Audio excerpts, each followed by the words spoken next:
related very distantly. Greek, Latin, German, Russian, English. Italian. All these languages. They're distantly related. So, yep, they have some of those features. But anyway, getting in the weeds a little bit. John, I don't know. We got any news that you? Is there anything we haven't discussed today? I don't know that you've seen discussed. I think the partisan attack is kind of the big one. I haven't really heard us talk about that much. Yeah, I'm trying to find some more details on that right now. Yeah, no worries, John.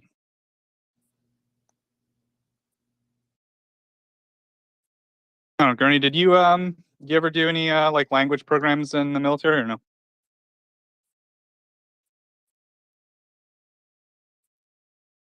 I think Gurney's having some problems, but yeah, I worked with a lot of military people just because I wasn't doing State Department stuff, and like typically it's all the same, just the military people are in the same programs. So I don't know.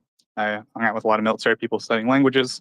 I never did like a military style program though. They have some very like advanced stuff. They have like compounds, and you just go and it's like full immersion for months at a time.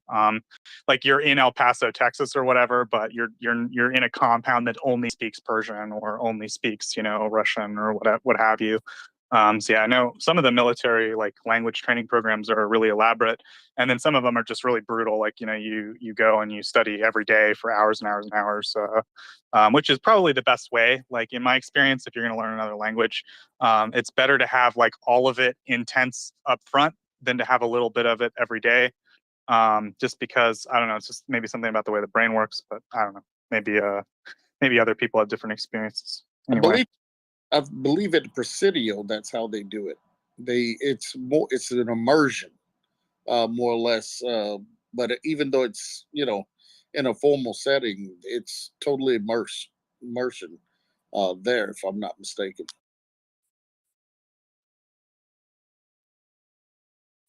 Yeah, and definitely in my experience, full immersion is like really helpful. Doing immersion or living overseas, with a family and having to speak the language. They didn't speak any English, so I had to learn to say what I needed to say. That definitely my skills improved so quickly compared to just doing it in a classroom. And then, what was the other thing I was going to say about learning language? I don't know. You want to do it like in more intense. I don't know, all at once, in my opinion. It works better. Oh, and then like, yeah, at higher levels, typically, once you get to the 300, maybe 400 level in university, or I assume kind of a similar fluency in other types of programs like military, usually like the class itself will be taught in the language, right? So that's, once you get up there, it's pretty much, at least in the classroom environment, there's usually a full immersion involved. So it's, yeah, definitely the best way to learn, I think, full immersion.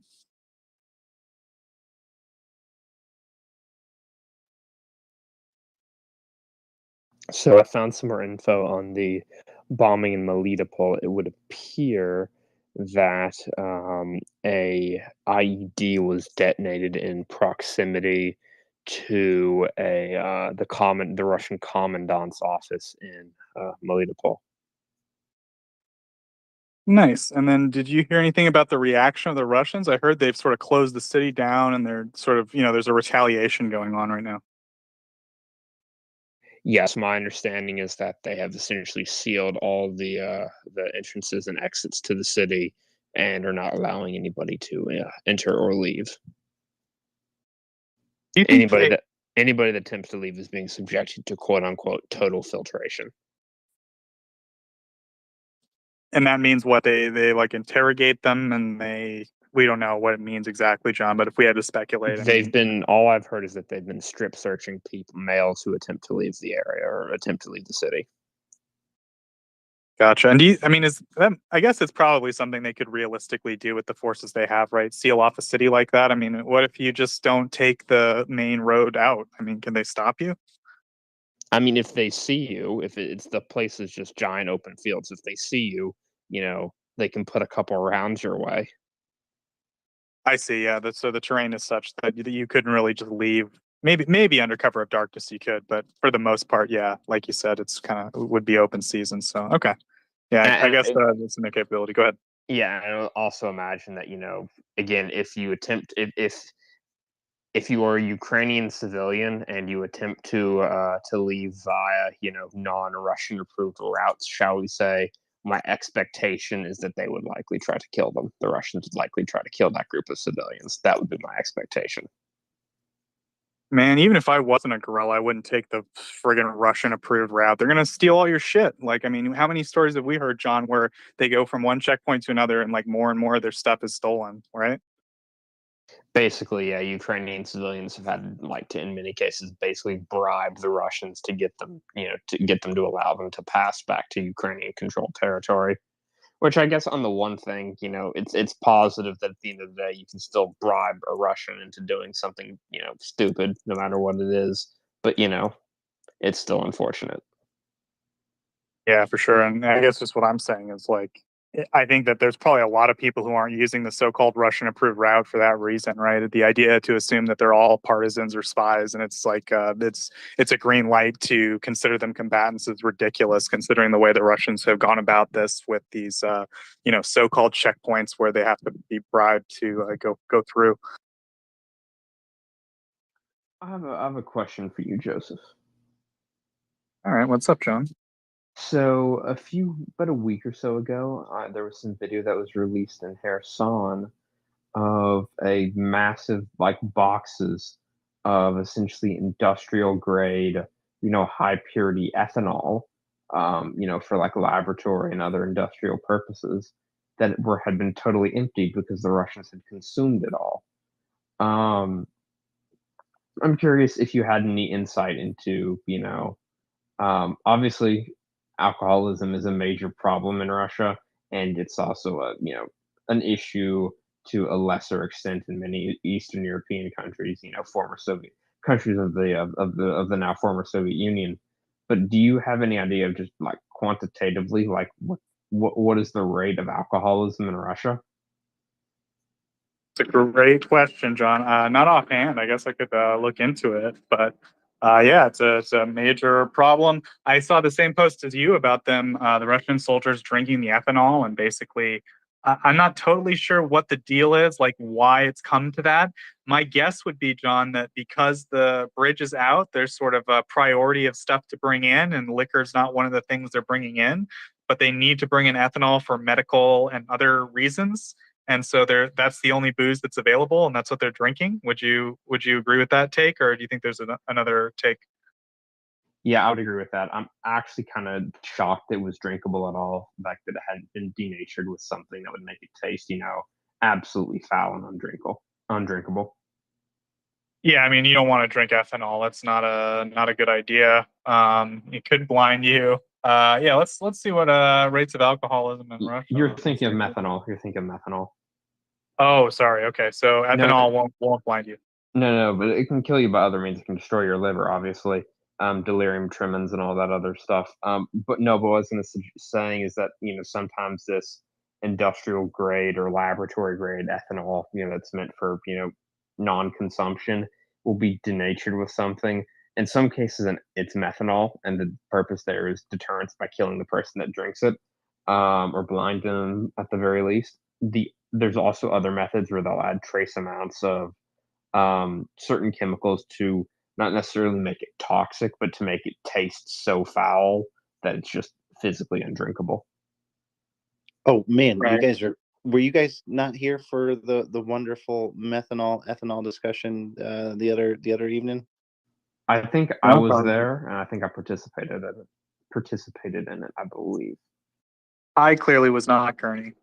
We Go ahead. had some wonderful ethanol and methanol contributors, and I'm forgetting the one gentleman's name here who did the breakdown of the Dutch potato sticks, but no, it was a good conversation on denatured and methylated or methyl alcohol versus ethyl alcohol, and the whole deep dive into those bottles, because this ultimately stemmed from that conversation stemmed from and I think Nick was here for it, zoomed in. You can see on the bottles they eventually got down to the manufacturer name and the different things on the bottles, but essentially, yeah, it was like 95% purity ethyl alcohol in plastic or glass bottles. But for whatever reason, whether it's the only thing they can order or the only thing they can get approved by their commanders, or other things, or whatever the reason is that's making it, or they're being ordered through local pharmacies, whatever the case is, yeah, they ordered a couple hundred bottles of those.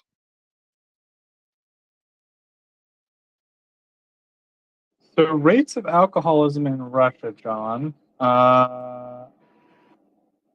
They're still one of the highest alcoholist countries. There's still a country with one of the highest rates of alcoholism in the world. There we go. They still have just sort of some of the highest annual per capita consumption of alcohol. It's the fourth highest in Europe, which is a little surprising, I guess. But yeah, it's been dropping like somewhat steadily, I guess. At least that's like what the preliminary data I'm looking at online says.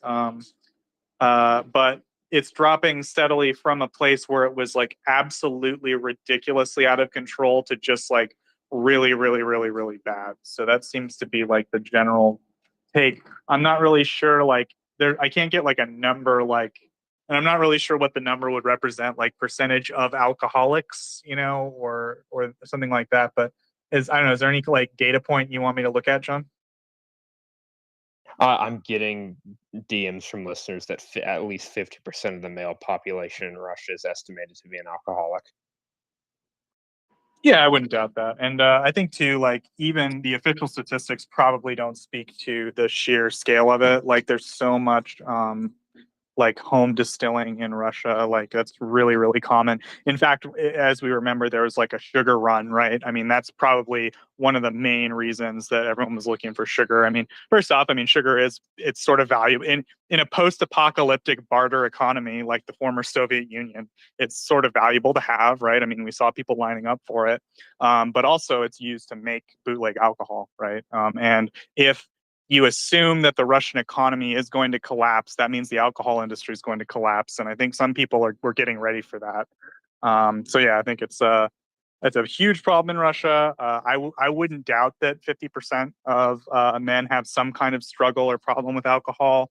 It's a very like, I don't know, toxic drinking culture, for lack of a better term. Like definitely the idea that like you need to drink a lot of vodka with your friends. I don't know, like there, it's all tied up with like machismo and all that stuff. So it's yeah, it's a huge problem in Russia, and I expect it to get substantially worse.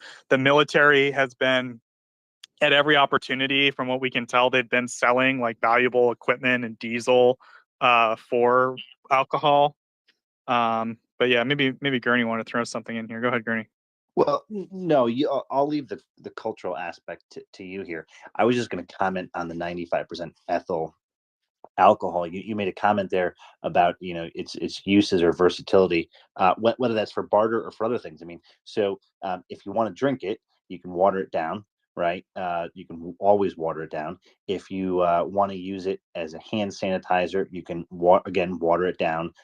You can add some glycols and stuff to get some emollients and moisturizers in there. But in a pinch, water it down to 60-70%. It'll still work as a sanitizer. And then if you want to use it, whether it's like I'm just going to say sterno for the audience, but if you want to use it as an alcohol stove, as a flame to heat something up, food source, or temporary heat source, it's not going to work out too good for the BTUs put off of it. I mean, but it is a good fuel source. So anyways, so you're talking about bartering here. So I will say there are some creative and adaptable uses for why I would say I would take the ethyl alcohol over, to John's point here, whether a denatured version of it or methyl alcohol. But if given the choice and you got to pack the same amount of space, I'd always take the ethyl alcohol. But to Joseph's cultural point here, and to whatever else is going on, it's my understanding they're completely drinking it, not using it for the other purposes. Clearly, not using it for medical, disinfectant purposes. Field sanitization. Top is a topical on the skin for injection sites. So So that was my contribution to it. But I just wanted to add to that, right? And the reason that came up also is because some people were talking about this the other day, like, are you sure it's ethyl alcohol? Not, it was tough to read the label at first. And it really came down to local production, right? If you are already set up to produce ethyl alcohol, and this again goes to Joseph's point here, or your culture values that in other capacities. Again, this is not vodka, but if your production is able to do ethyl alcohol, you would do that and probably sell much more ethyl alcohol than you would if you're trying to set up production and distribute isopropyl alcohol or methyl alcohol, right? For a bunch of reasons, but I thought I'd add that. Yeah, definitely good points, Gurney. And you gotta feel for. Hey, what like, do you the guys Russian medic. mean by alcoholism rate? Here, just can you put your hand up there? The way the decorum works is just mute your microphone there. There's a button down in the corner of your phone. It says mic. Just go ahead and hit that to mute yourself. Anyway, yeah. So Daryl had his hand up, and then we will go to Perry up. Daryl, go ahead.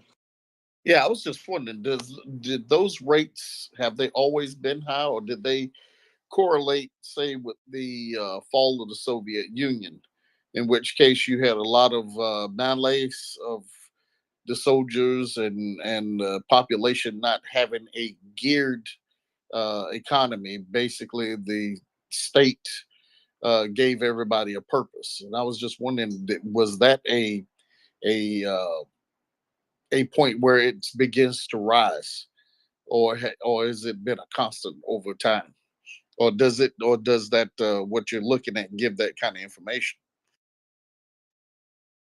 I think John's gotten the most information on that. My understanding is, again, like it's with Russia, it's kind of always been a big thing, especially in the Soviet Union. Like there definitely were like for lack of a better term, winos. Like I think it was a little harder to be a wino in the Soviet Union, but it was definitely possible. Like in Soviet movies I saw and stuff, they were usually like, there's a lot of jobs in the Soviet Union where like you didn't really have to do a lot. Like you worked in a restaurant, you just sat around a lot of the time until like some party official came, or different people in the residence buildings. Like there's like a night watchman or something, like those guys, So it was possible, but I think it was a little harder. I think like just sort of the quote unquote freedom that came with the collapse of the Soviet state. There wasn't really like a political ideology, like, or a government surveillance apparatus kind of paying attention, like keeping everyone in line anymore. So I think the problem got like more out of hand, but it was like definitely an existing problem before. I don't know, John, any broad thoughts on this? And then sugar would have also been rationed. Yeah, so as far as I understand, like the Soviet Union had a few partners like Cuba, for example, and like they were able to get sugar from like those partners, and same with like bananas and certain things like that. But because they were relatively limited, they weren't just purchasing it on the open market. It was kind of a luxury, something like a banana or sugar or something like that. But that's like my broad understanding. Yeah, if anyone else wants to throw in here. Yeah, so Joseph, I found a graph that I just sent to you. Actually, I sent you a link. It appears that it was high, but kind of constant throughout, many decades of the USSR. It kind of dropped in the 80s, apparently due to some restrictions introduced under the Soviet Union. And then when the USSR collapsed, it spiked massively, briefly went down when the ruble collapsed for some weird reason, and then went back up to about the same level it had been prior to the collapse of the ruble, and then kind of has decreased somewhat since then. Yeah, I think that sounds roughly accurate to me. Yeah, so hopefully that answers the broad question. Daryl, any follow-up? No, that's about what I would have expected. For it to been constant through the union, and then once it fell, people had no drive, and with that comes alcoholism in any society. So That's why I figured that was probably where it spiked. I mean, the spike began at least. And then, John, in terms of like data points for alcoholism, what do you think are the useful data points? Is it like self-reporting as an alcoholic, or what do we consider a rate of alcoholism? Oh, I don't know how they go about and collect this data. I don't know what the actual kind of nitty-gritty details are. I'm being aggressively DM'd by listeners that apparently on average, Russians over the age of 15, according to one statistic, drink over 3 gallons worth of pure ethanol every year. Good Lord, John, isn't that what you did in high school, John? No, I do not partake in the consumption of ethanol. That is a good a little last second word change. I thought you were going to say alcohol. What was I going to say? There was something. Anyway, so we got CJ up. Hello, CJ. We're talking about that video of all the ethanol bottles. Did you see that? No, I haven't. Hopefully, that's not in the nest. For context, when in Kherson, the Russians found a bunch of boxes of ethanol for industrial and laboratory use, and they drank it all. Well, yes, I saw that. We must then talk about, of course, the death rates related to drinking in Russia and how insanely high they are. Oh, come on, CJ, admit it. Iowa, Cornhusker, you drank some Everclear grain alcohol in your life.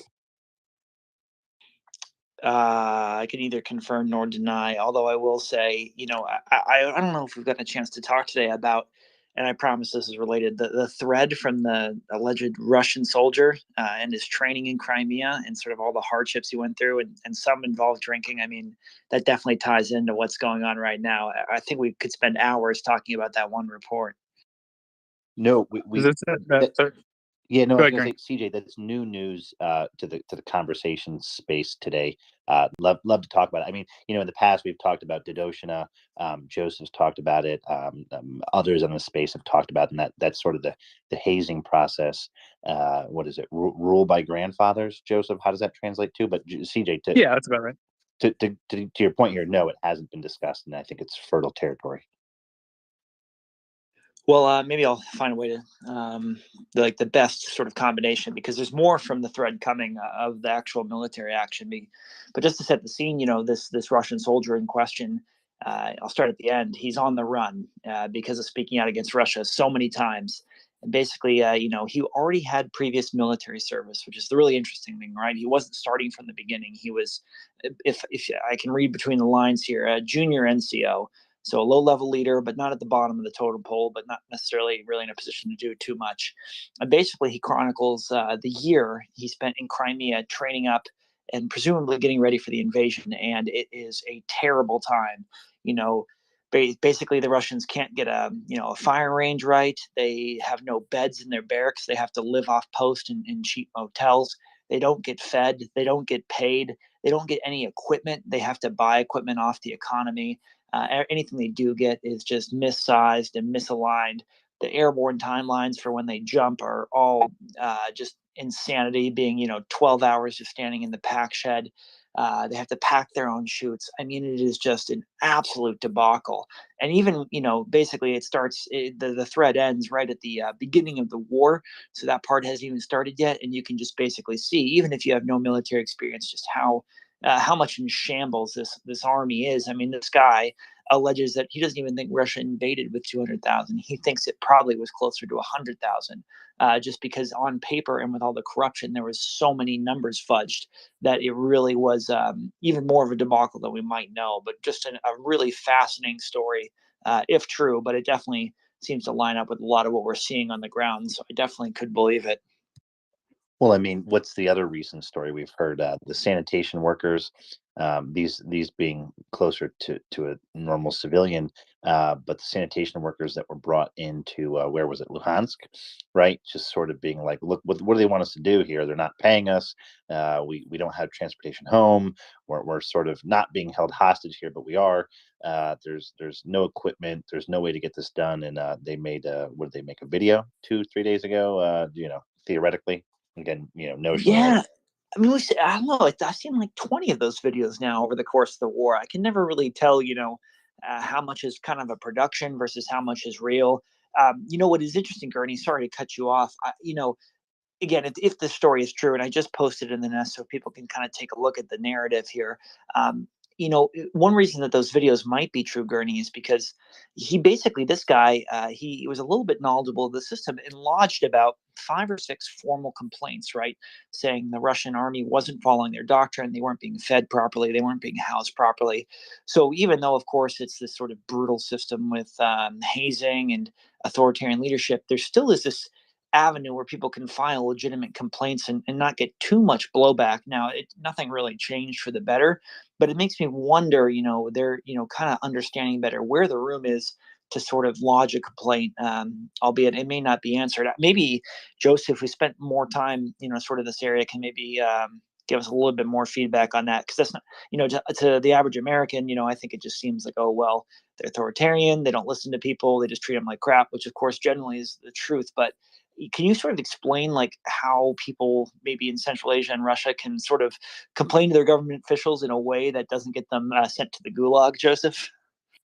Yeah, so I think like what we're seeing, right, is like to me it seems very Soviet manners, right? It's like this idea that like you line up for a class photo, right? I mean, that's what the picture always looks like, these videos. And we've seen, as CJ said, we've seen dozens of these videos. Sometimes it's, workers of a specific thing, like the sanitation workers. Typically it's like a brigade, a lot of times we've seen so-called DNR and so-called LNR brigades that like are refusing to fight for various reasons.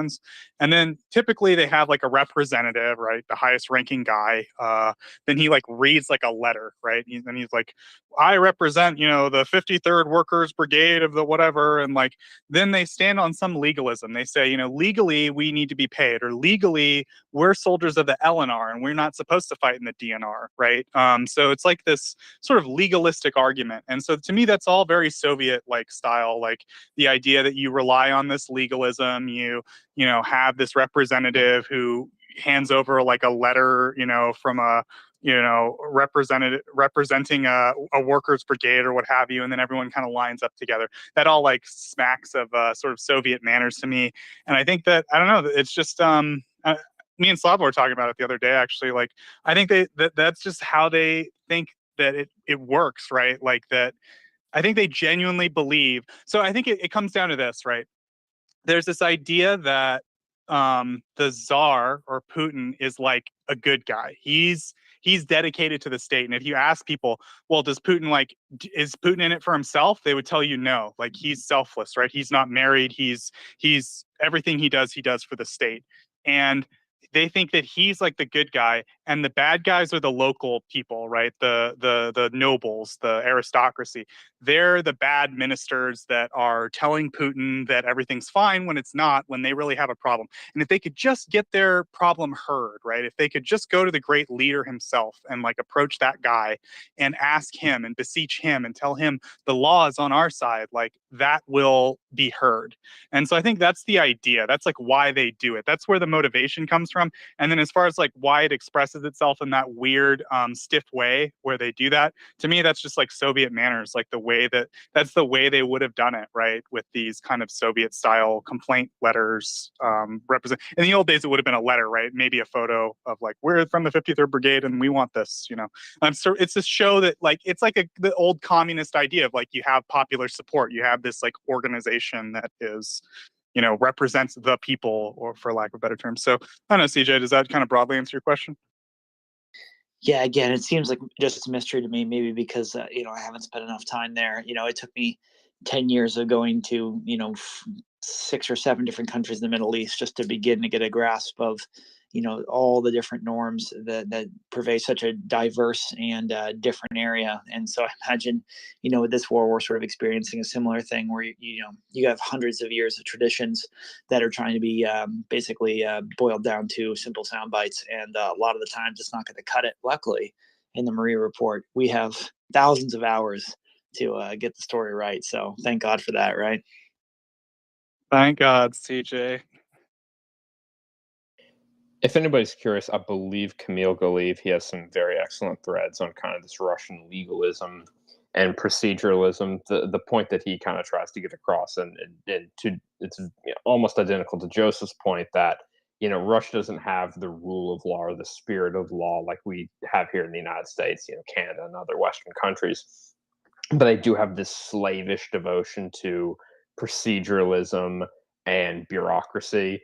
And this, for example, is one of the reasons why the Russians don't really try to conscript from, like, say, the ethnic Russian population, say Moscow or St. Petersburg, because the families of those individuals can, afford, to hire Russian attorneys who can go and file procedural complaints in Russian courts. And, this kind of proceduralism, it really does pervade every aspect of Russian society. And another example was, apparently it's very common for Russian youths to accumulate a certificate showing that they have this one medical disability or this other medical condition that disqualifies them from medical service, and they try to gather as many of these as they can, because one of the legal requirements in Russia is before conscription, you have to go submit to a medical examination, determine if you have any of these disqualifying conditions. And so they collect all these certificates that way preemptively when they go for the examination, they can just put the stack of papers down and be like, I have these medical conditions, you cannot conscript me because of section 83 blah blah blah of whatever the Russian relevant legal statute is. Yeah, that's like great color, John, like a couple of examples. And the best way I could almost explain, it's almost magical thinking, right? It's like this idea that you can turn wrong into right. You can turn lie into truth. You can, it's a magical power, right? The state's power is magic, and those who can manipulate it are magical. And it's almost a magical relation to that power, right? The idea that you can beseech it, or if you have enough papers that you can put on the ground and do the ritual correctly, that it will end in the result. And I'm a religious studies, that was my specialization, so maybe I'm reading a little too much into it and every hammer looks like a nail to me, but that's like the best way I could describe it. Or it's almost like maybe like a bank robber owning the state, right? It's just like they found a way to make their crime legal, and it's completely within their interest, to at least to some extent, to perpetuate the structure of law, the idea of law, right? I don't know. But I think the magical thinking is probably a better way to look at it than that one, John. That's all I got. CJ?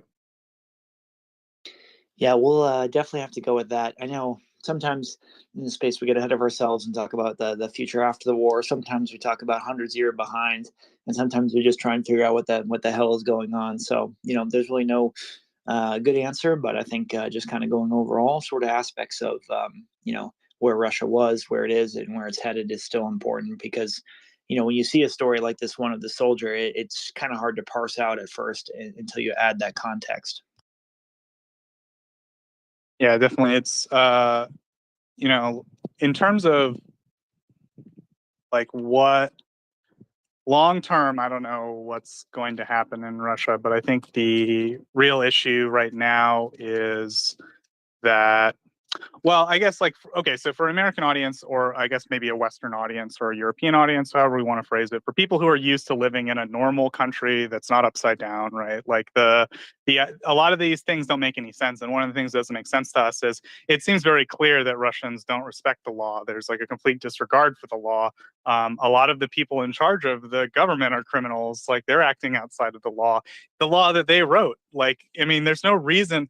Putin owns the country. Like, he doesn't have to embezzle money out of the country, at least as from what me and finance have discussed. Like, he doesn't use it for anything like specific. I'm sure that there's some utility to his power base to having Putin, we think, is the richest man in the world. He's embezzled more money out of Russia than anyone else, and probably anyone in history has embezzled, right? Like, why he did that, I don't know. Like, he wrote the laws. Like, he could have just, I don't know, John. It's just a completely different approach to. I don't know what I'm trying to say here. Like, it's hard for us to understand why, and I struggle to understand why. But I think at the end of the day, it's a completely different relationship, as CJ said, to like the idea of law, the concept of what holds a society together at the end of the day, right? And for us, it's the social contract. It's the belief that we've all agreed to a set of rules that bind us by rules and values that bind us as a society, that allow us to function as like a system or a machine or a body or whatever. And then I guess maybe the Russian view, and we might say other views, are that the world is ruled by power. It's dictated ultimately by power, right? The power is what the power relationships are what mediate the social structure. The rest doesn't matter, and ultimately there is no social contract. It comes down to naked power. But I guess for us, it's hard to see that sometimes, and sometimes the parts of the law are power, and sometimes going completely against the structure of the law are power. It's about power, though, in any case. So that's like the best I got, CJ. I feel like I'm rambling a little bit here. What do you think? Yeah, this is I won't pretend to speak to this really at all, and that's why I'm so excited for Friday, when we get to talk to a couple of Americans that have got to sort of experience this culture for the very first time. It's great having Ukrainians on the space to talk about their lives and how they were raised, but it's always interesting to me for my fellow countrymen and women to go there and sort of see their initial reaction, because that kind of gives me a better sense of what's going on. Because things that seem natural to Ukrainians, understanding Russian aggression, understanding the sort of racism that's existed for hundreds of years, it may seem clear to them, but sometimes, at least for a Western audience, it takes a Westerner to kind of relate that back and make it even more real. Not trying to diminish, of course, the terrible things that are going on, but that is sort of the nice thing about the space, is we get to hear it from people like us and people not like us, if that makes sense. Yeah, CJ, I'm looking forward to your interview with, I think Ryan is his name. I know I saw him on the news a little bit back earlier, like much earlier in the invasion. I know he was at Bucha or at Irpin. He was helping like get rid of some of the booby traps there and stuff. And that's, I think, what, on the 22nd, CJ? I'm plugging your interview here. When is that? This will be on Friday, actually, so in 2 days, on the 19th. And but yeah, you're exactly right. He was in Bucha, he was in Irpin, and in that situation, he was, helping demine sort of these really tough.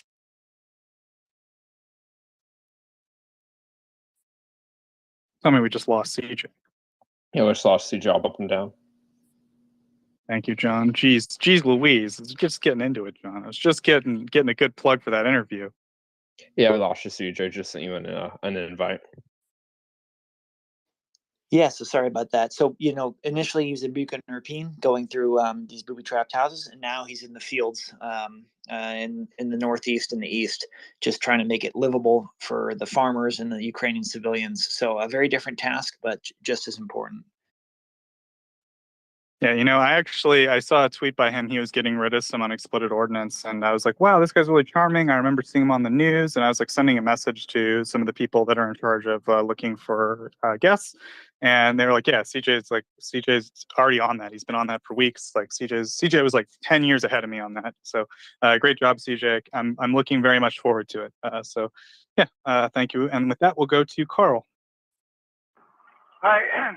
Talking about this kind of Russian ex-Soviet proceduralism, I'm curious about to what degree echoes of that, still have impacts and maybe negative impacts within Ukraine. Like, I personally have a friend in Kyiv who couldn't sign up, just because the paperwork burden and the steps that you had to go through was really, really difficult. And then also other internally displaced people, having problems getting their kind of benefits or whatnot, due to that kind of historical bureaucracy. But in the context of the war, I'm just curious, what other things, may there be echo of this within Ukraine? Yeah, so it's a good question. I think one thing that Joe or that what was I just going to say? There's a couple things. So the first is that the Ukrainians. So in Soviet education, and we've discussed this on the space a few times, is quite good. As far as I can tell, like Ukrainians have done a good job maintaining their education system and like even improving it. They've managed to adapt, like older disciplines from the Soviet system, like computer science, into, modern like software engineering and software design and things like that. So overall, I think that that's something that's like positive. There's not a lot of positive legacies from the Soviet Union, but overall, I think Ukraine inherited a fairly decent educational system, and they kept it, and they've improved it since then. And then I'm trying to think of like some other. So I think one analogy that or example that Yehuda's mentioned earlier today was that he's, as we know, he has a Ukrainian mother-in-law, and he was just joking around, and he said, "I got to dig a ditch for just some reason," and she said, "I'll sharpen the shovel," right? Like right away, like that idea that like there's no, and this is something I noticed in Tajiks too. Like, there's no, you don't question. Like, if someone says, "I need you to, we need to do this," like you just go, "All right." Like the idea, if I think there's some belief that like if everyone just jumps in and does it, like it'll get done or something. I don't know, but there's definitely this attitude, and you can see it in like school and like certain aspects of civic life where there's this idea that you're just supposed to kind of jump into stuff. And I think we've actually seen that in Ukraine, right? We've seen them do that with like sewing camouflage netting and, the food, baking bread for soldiers and jarring or canning, we'd call it, like rations for soldiers. So there's definitely like that kind of idea of like you, like, I don't know, like aggressive volunteerism, I guess you might call it. I don't know. So maybe that's a couple examples. Carl, any follow up there? Yeah, but what about also on the negative side, like things that are probably bad for Ukraine that are still holding on to some degree, that may be hindering them in this war? Yeah, so I think one thing that's maybe kind of fortunate, I know I'm trying to find some negatives because I think there obviously are. I think like one fortunate thing is that they sort of inherited this like clan mentality a little bit, right? There's this idea that like, so corruption, I think Jing talks about this a lot, right? There is this idea of corruption in Russia, right? Everyone knows everyone is corrupt, but what the answer to corruption is just to get your friends in, right? That's like a non-corrupt world is a world where you're the beneficiary of corruption, not where some other guy is not, right? So that's kind of the difference, I guess, to some degree.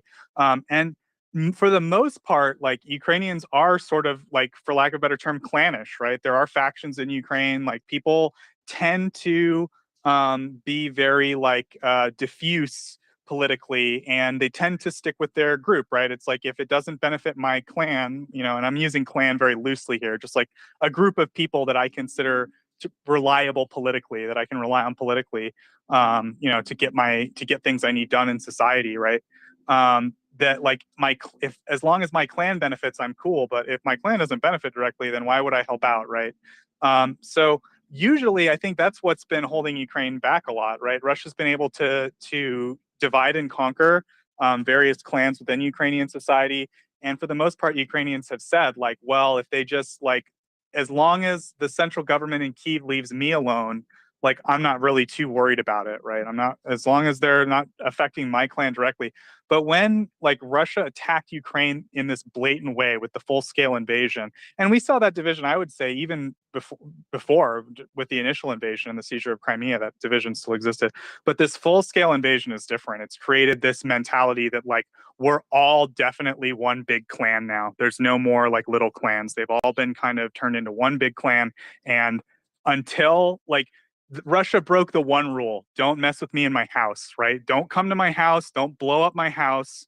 Like, as long as you don't mess with me that in that way, you don't come into my living room, I really didn't care about who was in charge. Putin might have been able to get someone in charge of Kyiv if he had taken a different approach that didn't mess with the daily lives of people and go into their homes like this. So I think that's like that was a big weakness of Ukrainian society. This, like, Slavic clan, I don't know, Soviet clan idea, this mentality that, like, I've got my clan, we're in it for ourselves. There's, I'm not saying that they aren't generous or a nice or and accommodating. And I don't know a lot of Ukraine. Like, I'll be honest, like, I can't really, like, culturally evaluate Ukrainians, but that's like my belief and my understanding of Ukrainian society, at least from what I've read. And so I would say that was probably their biggest weakness, but Russia, like, mitigated that weakness with their blatant and obvious full-scale invasion. That's like my kind of belief. So I don't know, Alex, I saw you come up. Did you have anything you wanted to add here? I feel like maybe I'm floundering on a little too long here.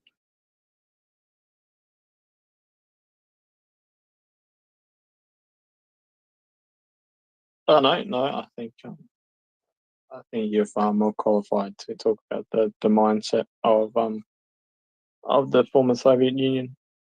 And I know that's not the right way to describe the states, but it's the best I've got at the moment. So. Best I've got too, Alex. Yeah, because, like, honestly, again, like, Ukraine's not really my specialty culturally. I studied Central Asia. I studied one very specific small Persianate country in Central Asia. So, like, my specialty comes to that. But they were colonized by Russia, so I understand what Russia's doing here, right? I've seen that. And yeah, there's definitely, like, there's some commonalities to the Soviet experience. Definitely different Soviet states had different experiences, but there is definitely some commonality. And some of that goes down to material culture, right? I mean, we were talking earlier about the stalker video game, right? If you, like, play that game and you lived in basically anywhere in the Soviet Union, like, you recognize that architecture, you recognize those houses, you recognize the furniture, you recognize the radio. Like, I don't know, there is, like, a common experience there to some degree. So it's not a completely unhelpful label, but as Alex said, it's definitely a problematic label, and we don't want to continue to think of those states in those terms. In my opinion, it might be better to come up with a new framework to understand them, right? Going forward, right? Ukraine, I think, is probably from now on, and I would say this is definitely true now. Like, I don't think post-Soviet state really describes Ukraine adequately anymore. I would consider them more a European country, honestly. I don't know. Alex, any thoughts?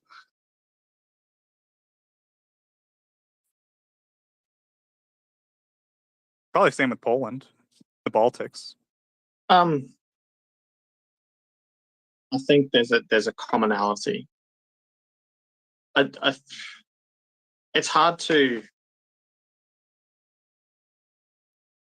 I think it's important to distinguish between academic language and practical language, and these groupings like post-Soviet, and there's different terms for different things. Like, you could talk about, post-colonialist Portuguese countries, post, and there's all different permutations of it. They're simply just academic labels in order to encapsulate a broad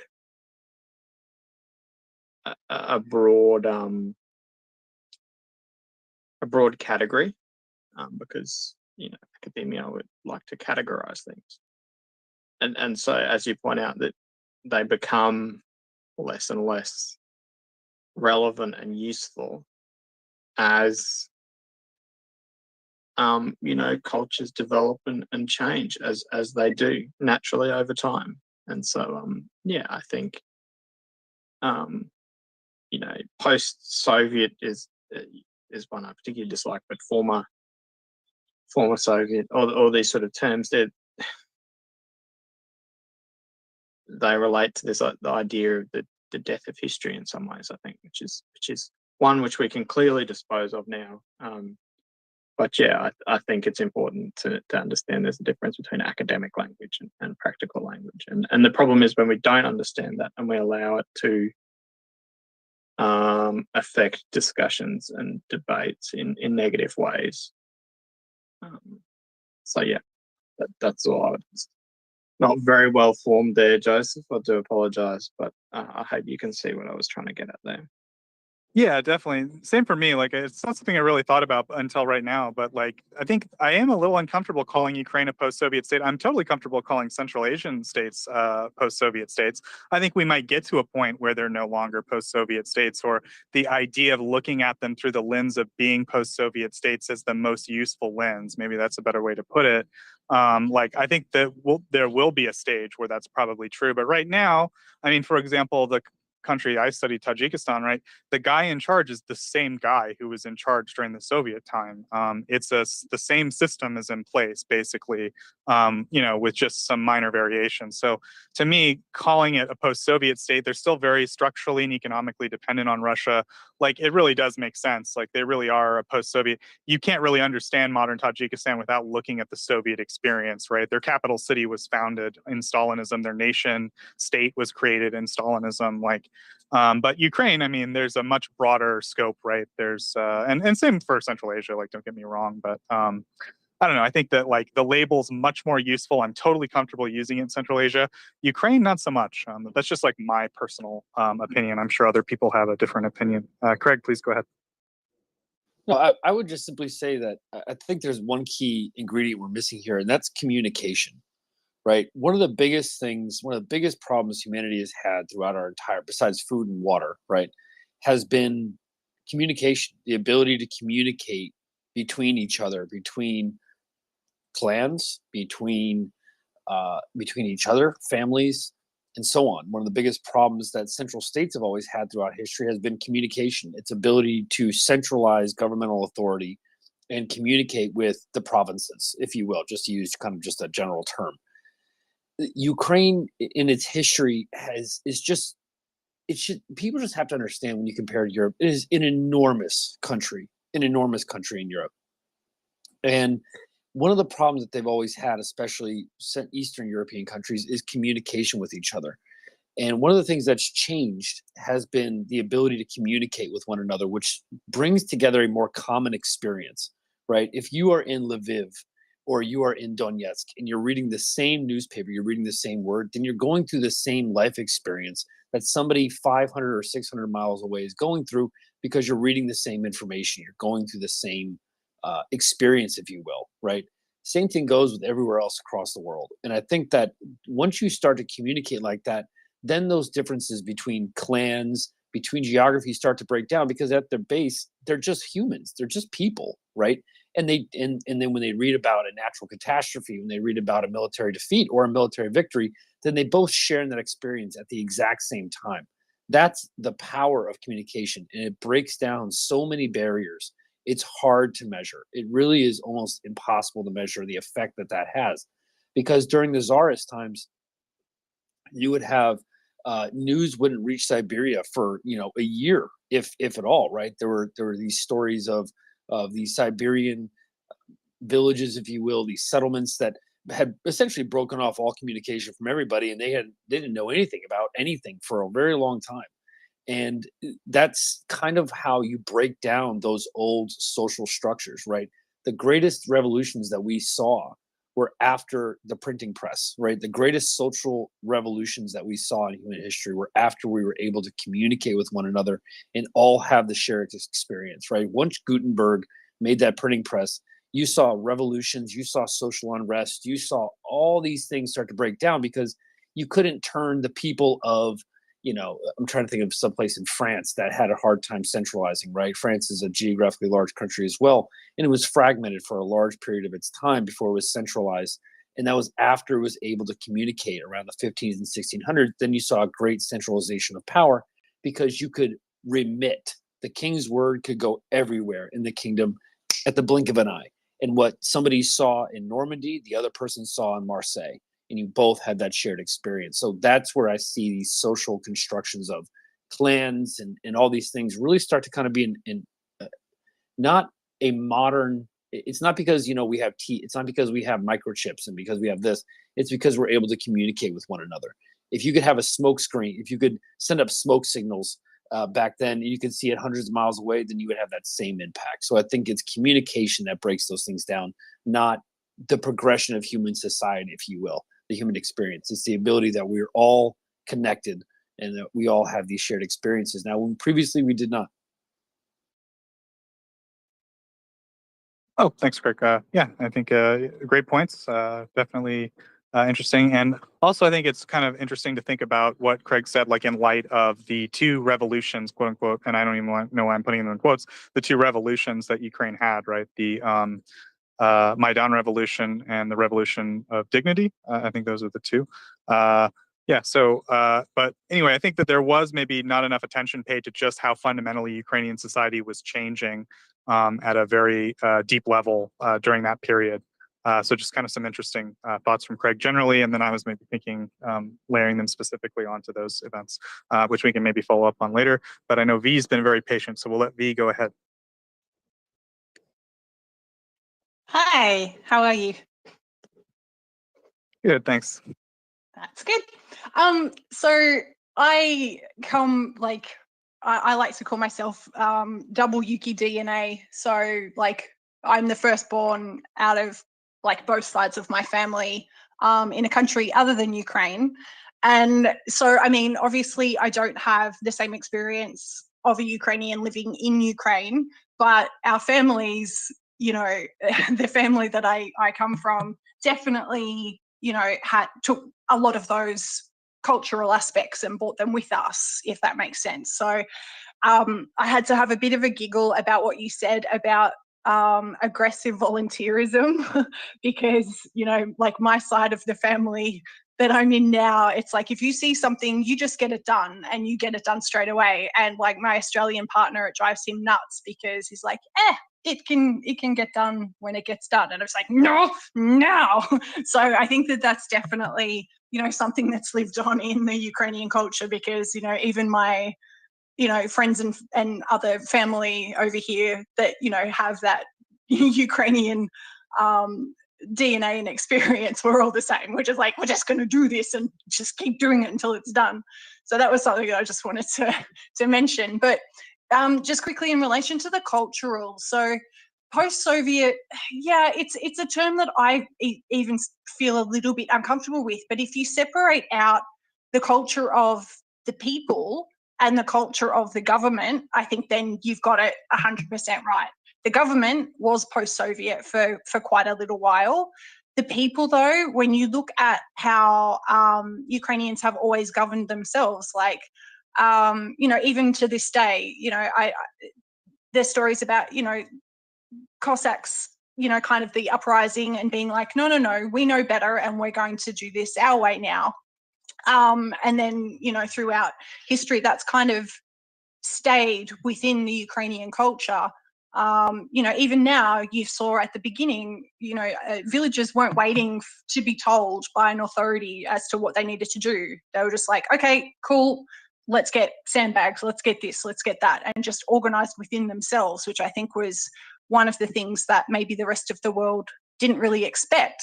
Because, you know, I've even asked people, you know, what would you do if you were invaded? Like, how would you know what needed to happen? And most answers is, well, I'd wait to be told what I needed to do. And I think that's something that's a very subtle difference that,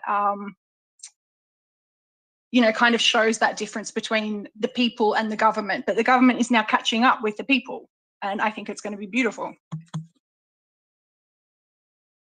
Yeah, thanks a lot for just a little bit of validation. It's good because, you know, I really don't have a ton of experience with Ukrainian culture, so it's good that my my little cultural observations do meet with some recognition from someone with a much deeper connection. So thank you very much. Yeah, I think like the best way I could describe it, maybe for people who aren't familiar with it, it's like you don't just say, "Oh, I think it would be a good idea if we do this," unless like you're ready to do it right now. Like because if you say that, it's like there's a good potential that they'll just drop what they're doing and be like, "Let's do it. Like let's go," you know. So that's like the idea. So yeah, thanks. And I think all the observations you made are absolutely correct. So thank you very much, V, for coming in there. Yeah. Yeah, that's definitely encapsulates, I think, what both Joseph and I were groping towards, is that post-Soviet is really just a description of the term is attempting to capture the political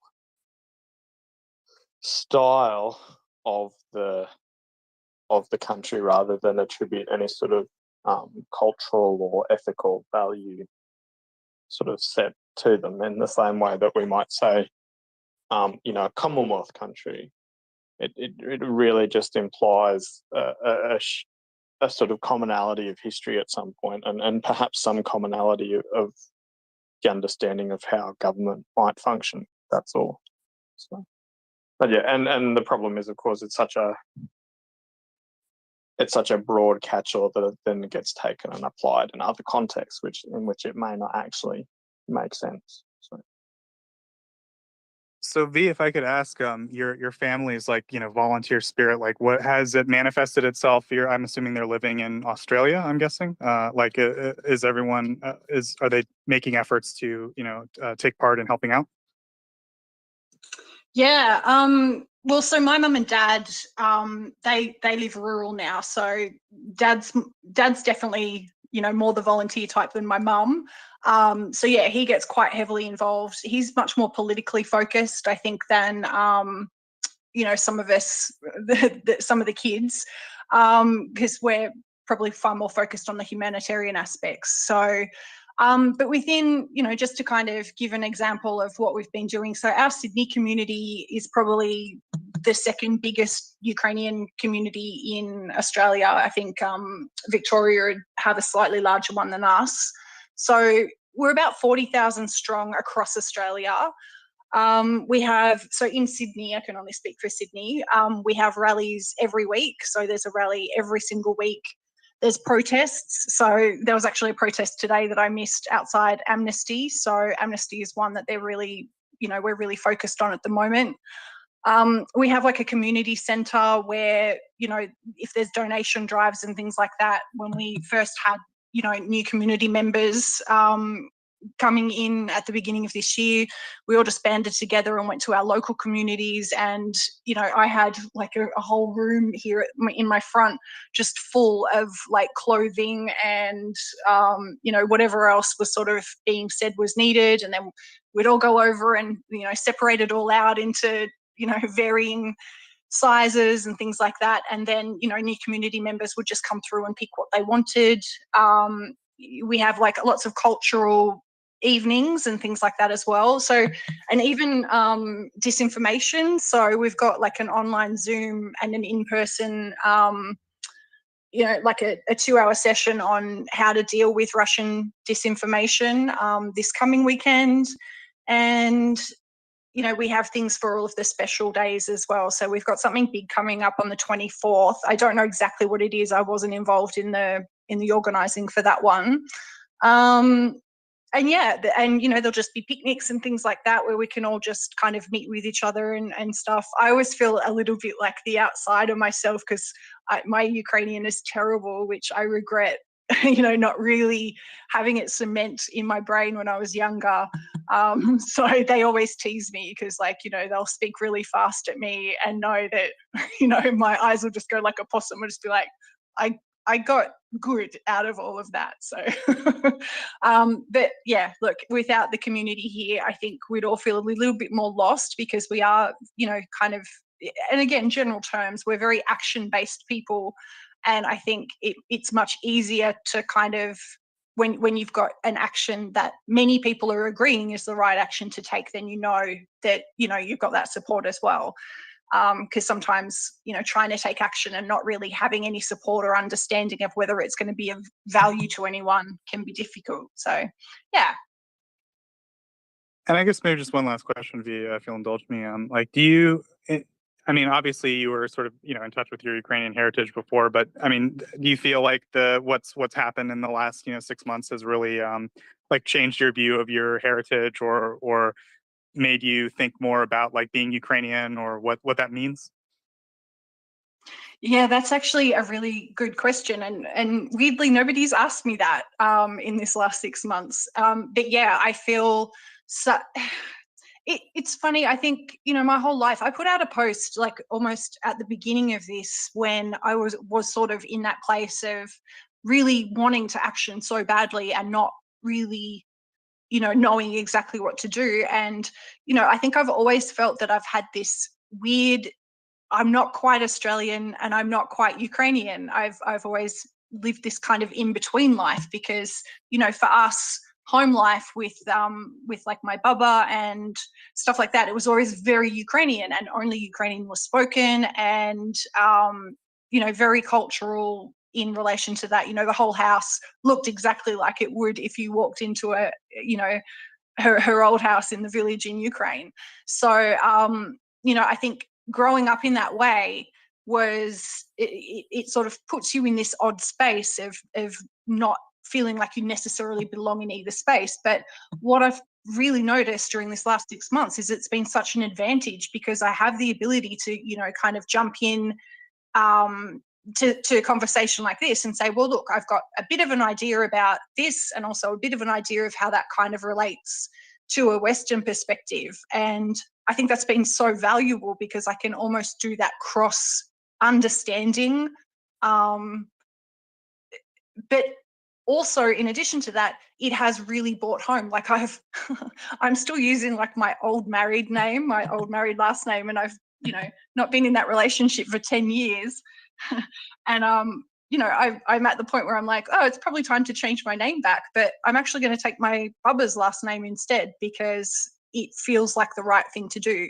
So yeah, I think it's really solidified that as much as I live in that in-between world, I've made a choice now. And I guess, well, we've got the two Aussies up here. Alex, I think there was a the Russian embassy in Australia. We probably talked about this, but it was recently because of lack of funds and also because of spies. Go ahead, Alex. Oh yes, you've hit on one thing I love talking about more than anything else. It's the Capital Territory Authority. So for those of you who don't know, Australia has Canberra, the city, is part of what's called the Australian Capital Territory.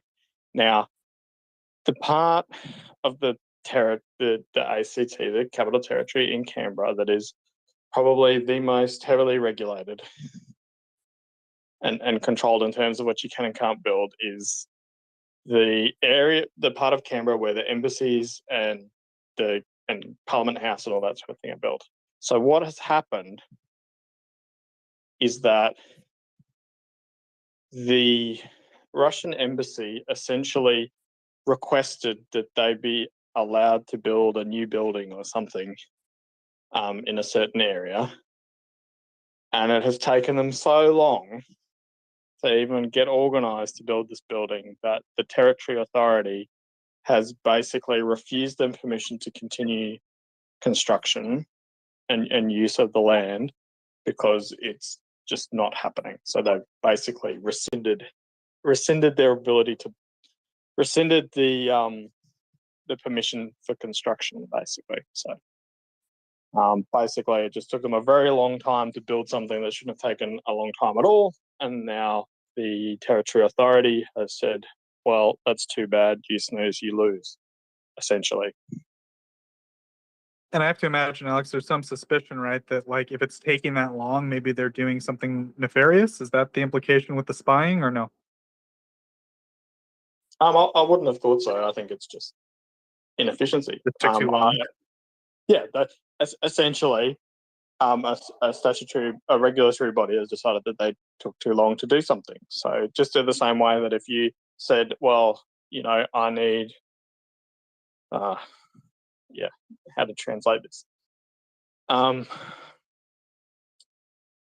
If I said, you know, I need, you know, if you lease a truck, you can't just keep extending, and the lease expires. You can't just keep extending the lease indefinitely. At some point, you will be required to end the lease and return the truck, right? So in the same way, the embassy has requested the use of the land is not being used, so the Territory Authority has simply, said, well, we will now resume the land, as it were. It's probably a bit more complicated than that, but that's I think the best way to think of it is that they've not utilised the land, so it's been taken back. So yeah, so I gotcha. So I just maybe heard in the few things I read something about spies. So that was just salacious. Yeah. Gotcha. Yeah. If that's a bit like saying there might be spies in Washington DC, or Right, in yeah. fact in London, or The proper in the Berlin. proper the proper term for that is Russian diplomat. Just for your information. That was a joke. No, it's a joke, but it's also true. Yeah, absolutely. No, I just want to bring back, if I could, just bring back this idea that, one of the first things that Russia tried to do was to talk about this Russo speaking people that needed to be saved from these evil Ukrainians, right?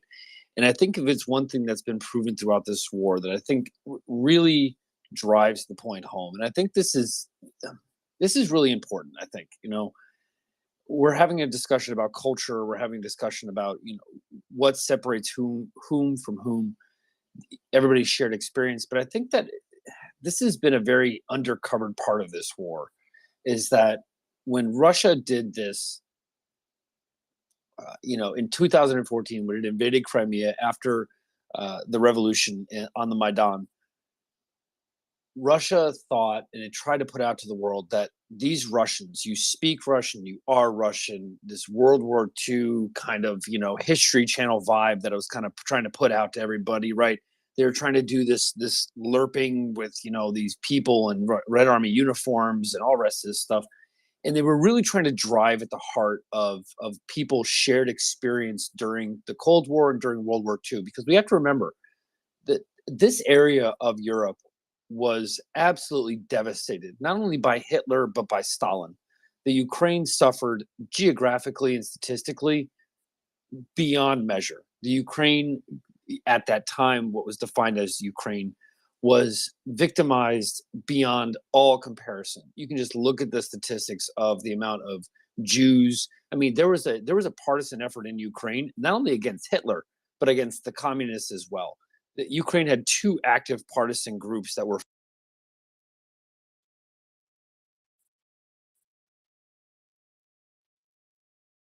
Did we lose Craig?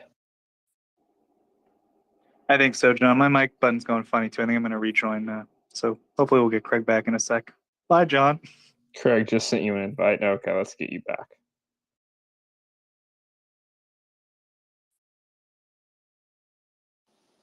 Yeah, can you guys hear me? I'm sorry.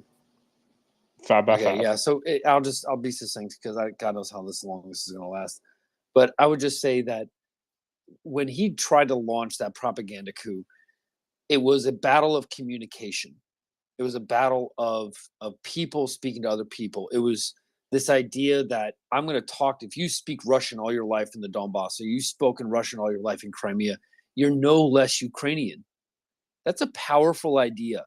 That is a powerful idea that I have to just say is an abnormality throughout history, right? Throughout history, if you speak a certain language, then that's the czar you're under. That's the king you're under. That's the duke. That's the this. It's an abnormality for people to say, yes, I speak Russian, but I am Ukrainian. I live in Ukraine. I am Ukraine. I have a vote in Ukraine. My land is Ukraine. Ukraine is its own sovereign nation, its own sovereign culture and history. And I just have to emphasize this because I believe it's probably one of the more underreported things, because we're not Ukrainian. We don't live in that world of Ukraine, right? Because we don't understand it. I live in the Midwest in Texas.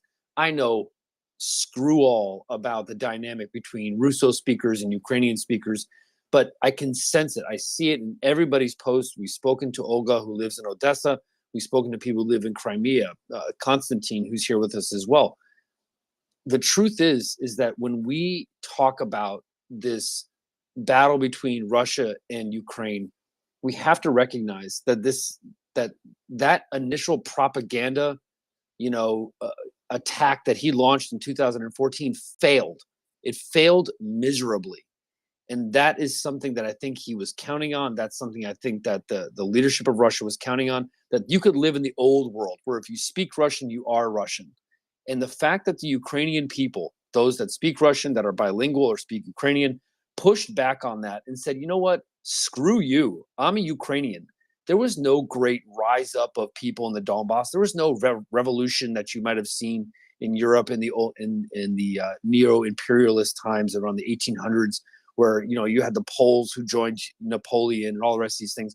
They said, screw you, I'm a Ukrainian. Not only am I not going to join you, I'm actually going to actively collaborate to kill you. That is something that is unique in history. And I think that we need to pay it its due respect, because in history, throughout history, we have seen dictators and tyrants and czars and kings and all the rest of these people manipulate that dynamic. Like the Germans in the Sudetenland, where they try to manipulate, well, you're German speaking, therefore you are German. It's a crock. And I think that we need to give credit where credit's due, where these people said, not only am I not going to help you, I'm actually going to try and kill you, because I'm a Ukrainian. I'm not going to give into this idea that exists thousands of years ago in the past. I live in Ukraine. I am Ukrainian. And that's unique. That is very unique in European history. And I think it deserves some applause from us. I know it's very delicate. It's very subtle, but I think it's very, very important that they rejected that message. Excellent points, Craig. I'm going to go to Carl very quickly, just because he's been super patient and he dropped, and then we'll go to Constantine. Carl, go ahead. Hi. Just to go back to that idea of the clans, and then what Putin did in invading, kind of created a one clan or a super clan. I think I've even witnessed that here in the US in the Ukrainian community. Like my friends and neighbor and their church, that they definitely identify as Ukrainian and always have, right? Yeah, they'll speak Ukrainian. They want their kids to speak Ukrainian. That their friends are often Ukrainian, and they prefer that their children marry other Ukrainians. But as they came to the US 30 years ago, as kind of refugees from the Soviet Ukraine, that they hadn't had any love for the country of Ukraine, because to them it was Soviet Ukraine, right? It was the cause of their persecution. And when I talked to them some years ago, their kind of attitude was, yeah, I'd never want to go back, because of all those things.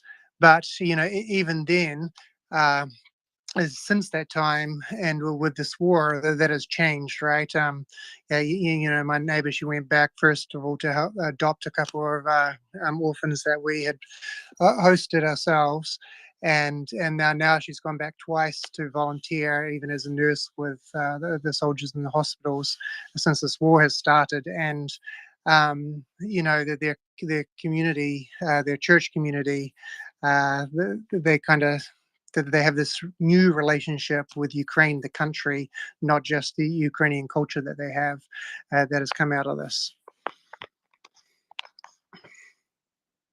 Thank you very much, Carl. Constantine, go ahead.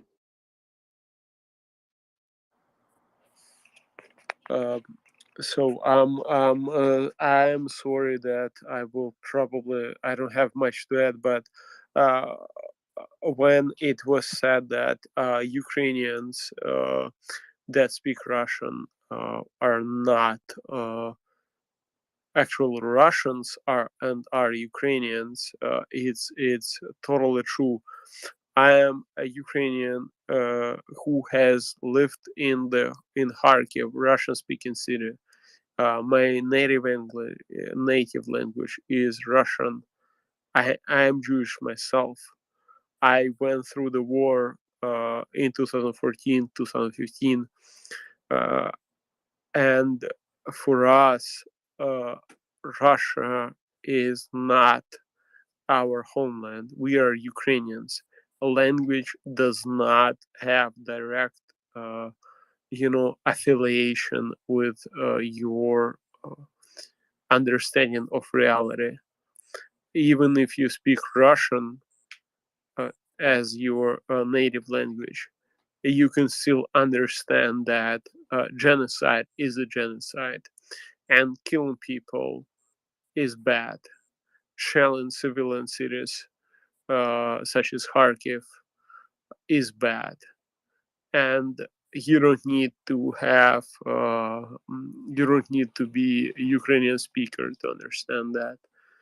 And trust me, this is what we all, and I think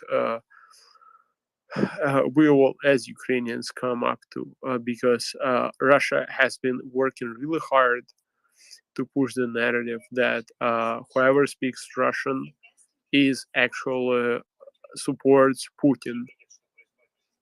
Not only supports Russia, but he supports Putin. It's not true. It's not like that. And there is another dimension to that as well. Not everyone who speaks Russian wants imperial Russia to exist.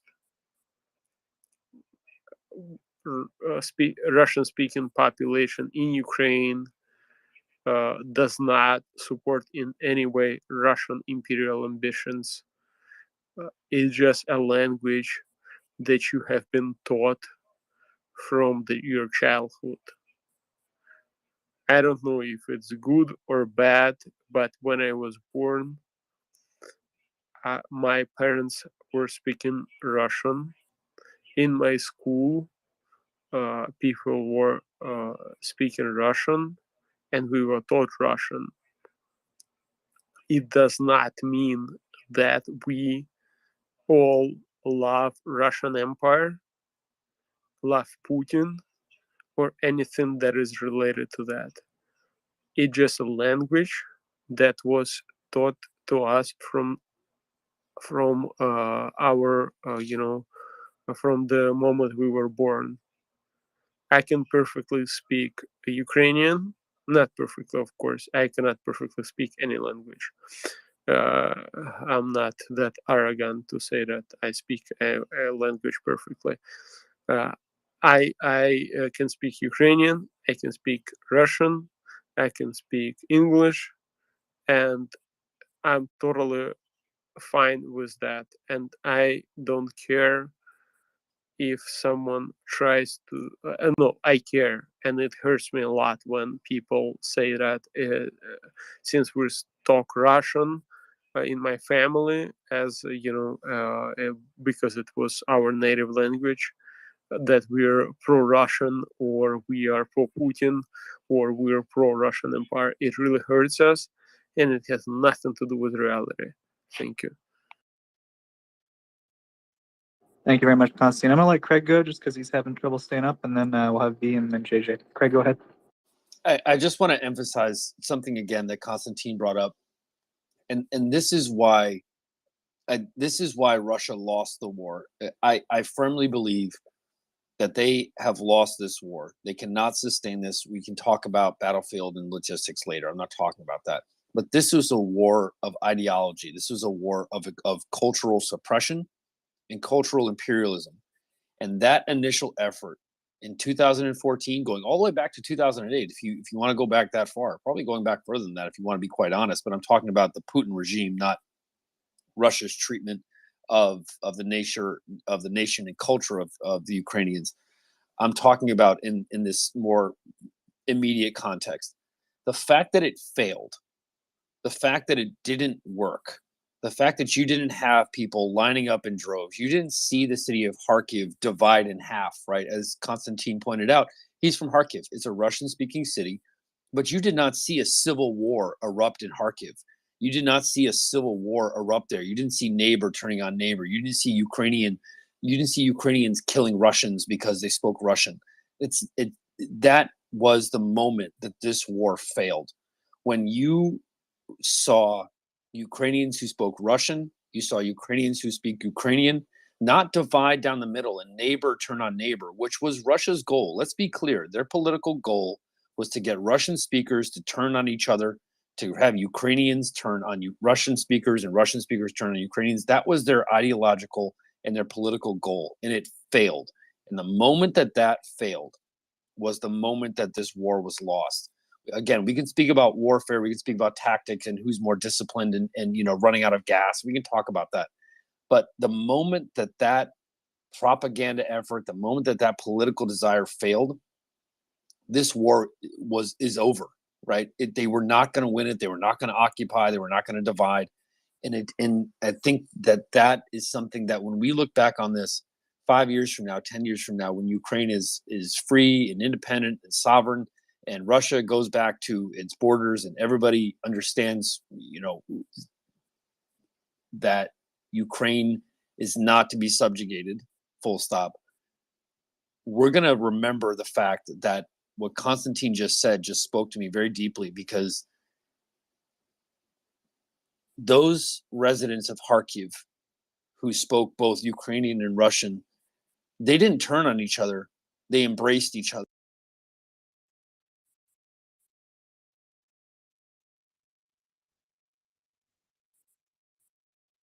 Okay, Craig, I think we lost you, but Oh God. he got. Oh no, sorry, I bumped Craig down. I think he muted. He might have been done. I sent you an But yeah, invite, Craig. we got most of what we got. I think we got everything, Craig. It was very, very poignant. Constantine, I don't know anything you wanted to respond to Craig real quick. We got Craig back, by the way. If there's anything Nope. you wanted to finish. You done, off Craig? with. No, I'm good. Konstantin, everybody can go. I just wanted to say that. I don't have much to add. This was for us. It was and is a war for independence, and people who, it doesn't matter which language you speak. It's a huge lie that language divides Ukraine. There is not at any point anyone in Kharkiv, Odessa, Dnipro, or any other city in Ukraine have felt that he was discriminated or had any trouble speaking any language. And this war, and we never at any point called Russians to help us as Russian speaking population. They built this idea and they invaded us in 2014. And now when when that invasion of 2014 has failed, because they occupied only so little, I made a thread about that. They occupied so little. If you see the percentage of the territories that they managed to forcefully occupy, it was so little. You will understand that. And the rest of Ukraine lived and spoke Russian. There were no Nazis, there were no Banderovцы, like they call us. There were nothing that had threatened anyone. And on top of that, people from those from the occupied territories, from Donetsk and Lugansk cities, they would come to Ukraine. They live in Ukraine, but they would cross the. We would build specific points where you can cross safely the border, and they would use those crossings to get pensions, to get government payments, because Ukraine have kept their obligations in front their obligations for those citizens of Ukraine who were in occupied territories, and they would come and get those payments in Ukraine and travel back to occupied regions. So you can imagine that if Ukraine was like in any way aggressive to people who don't like them, those would be the first people to be captured and thrown into the prison. But no, we kept paying them Ukrainian pensions because they are Ukrainian citizens, no matter if they live in the occupied territories. They kept coming, and it was like a huge business that they built of moving you know of trains of people who would come get the payments from Ukrainian government and then move back. But we did, we did appreciate that they're still Ukrainian citizens. We pay them, we respect them, and now in 2022 we were told, "Oh no, you're Nazis." It's I don't know. I don't have the words.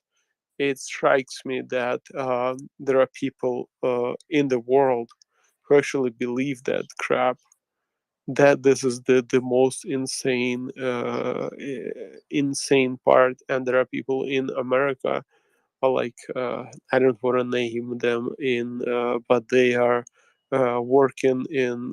They are trying to get in American Congress.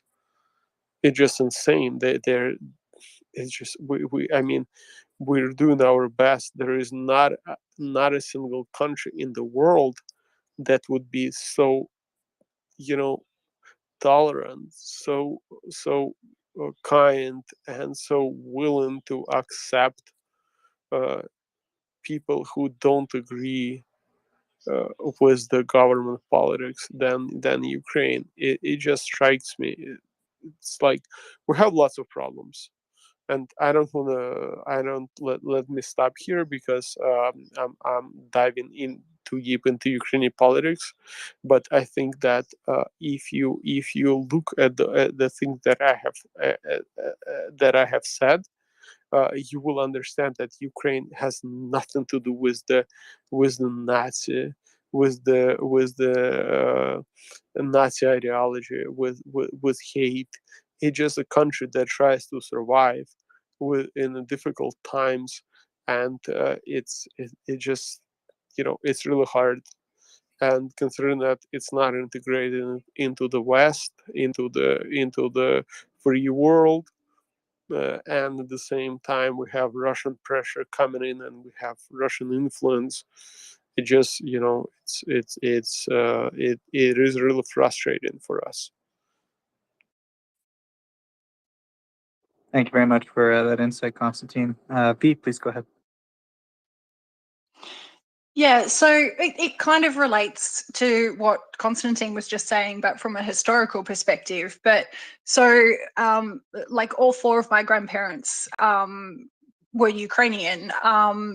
So on my dad's side of the family, his dad and his mum were each from Western Ukraine. So my baba was from a little village. Actually, we talked about this village not that long ago, I think, on the space. It's very near Ivankiv. So it's not far from Chernobyl. And it was one of the villages that was actually occupied right at the beginning, and there were some atrocious things that happened there. So that was, anyway, I'm getting off track. So she was from there, but and my granddad that married her was from Lviv, and my grandma on the other side was Galician.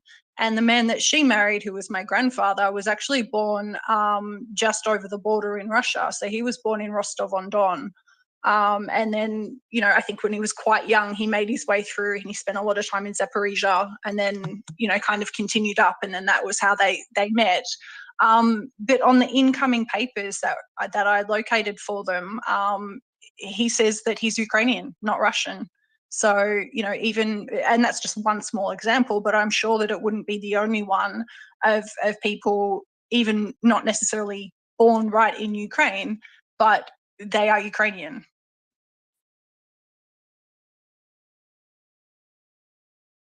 Thank you very much, V. JJ, do you want to add something here or no?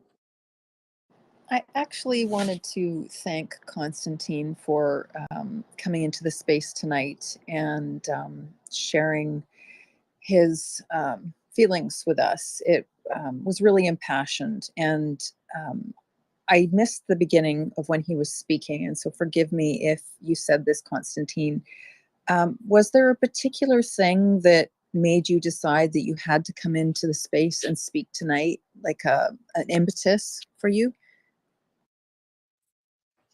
No, there were not. I just, I tried to, for me, I'll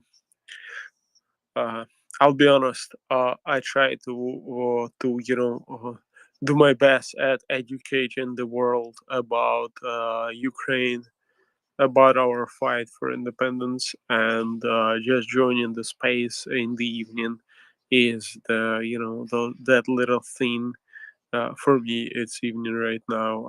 I'm sure for Vivi, it's not evening. It's probably day, and it just, when I have time, I think that it's the best spend time for me to speak and to address questions, because there are people, who try to challenge Ukrainian independence, Ukrainian existence, and Ukrainian legitimacy as general. So for me, just when I get a chance to speak at the space where people, more than 10 people are listening, is an honor already. And when this is a space like this where we have much more than 10 people, and I have time, it's just an honor for me to have my word. Not it's just, my small word. I can say that this is my small word because I'm a veteran of Ukrainian armed forces, and our people are fighting. And for me, it's every time I don't do something, I understand that people are dying, and I just have to do this. It's our honor to listen. Thank you.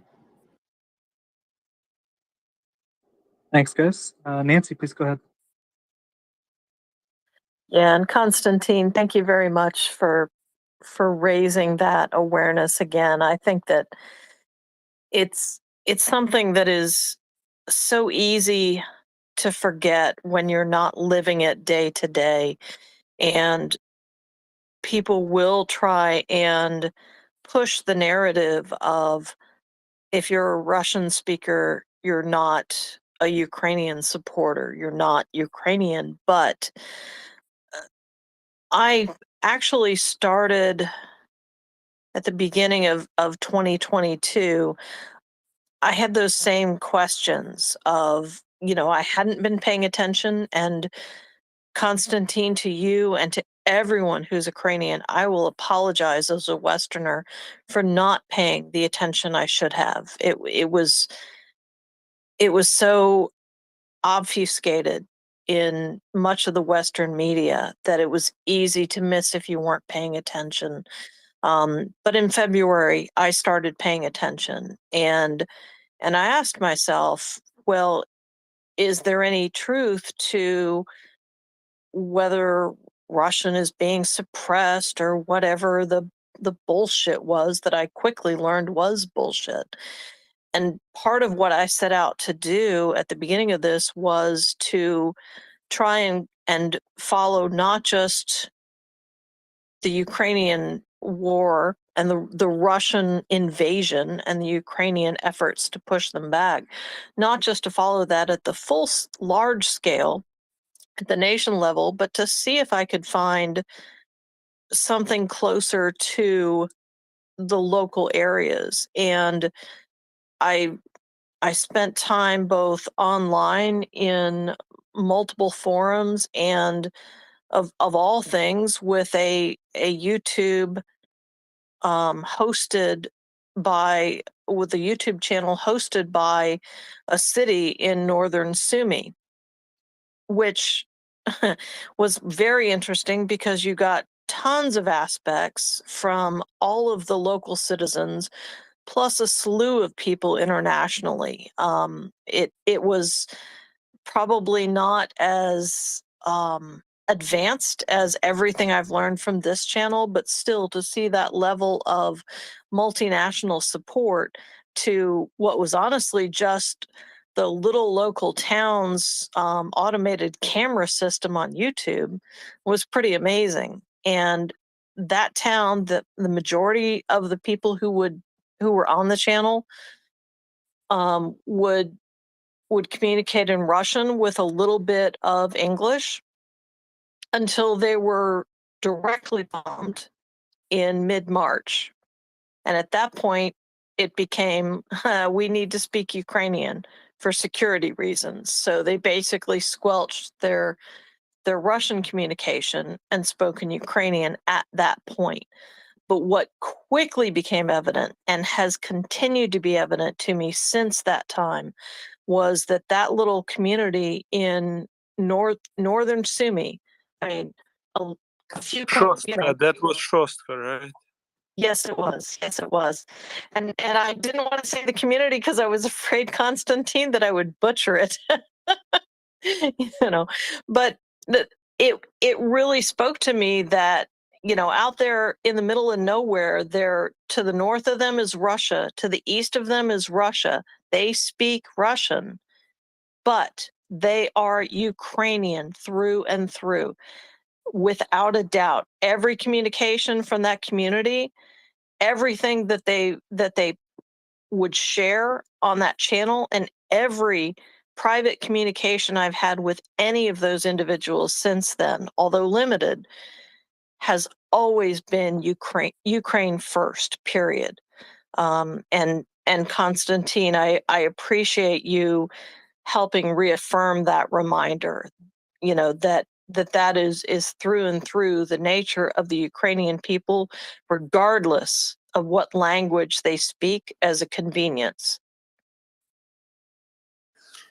I really appreciate you saying that, and I want to say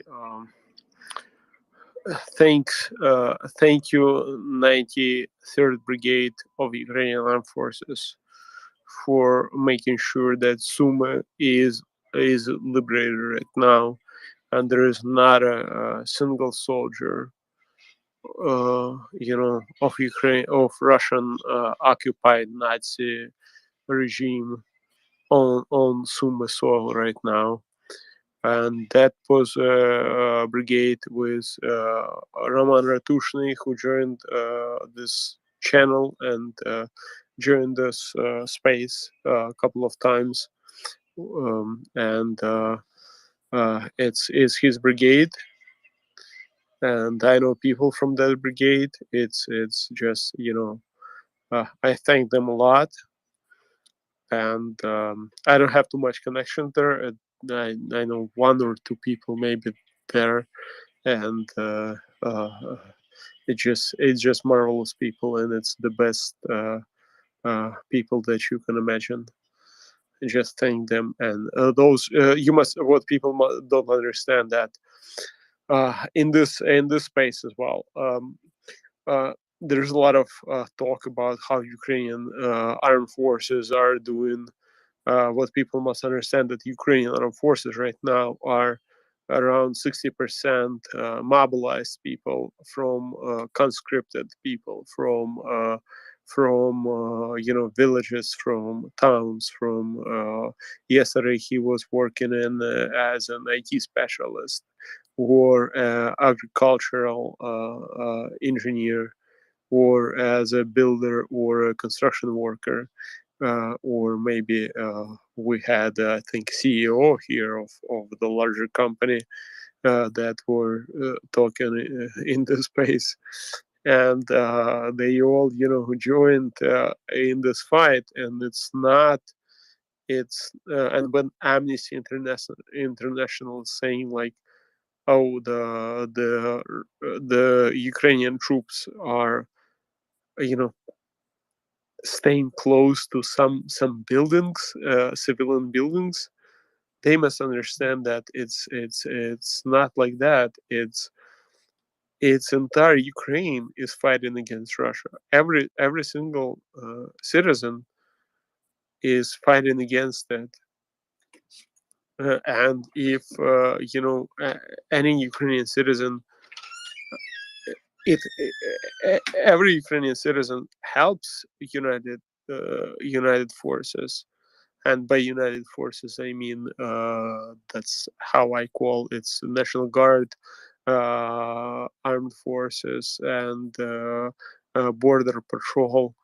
But every citizen, just if you have anything that you have, you give it. If you know anything that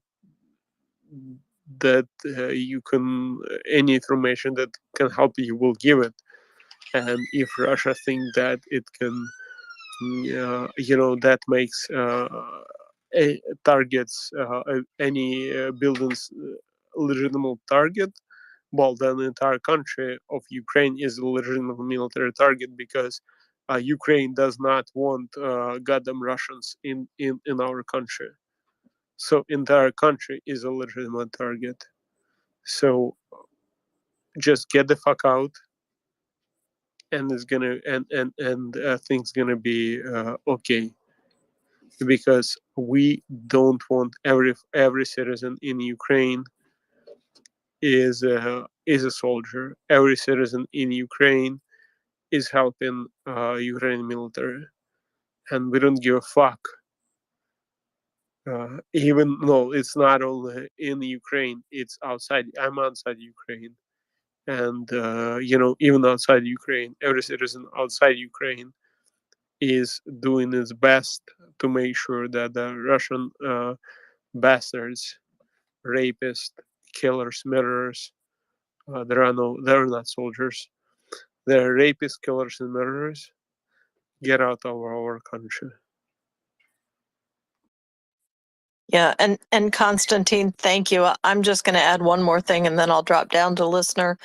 That sentiment is what I heard very clearly from the citizens I've communicated with in Shatska.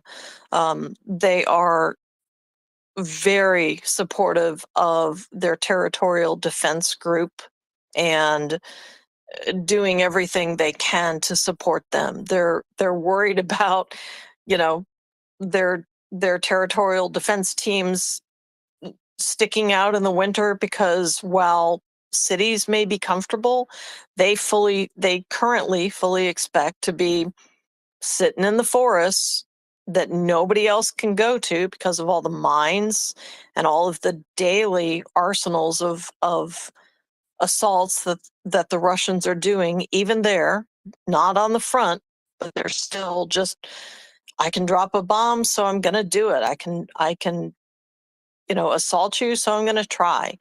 They continue to harass those areas, and the territorial defense personnel in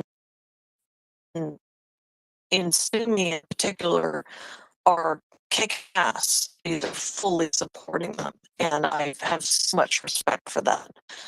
And it's heartbreaking to see as an outsider, but understanding what they're going through, and Constantine, what you've expressed to us about Kharkiv and the areas north of that, there is absolutely no question. There is no chance that those groups will say, life would just be easier if we just give up and let the Russians roll right over us. There is no chance in hell of that ever happening. And that's clear in every communication I've had with them and with the people in this space who are Ukrainian. So thank you.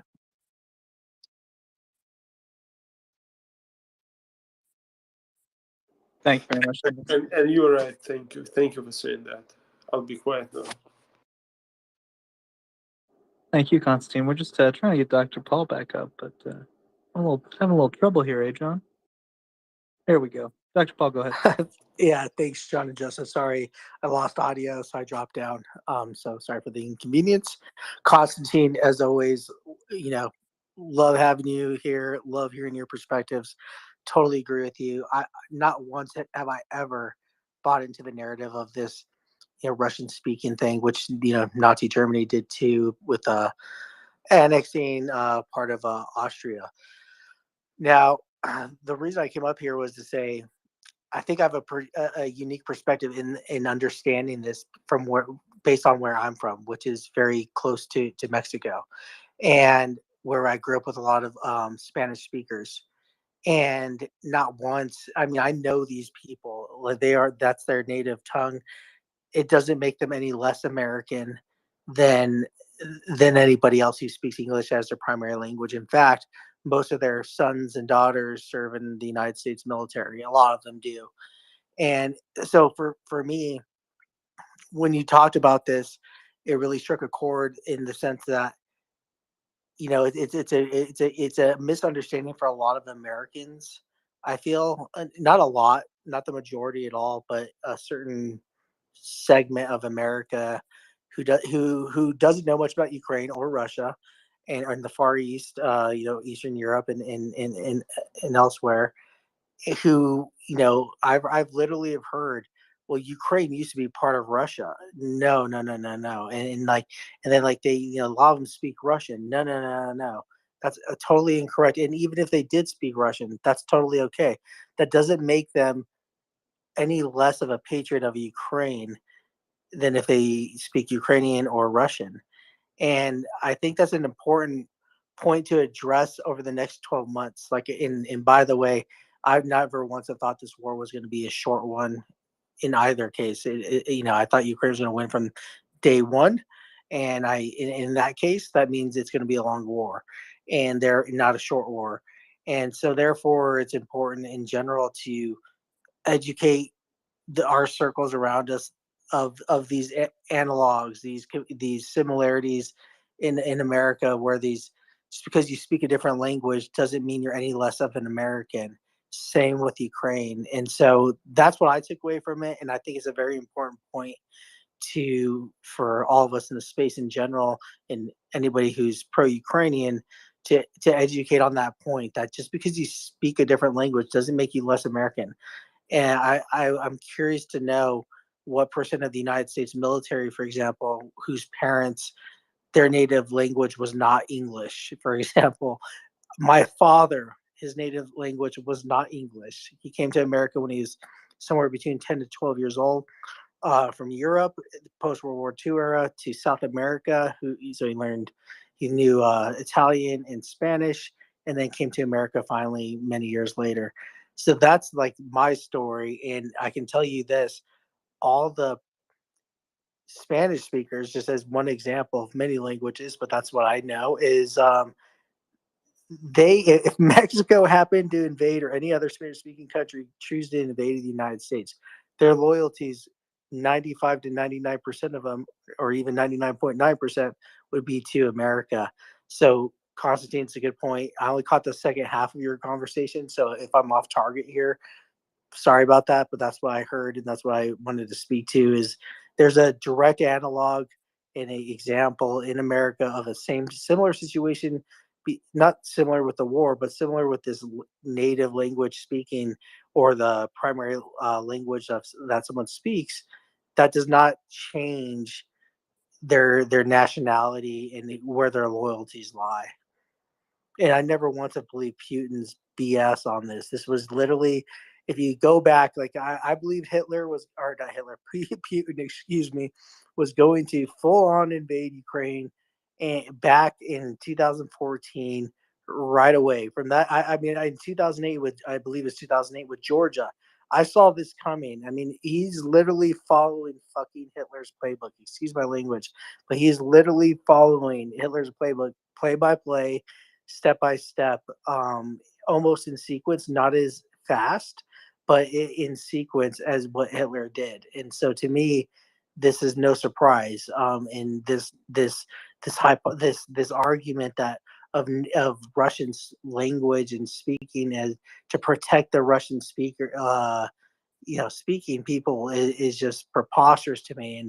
And I've heard dissidents against Ukraine in the United States say such things, it is misinformation and propaganda, sure, but the fact is, most Americans don't understand this nuance about just because someone speaks a certain language doesn't mean that their nationality and their culture and everything else resides within that other country.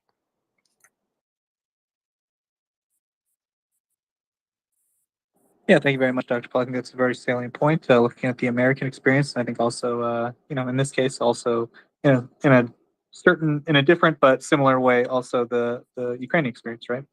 So thank you very much for that display. Go ahead.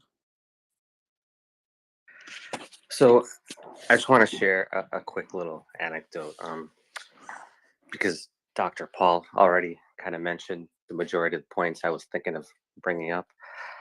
So I'm a Russian speaker and I'm an American citizen. Does that mean that Russia's allowed to invade the United States in order to protect my rights?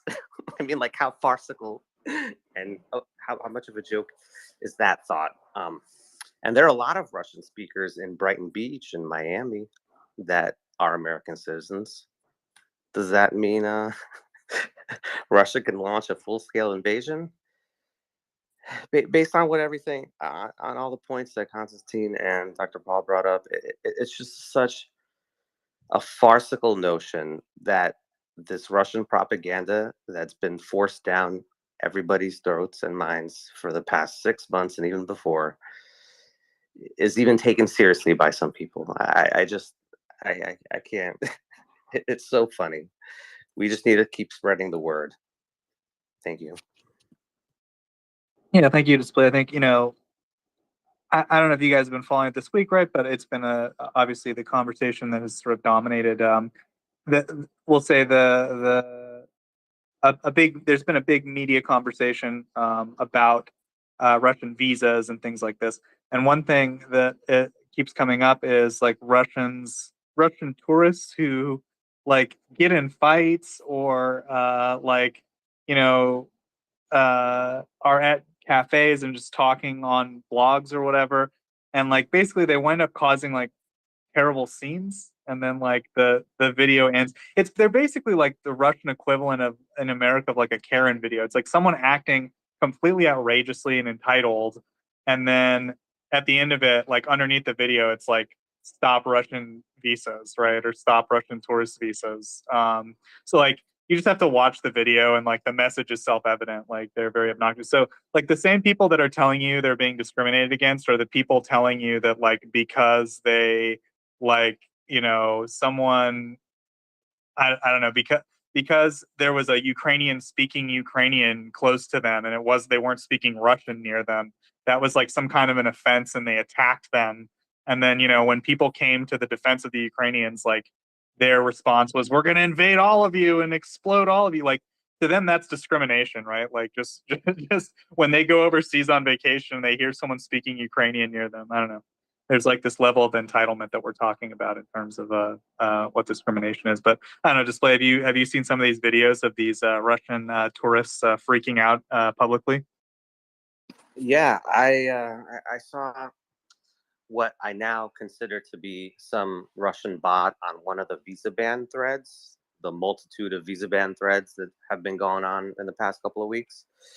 I saw somebody mentioning, where are these, Russian tourists that are causing all these troubles in the EU?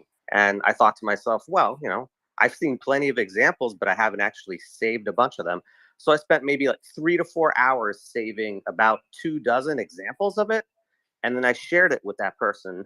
And guess what? That person never responded back to me again. Wow, what a surprise. That to me, that's like saying, I don't think there's horrific traffic accidents in Russia. I mean, that's ridiculous. Like that, like, I'll show you some videos, buddy. Like, are you kidding me? So if you've ever been to Moscow, you know how bad the driving is there. Oh my God. Yeah. And I mean, there was this period where people would just get frustrated. They'd be like, oh, traffic jam again. And they just drive on the sidewalk. Who grew up. Yeah, go ahead to Display. Oh, did we lose him?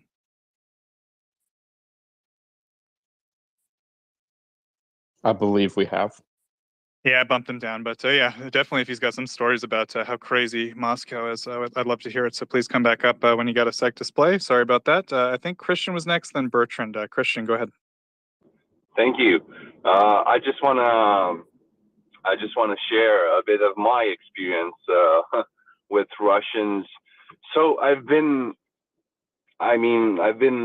to a lot of countries on vacation and on holiday, and it's really enough, for example, to go to Turkey or whatever, and because Turkey is usually full of Russians, and I have never had good experience with Russian tourists.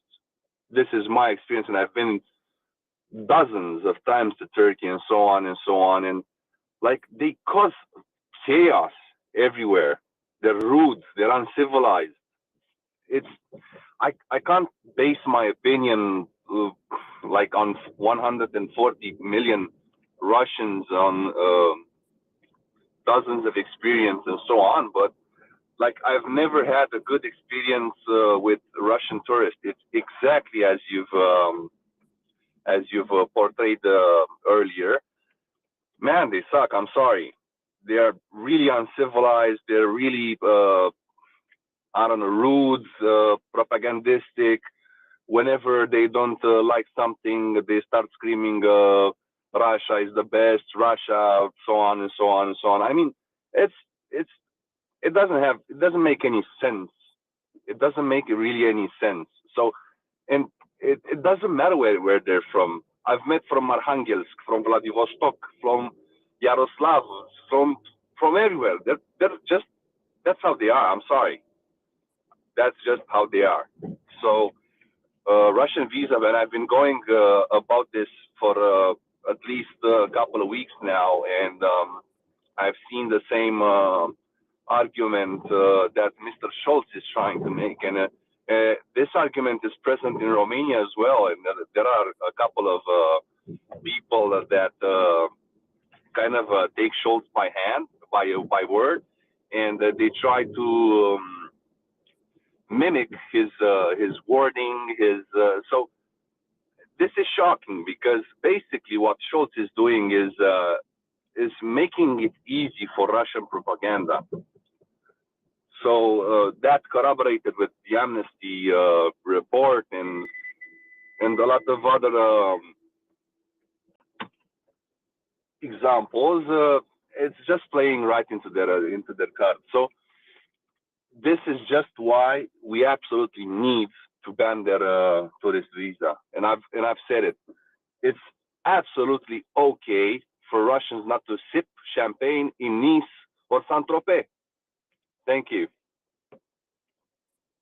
Thank you, Christian. Yeah, we definitely, talked the issue a lot here. It's obviously a big subject, but it's being discussed a lot, and so it's something people feel very passionate about in terms of also the specifics of how it would play out. So, yeah, totally understandable. People do want to discuss that, and yeah, I guess like I was maybe speaking also just to the broader point of these videos of Russian, and as Christian also pointed out, this Russian behavior, right? I mean, it's just I don't know. There's like this level of I guess infantilization by the Russian state, just watching the propaganda, for years and years, and then also just the sense of like imperial entitlement that this is, A, Russia's the greatest country ever, and B, this is like the former Russian, near abroad as they call it, and you should treat us with deference for that reason. And so, yeah, you get this very toxic combination.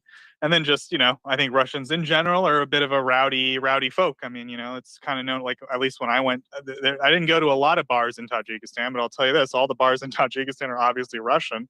And they said, hey, don't look at any ladies. They'll stab you, stuff like that. Like, so, it's yeah, I wouldn't want Russian tourists in my place, but anyway, I live on the west coast of the United States. You know who we get a lot? The Japanese. They're very polite, very clean, wonderful tourists. Just speaking from experience. Anyway, with that, I'll go to Bertrand. Bertrand, go ahead.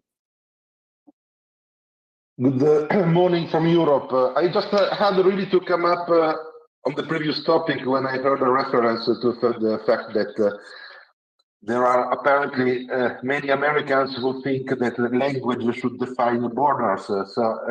This is a ridiculous statement in general, but it's ridiculous and hilarious to the extent if you are saying it as an American, guys. So, Bertrand, I'm getting a little bit of audio problems from you. Is there any way you can clean that up or no? Let me try.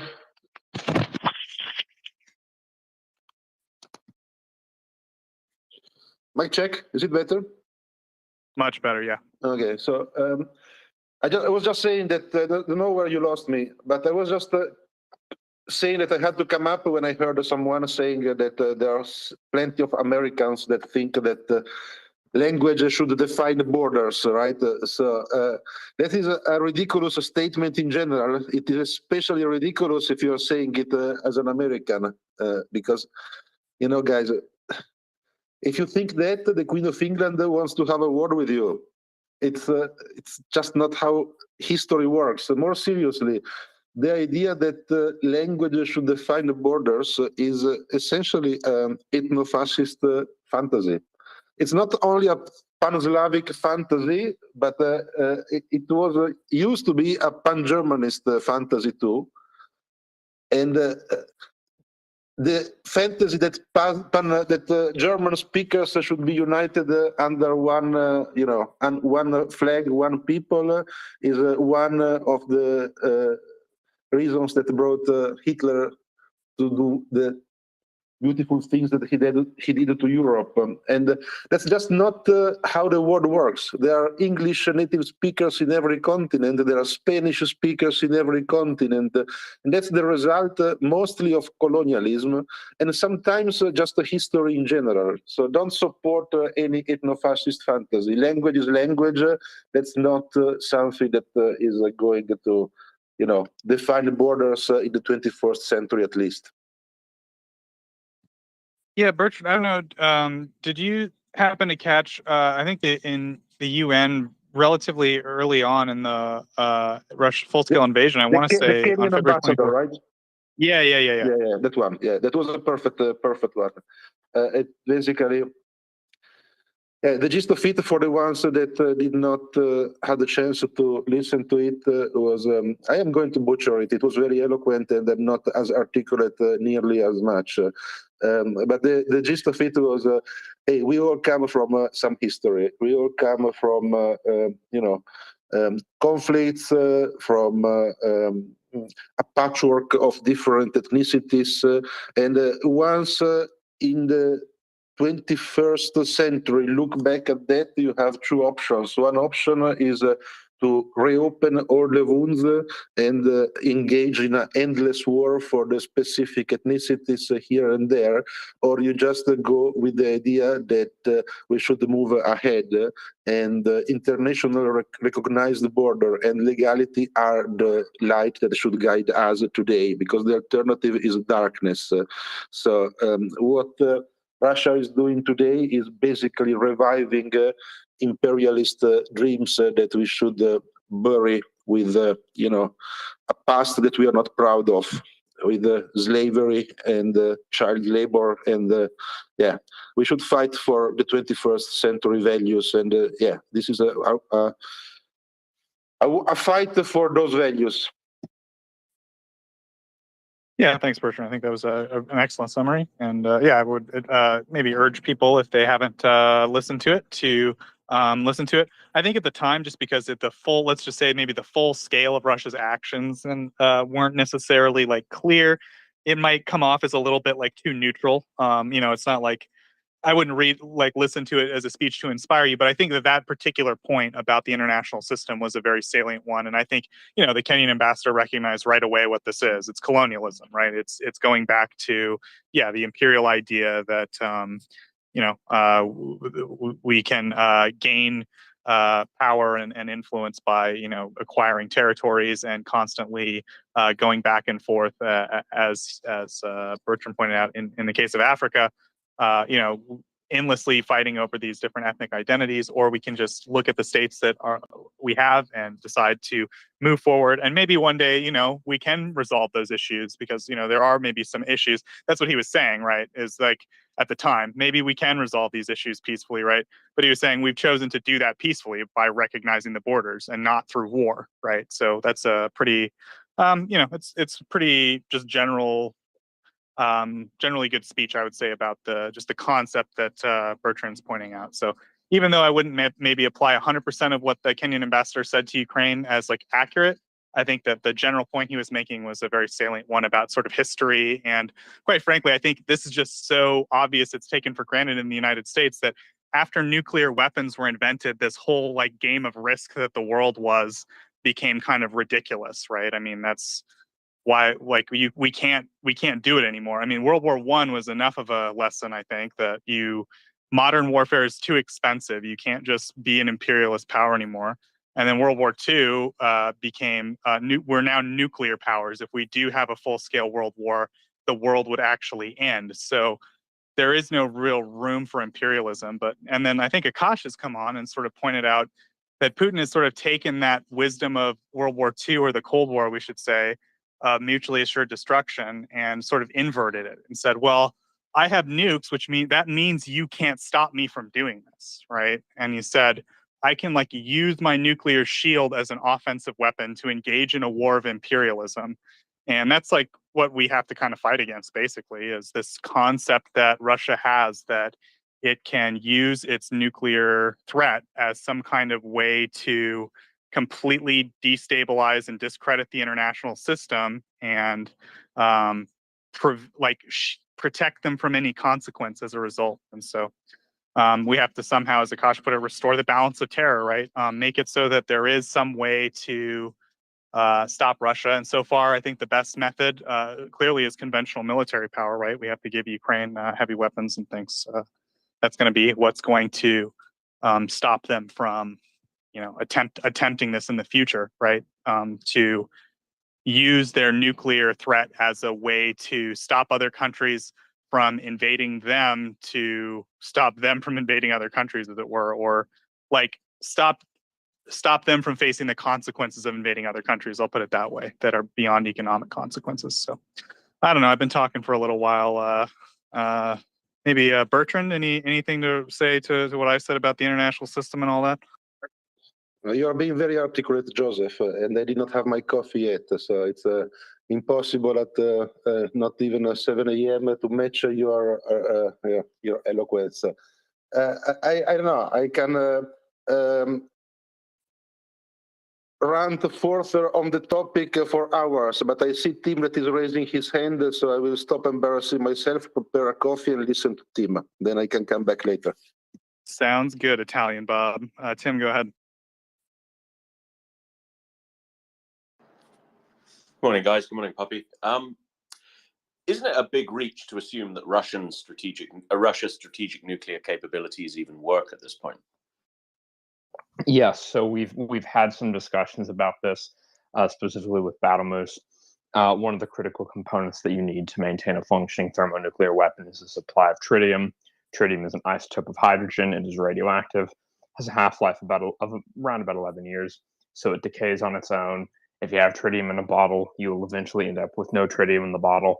So you have to actively produce it. You produce it by bombarding lithium with neutrons. Lithium splits into tritium and helium-4, and so that's how you produce tritium for use in the primary stage of a thermonuclear weapon. We did some rough back of the envelope math, and based upon what's kind of known about the design of Soviet Russian nuclear warheads and the amount of tritium that they require, we compared that to the amount of tritium that is known to have been produced in Russia, and those two sets of figures do not add up at all.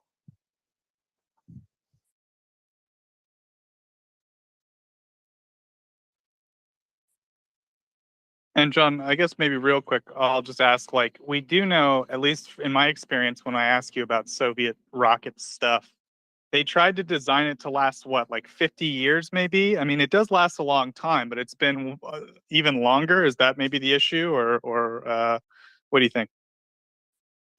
So my understanding is that Soviet nuclear warheads have a shorter shelf life than U.S. nuclear warheads. I'm not sure what the shelf life is for a U.S. nuclear warhead off the top of my head is.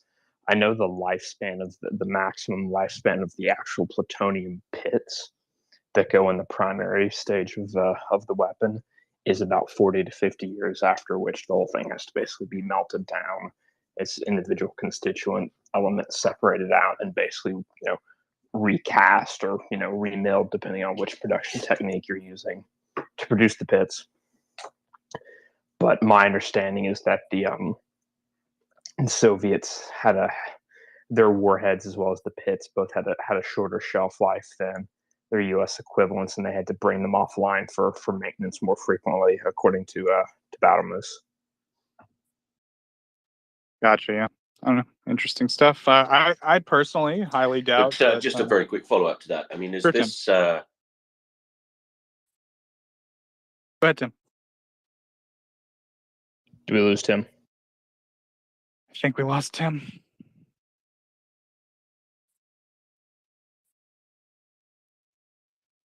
Tim, we bumped you down. Please come back up soon.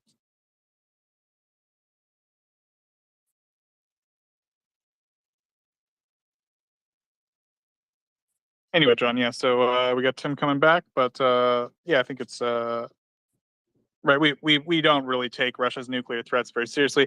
I saw kind of a funny meme a while ago that was just like, like Westerners when they get threatened with nuclear weapons and we're all like scared, and then like, Eastern Europeans get threatened by nuclear weapons and they just like don't care. And then it was like times Russia's threatened Eastern Europe with nuclear weapons, and it just listed like 50 times that Putin has just said, I don't know if you like bulldoze that World War II monument. I mean, it might be time to get the nuclear weapons out. So it's just like, just ask an Eastern European, like, do you think Putin will nuke everyone? They'll say no. So like, we're not talking about like a real credible nuclear threat here, in my opinion. But then if now we're just speaking to the actual like mechanical question of, do the nukes even work anymore? So we're going beyond that. Go ahead, John. Yeah, we're going beyond the logic of deterrence to the actual, mechanistic, factors of can their warheads actually produce their intended, as designed nuclear yield to spec.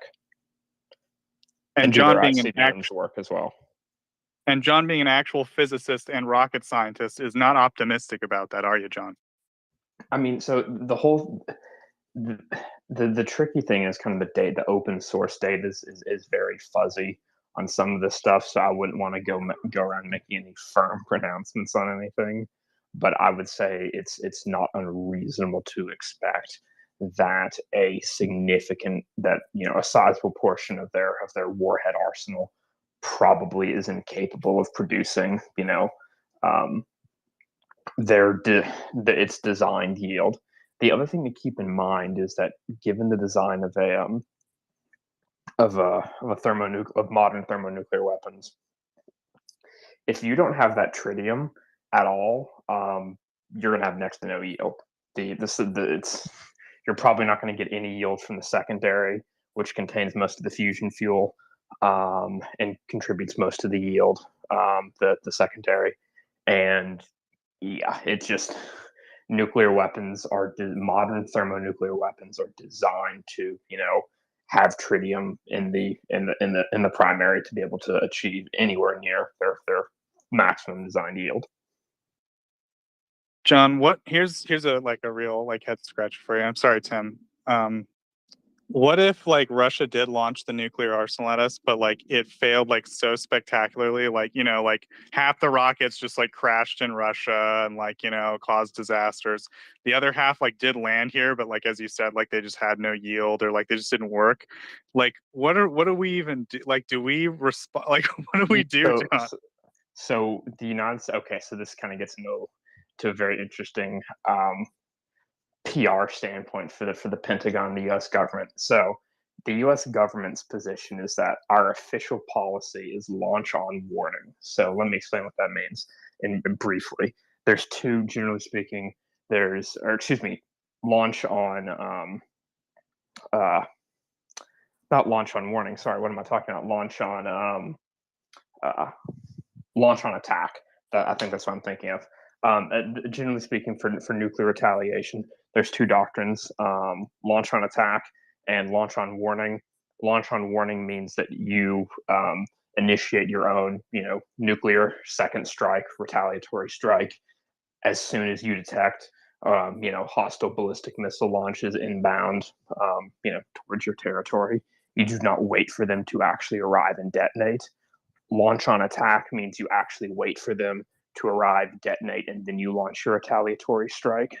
The U.S. government's position is that the U.S. has a launch on attack a launch on attack posture, and that we do not have a launch on warning posture. The problem is that's totally false. If you actually look at how the Pentagon defines launch on attack, it literally includes launching on warning. So our actual policy is launch on warning. So the minute that we, detected, large scale Russian ICBM launches, we would retaliate. Gotcha. So by the time we realized Russia's attack wasn't effective, there wouldn't be Russia anymore, basically, was what you're saying. Correct. Oof. Yikes. Anyways, Tim, sorry to cut you off. Go ahead. We got your back. No, sorry, it's fine. I was just randomly pressing buttons like a drunken chimp. Please, Puppy. So, question for John. So you're, I believe, talking about the strategic nuclear weapons, right? Is it correct, my understanding, that currently the posture regarding tactical nuclear weapons is I don't know if it is an official doctrine or is it an implied doctrine, but my understanding would be that for tactical nuclear weapons, the current posture is to respond with the conventional means. Is it correct, or am I wrong in this understanding? Maybe, Tim, my understanding is that U.S. doctrine is to generally respond to a nuclear attack with retaliatory nuclear strikes. Gurney or Tim, if I'm incorrect about that in the case of limited tactical nuclear weapons use, please correct me. But I'm pretty certain the U.S., the default U.S. posture is any nuclear strike against the United States will be met with, full-scale nuclear retaliation. Speaking for the UK maintains a policy of nuclear ambiguity. So the official position of the British government is we don't have a position. Yeah, that's pretty much, yeah. Go ahead. Yeah, Gurney, please go ahead. No, just briefly touching on this subject here. I've heard the tritium conversation before a few times, and it sounds likely, right? It sounds likely. I do have some reservations when using that or talking about it, and this isn't on the larger issue of can they or would they or use them. It's just, I think, very specific to the comments about the tritium, and making some of these calculations here offhand. And my reservation about that is to most countries, these are closely guarded state secrets. And most countries that have shown a capacity in the past to be able to produce these things, and have produced them, are likely to produce them, or likely to get the materials needed to do that. So that's my only reservation in this. And the reason I'm expressing that is because did we just lose Guy? No, it's just you, Tim. Just you. Go ahead, Gurney. And the reason I express that is not, this has nothing to do with Russia's invasion of Ukraine. It has more to do with and again, separate this out. This is not about Russia invading Ukraine. This is not about Russian nuclear threats. But there's sort of a paradox that occurs when you underestimate fundamentally the capability of an adversary. And again, I'm not trumping this up. I'm not hyping this up. I'm just saying so I have reservations when it gets out there into the public lexicon, that it's likely that their stockpile does not work, at least from a primary secondary type ignition. I think there's some hesitation in me. There's some danger in both conveying that and or the potential accuracy of that. Again, that's a very nuanced comment here. It's not applicable to anything that's happening in Ukraine or a tactical response. But I thought I'd mention it because when talking about things of such regard, I want to believe that is the case. However, these things being integral to most countries that possess them, and knowing that most countries are capable of deception, I find it plausible that they may not have adequate tritium for levels that they've had in the past. But I don't know if that's something that I take with me to the grave, etc. But that's just my reservation on that sort of topic. To your point, Gurney, I think you're 100% correct on that. The thing that I would point out, and just kind of walk my own comments back ever so slightly, and to your point, is that even if they say, even if they have a shortage of tritium and 30 to 40% of their warheads don't work, that's still 500 to 600 functional warheads. That's more than enough to cause catastrophic amounts of damage. So they would have to have, almost no tritium production. Their demand, their need for it would have to almost completely outstrip their supply in a way that we have no idea of knowing whether or not that's actually the case. And I'm not trying to convey the opposite. There's certainly nothing to be scared of. There's no change to really, any of the predominant players' nuclear posture, right, in the last 50 years here. So I'm not saying hey, anyone have these concerns or be fearful. I'm just saying I'm more fearful of the unintended consequences of potentially underrepresenting the capability, especially when it comes to nuclear postures. But that's again, that can be, some people are going to read whatever they want in that statement I just said, but it's just a very specific, caution to a very specific type of problem, and that's underrepresenting here, or undervaluing the capability. And to John's point, look, if 3,000 warheads was a 1960s level goal, we know that clearly wasn't needed. Oh no, did we lose Gurney? Lost Gurney. Very, very briefly, as we get Gurney back up, very briefly in John's defense, John did say at the very beginning, as a caveat, the open source information is fuzzy. I remember you said that, John. And the other thing is you described your math as back of the napkin math, which I've learned from General Ryan, because he used the term back of the cigarette packet math. And then there's also a British term, so I can't translate it for the Brits, I'm sorry. But anyway, point is, joke's on you if you believe John's napkin math. No, I'm just kidding. But yeah, that's just briefly in John's defense. And we took him a little far from when he said that. But I think we should maybe re-stress that, right, John? Yeah, no, Yes. this is not a criticism to John.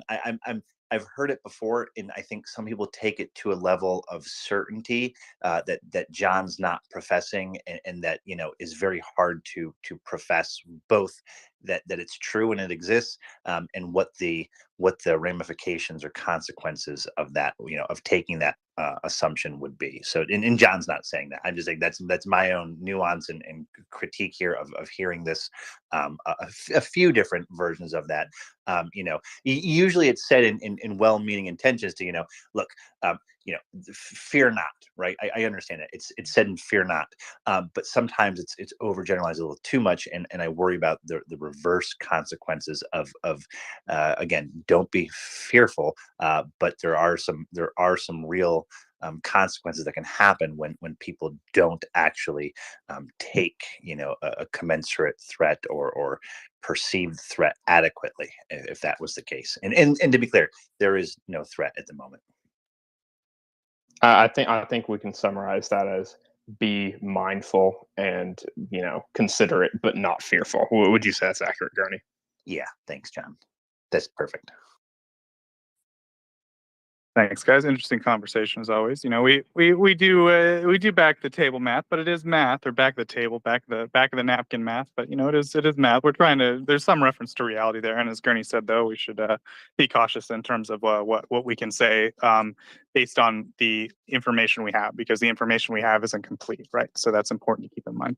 I'm sort of picturing like the Hitchhiker's Guide to the Galaxy, maybe like some extended chapters that haven't been written, and one of them is kind of like in the universe ended because and it's like, and then someone's computing the number 42 and they're like, oh, just kidding, I mean, I did that on the back of a napkin, it wasn't really the actual answer, like, I apologize, and then everything goes kablooey. Thank you, Gurney. Ajin, welcome. Please go ahead. Good morning, gentlemen. I haven't had my coffee yet, so good evening to you. I hope what I'm gonna say makes sense. Always a nice conversation to wake up in the morning and listen about nuclear weapons. I think it's an important conversation to have, and I'm glad also that you went through the nuance. It is an important fact that it's likely that Russia doesn't have enough tritium for the ignition of its nuclear weapons. Okay, it could be possible. it's also true that 10%, even if 10% of those nuclear weapons were completely functional, which is very likely, and I think it's likely to be more, that still assures the end of the world. So I also I'm glad I know both of all of yours intention, and I'm glad you explained it in such a nuance, because some people take it, and I've heard it in other spaces. But their nukes don't even work. No, yeah, they might, some of them, but it's definitely clear that some work. What was Pakistan when India got its first nuclear weapon? Prime Minister of Pakistan said, "We will eat grass and we will get our own." So I think when it comes to that, countries which pursue this deterrent have it.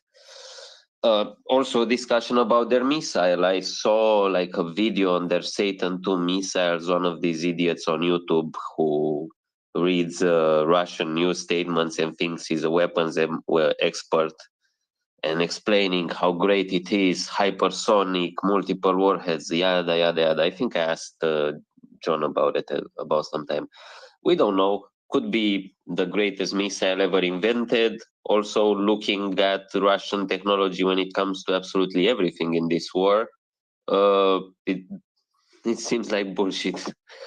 I guess it's important to have these discussions about who they are.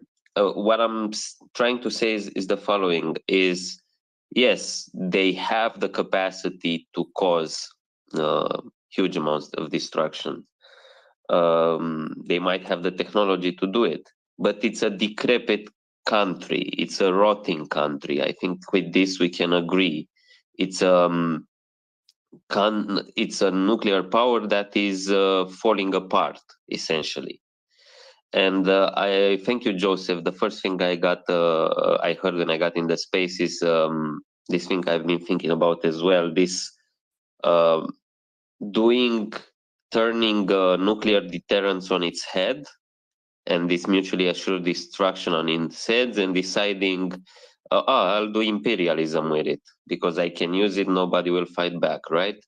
So essentially what Russia is doing to the West, and to some idiots who believe this shit, is pointing a gun at them and telling them to keep walking back. And, keep walking back until you reach the end of the edge of a cliff, essentially. So you're lost anyway. So I think it's important I don't think there is a clear answer, but it's important to have this conversation of, first of all, cut off pundits and journalists who say, or even politicians like who and who say, oh, but what about the nuclear threat? What do you want to do? Go to nuclear war? First of all, cut those people off, and second of all, okay, this is a real threat of the 21st century. Some lunatics use nuclear deterrence as a tool of imperialism. We've discussed here many solutions about containing them, sanctioning them all to hell, just containing, isolating them. I believe a visa ban is part of that mix, like a complete, utter quarantining of Russia. Maybe that's part of the solution. And we should first of all make people not be mindful but not fearful, and discuss solutions of how to counter this nuclear-backed imperialism. Thanks.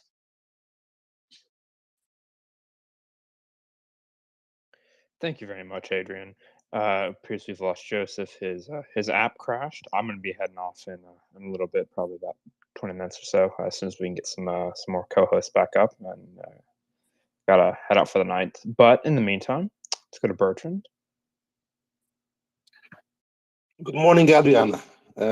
I can tell you that with coffee it feels much better. So, just on the topic that you were mentioning, some of you always fantasizing every other day about, using nuclear weapons to obliterate Western cities.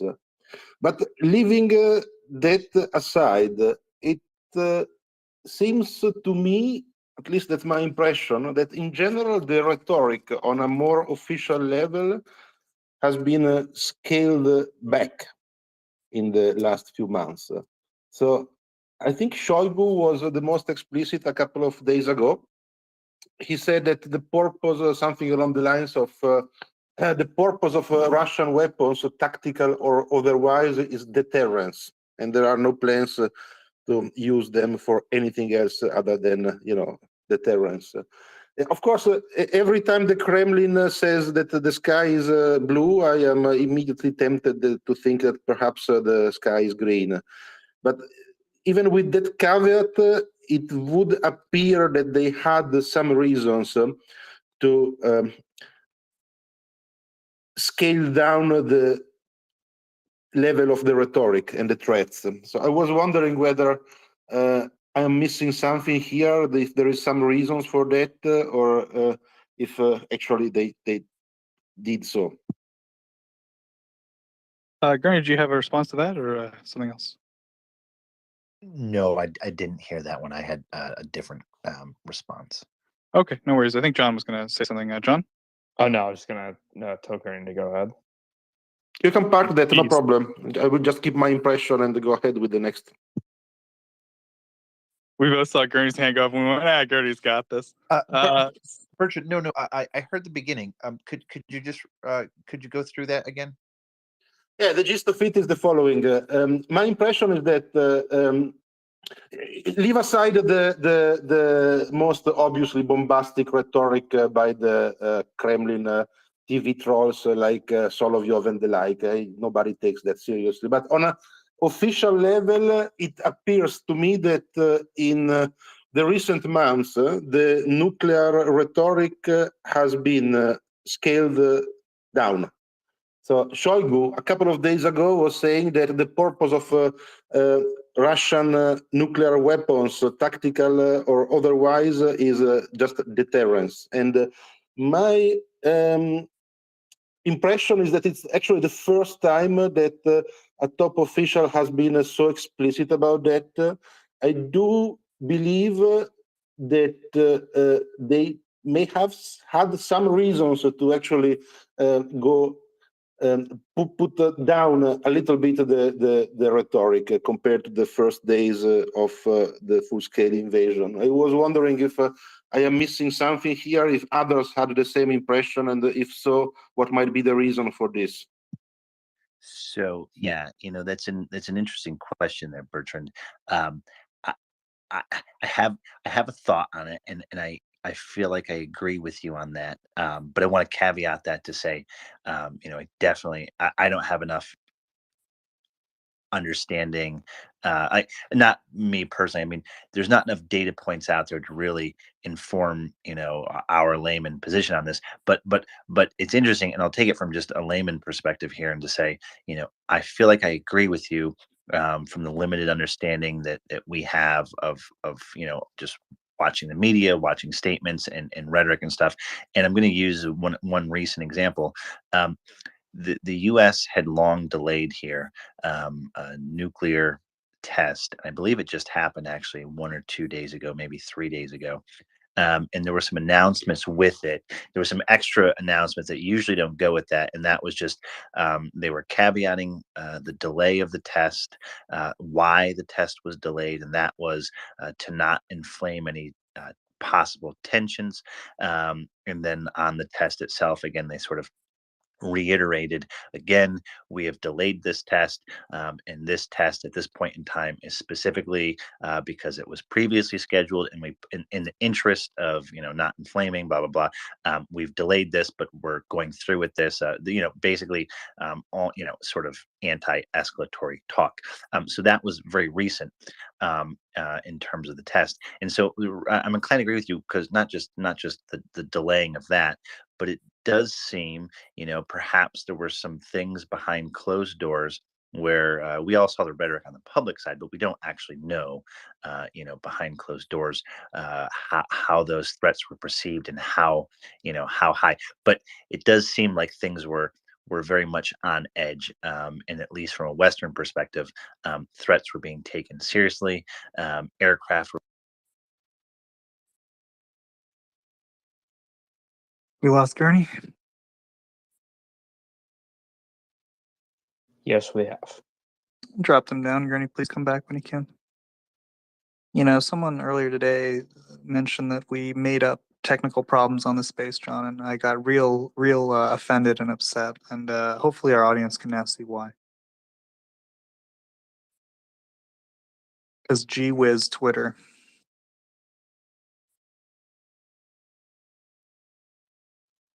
Gurney, welcome back. Sorry about that. We dropped you Yeah, as soon no. as So you just to got out. just to finish it and agree with Bertrand, there is, you know, I do think the perhaps, hopefully, this is you know, again, nothing to say this is true or not.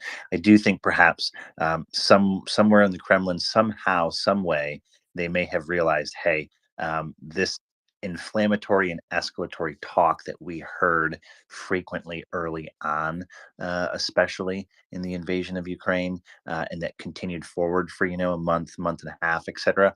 I'm wondering and inclined to say, look, that didn't work from the perspective of the Russians. It didn't get the desired reaction, and that reaction was basically don't do this in Ukraine, don't support Ukraine. That didn't happen, and so when the Russians could no longer pull that card, for whatever reason, they dialed the rhetoric down, or, you know, it got to a point where things were closer than we may have perceived them to be, and perhaps Russia perceived that as well, to say, hey, look, we were, you know, they don't realize we're just using this rhetoric, but nonetheless they're responding because they're probably forced to respond. So Bertrand, again, I don't have enough data points there, but I agree with you that there definitely hasn't been nearly the same level of rhetoric from the Kremlin, and that I think, you know, for the time being, much cooler heads are prevailing, at least in terms of rhetoric, than early on. Especially, you know, clearly nobody from the Western side has ever really ratcheted up the rhetoric. It was all on the Russian side, but for whatever it's worth, that's my thought.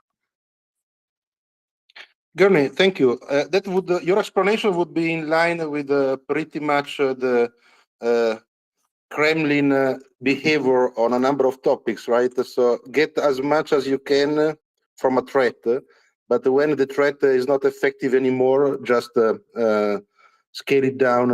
And you have seen that happening with you know, many recent and not so recent example. I guess the most recent obvious one was Finland and Sweden accession to NATO, right? Until it was possibly going to happen, it was the worst thing ever for world peace, and horrible consequence would happen for everyone. But when it was pretty much clear that it was a done deal, yeah, okay, we don't really care about that because it's not that important. Who cares about those countries being in NATO? Sort of messaging. So something along those lines might have happened in this case. So your interpretation seems to be reasonable. And, you know, that actually sort of follows into a different comment I had, but and that is impunity and genocide and sort of, you know, reactions and conditions that might exist. So I was just going to, for the space, I was just going to refer everybody, you know, to the work of Raphael Lemkin. Just to, if you haven't, go reread some of his work. On you know, the understanding of genocide and sort of conditions which cause it, and, you know, the big thing with him is impunity. If impunity exists, that thereby sets the conditions for which genocide can occur, and basically that you must match the action to prevent the impunity, right? And so the reason I brought that up at the time we were just talking, you know, John was talking about tritium and some other things there. You know, there's another recent essay that's out. I forget who had it here, but it's contemporaneous to the events in Ukraine here, and that is sort of inverting it, like we've said here. You know, inverting that nuclear deterrence model in terms of using that against a non-nuclear state. And using that as sort of a shield of impunity. And again, if there is impunity, thereby exists conditions that are conducive towards genocide. And, you know, Raphael Lemkin, sort of the father of the term genocide and a Holocaust survivor, really, you know, bringing that into the lexicon and you know, our he's sort of the father of the current understanding of what genocide is and sort of thoughts and theories on it. You know, and I mention that because you talk about how to prevent. Ultimately, you really want to be talking about how to prevent a genocide. What are the conditions conducive to it?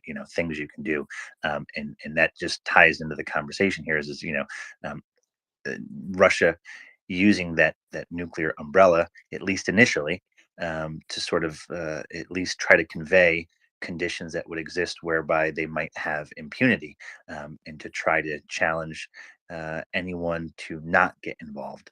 And thankfully, the Ukrainians have resisted, and they're doing it admirably. And thankfully, the West is supporting Ukraine and is giving weapons so that impunity does not exist. And we should do more, and we can do more. But I think it ties in nicely with that conversation that especially their nuclear threats have significantly decreased, because they can't use that as deterrence or coercion or leverage to not get involved, because clearly the West has gotten involved to a degree, especially in support of Ukraine. So thanks.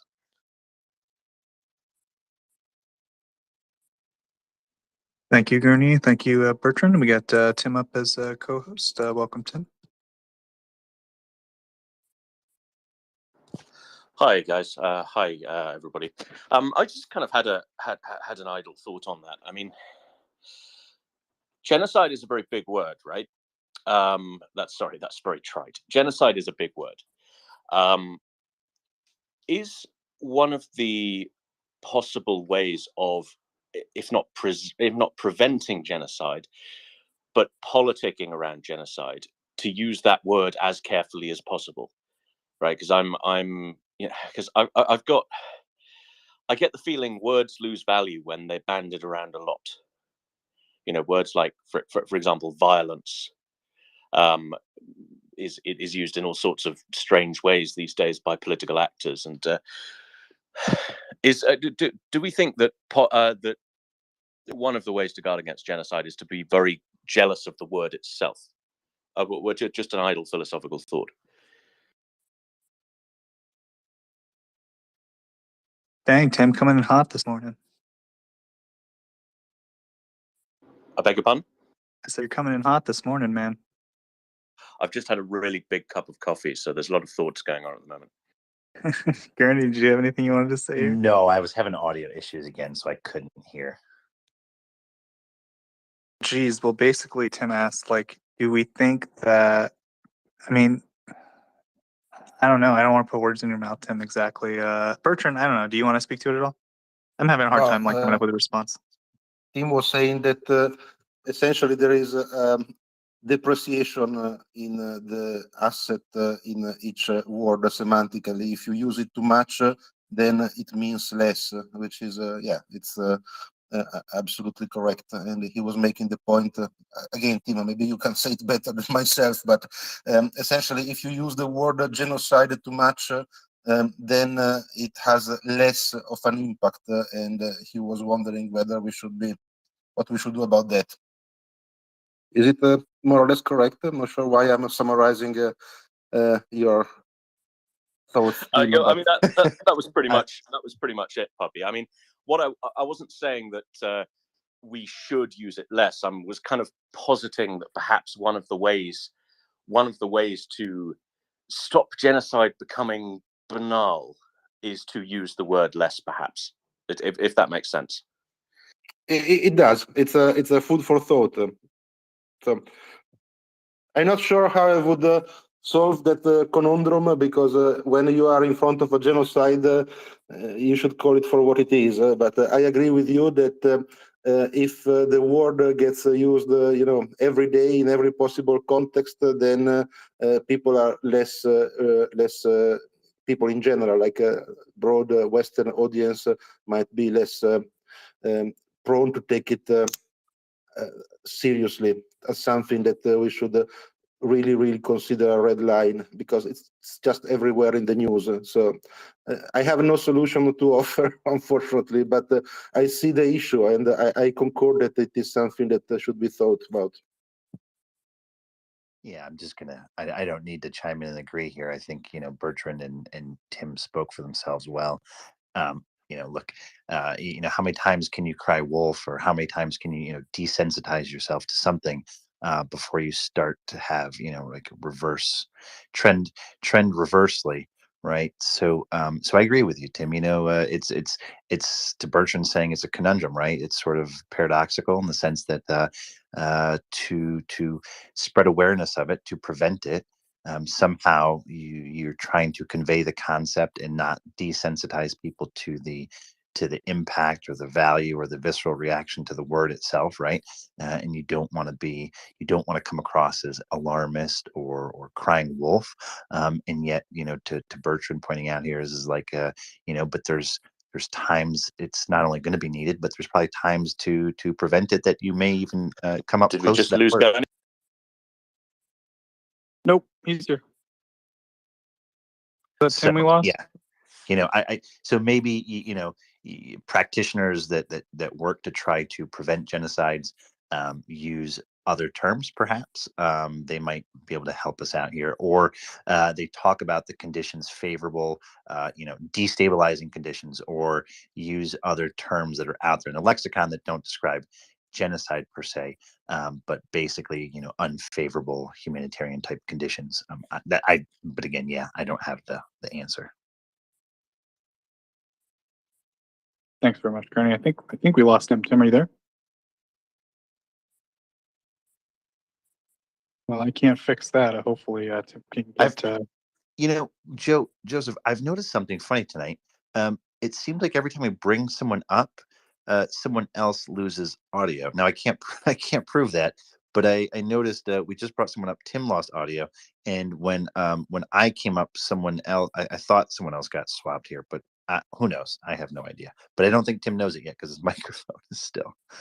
It's not the worst theory, Gurney. I have often joked that Twitter chooses someone to cyberbully until it finds a new victim is my joke, and that seems. But I think you might be right to the extent that it's the problem seems to move from one person to the other, and then once you're good, you're good. I had to stay up an extra couple hours just to make sure that Tim and Doman were stable last night. So yeah, I don't know. It's a big issue. Hopefully Twitter resolves it because we're definitely pushing the technology to the limit here with the stability of keeping the space going for this long, and then also just cycling this many people up and down. There seems to cause eventually people are up, the host account sees people existing that don't exist and things like that. So yeah, I don't know. Interesting housekeeping stuff, Gurney.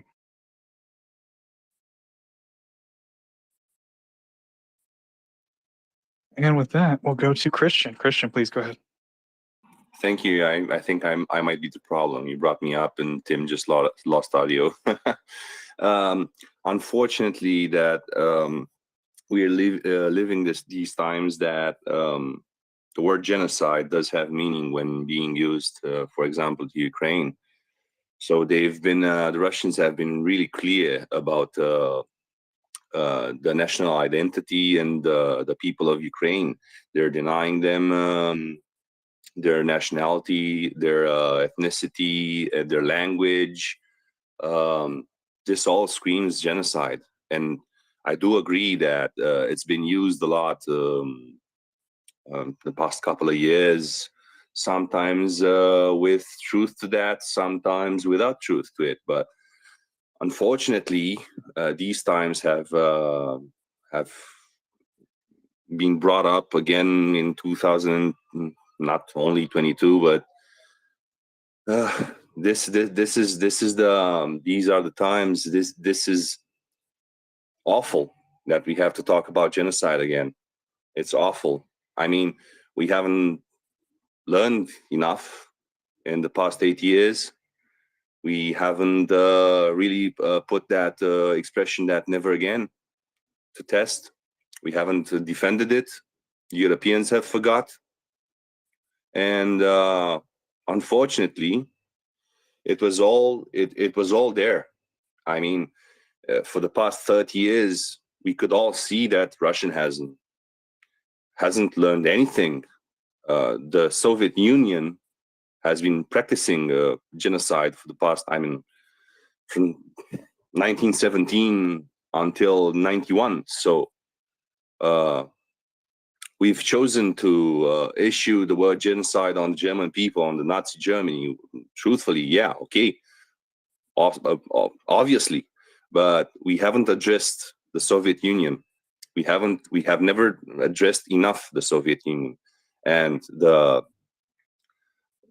inheritor, as I may say it, Russia has been practicing it for at least that amount of time. So unfortunately, right now, the word genocide is being brought up to value again, unfortunately. So yeah, thank you. That's just my 2 points on it. Yeah, thanks, Christian. I think those are good points. Hopefully we can get Tim back. Yeah, I don't see any hands up, so maybe it is a good time for some general announcements, folks. You are listening to the Maria Report. We are a 24-hour Twitter space dedicated to discussing the Russian invasion of Ukraine and the Russian genocide against the Ukrainian people. We do our best to bring you guys experts up on the panel, people with military experience like Gurney, people who have maybe knowledge of politics or economics like Axel or finance. So we do our best to get a panel together to answer any questions you guys might have about the Russian invasion of Ukraine, things developing information that we get. Of course, we also try to bring guest speakers, people like General Ryan, people like James Vasquez, who is coming soon, which we're excited about to have him come back. So people, like that, but also people on the ground in Ukraine. Well, I guess James Vasquez is too, but also like Ukrainians on the ground in Ukraine, I should say. We've had, regular soldiers, privates. We've had majors down in Kherson, and of course, people like MPs like Sovsun. So we have lots of experts from Ukraine come and try to talk to you guys about what's going on in Ukraine on the ground, and give you guys as much detail as they can. Of course, we here at the Maria Report, we support MryiaAid.org. They're a separate organization. They're run also, though, completely by volunteers, just like us. And because of that, that means there's no overhead costs, there's no administrative costs. 100% of all donations go directly to procuring non-lethal aid for Ukraine. Things like tourniquets, bandages, drones, body armor, night vision, thermal vision, firefighting equipment, mine disposal equipment, things that soldiers and civilians need on the ground right now to help resist Russian aggression and save lives. So we do support what MryiaAid.org does. Please go over to the website if you can, take a look at what they do. And if you're so inclined and you're so able, we do appreciate every donation. We here at the Maria Report, we don't monetize anything we do. There's no buy Gurney some Earl Grey tea hot. There is no, get Tim some kind of Estonian beer. I'm sure that's delicious. We just want to support MryiaAid. So if you guys do want to support us, please go there. Of course, you can also retweet the space. It does help us out. Let people know about us who might not otherwise know about us. It does, get new eyeballs in here who might not have otherwise found out. And then, of course, if you guys do want to add something to the conversation or ask a question, please feel free to press the microphone button in the bottom left-hand corner of your screen. Press the little heart icon in the center, and then on the far right, you can raise your hand, and we'll do our best to answer your question. And with that, we will go to Max, who's been trying to get up. Max, go ahead. Hello, everyone. I tried to speak up a little bit earlier, but I was dropped due to probably technical issues. Team, I'm from Ukraine, and it is super sickening to me to hear things like Boy Who Cried Wolf and things like that. So we as Ukrainians, we didn't contribute to the previous improper use of the word genocide. And if anything, we know a thing or two about genocide happening. It happened a few times in the previous century. Ethnic cleansing in Ukraine, you can look it up. It's the Great Famine type of case where when there were people who died due to that, they had in the death certificate, it was written that they are Ukrainian as the reason of death. So it is super sickening to hear that we, as Ukrainians, use the word genocide improperly here in this context. Thank you. No, Max, I think there must be some misunderstanding here. No one said anything of that. Absolutely. And we're in support of Ukraine, and Ukrainians are not improperly using the word in any way or overusing it. It was merely there was a philosophical discussion that was asked, abstracts and separate from Ukraine. How can one protect the value of the word itself? And it was presented sort of as a paradoxical argument, and it has nothing to do with whatsoever of Ukraine calling this exactly what it is, and that's a genocide. So there was maybe a language or misunderstanding there, but absolutely we do not think that, and that wasn't what the conversation was. No, Ukraine is in my view appropriately using the term, should use the term, and needs to say it over and over. It was something completely separate in a philosophical argument to say, if one simply says something over and over, how does one maintain significance of the word? But again, that's in the abstract. That's not any fault of Ukraine. Anything that's occurring in Ukraine, it actually wasn't even sparked in reference to Ukrainians even using it. It was just asked, I think, in an effort to just better understand, since the word is important and it matters, and because the word itself can help Ukraine and it does describe what's occurring. I think it was done to sort of understand how can one better support Ukraine, and with that word. But again, nothing in reference to any Ukrainian saying that or anything on the ground there. So I apologize if there was a misunderstanding there when you heard us. Yeah, Max, go ahead, please. Thanks, and thanks for clarifying this. Yeah, I do agree with this statement. And yeah, it's unfortunate that the word has been misused in the past, but we cannot change the past. Thanks, guys. Yeah, I mean, I as I was the one who broached the hot topic, I'd like to double down on what Bernie just said. As you said, Max, my point was, it is a shame that the word has been, kind of misused in the past and somewhat politicized and somewhat cheapened. And so, what I was wondering is how can we remedy that? How can we avoid cheapening the word, reducing its political power, given that there very much is an actual genocide occurring in Ukraine? So I apologize if that didn't come across clearly. But no, I mean, we are absolutely accepting of the fact that there is a genocide in Ukraine right now. I think everyone on the panel agrees there's a genocide happening in Ukraine, as I just said in the announcements. I mean, we're basically a Twitter space dedicated to, doing our best to do anything that we can to prevent the current Russian invasion and genocide against Ukraine. We think probably the best way to do that, of course, is sending heavy weapons to Ukraine. So we constantly say, please write your politicians and try to engage with, politicians. Of course, it's very difficult for just regular people like us from all over the world to, convince our governments to send heavy weapons. But we do our best. But of course, we also. Sorry, that was me. Yep. Sorry, Joseph. No problem, Tim. Yeah, Tim, just the mute everyone button is just kind of close to all of our other administrative buttons, so it happens.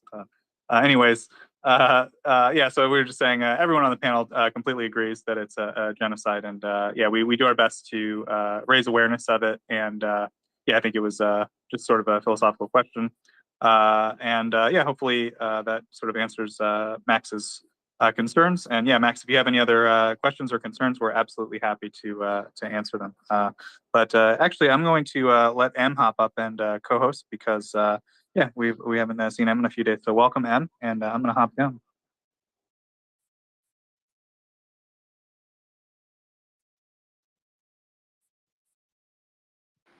All right, thank you, Joseph. Good morning, everyone.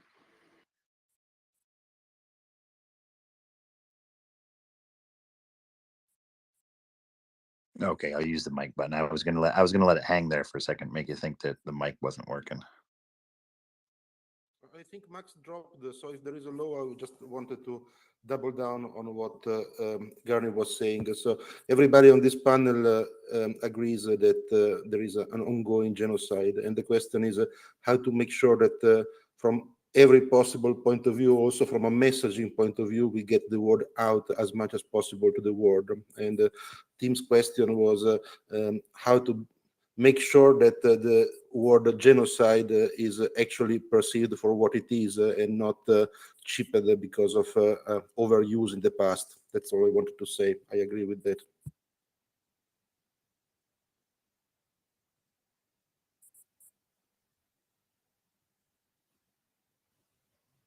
Mic check. I can hear you, Bertrand, and it does seem to switch every time we pull a new speaker or get a co-host seated in a different spot. Sometimes someone else loses audio opposite. So just a FYI, what your mileage may vary. Maybe we should just get rid of speakers. Just make this the Tim and M show.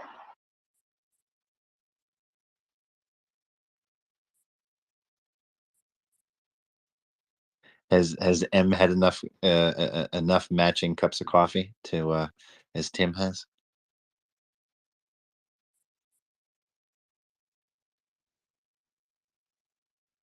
Oh no, I think it's actually I don't think M actually has audio. Oh dear, because I had a question about coffee and Egypt that I think I can answer.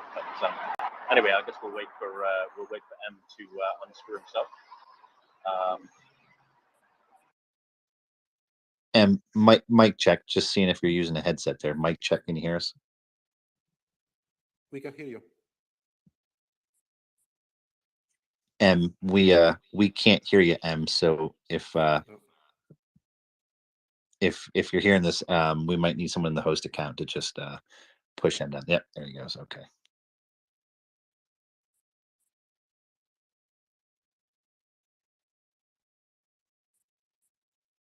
So if we are solving the technical issues in the background, maybe a quick bit of old-fashioned offline activism. There is a worldwide initiative supported by the Ministry of Culture of Ukraine and supported by Ukrainian embassies around the world. So next week, August 24th, to celebrate the Independence Day of Ukraine, there will be human chains in 3 world cities. So that's a nice initiative called Free World Gathering. Again, it's supported by the Ukrainian embassies that are like tweeting out and spreading the word about that.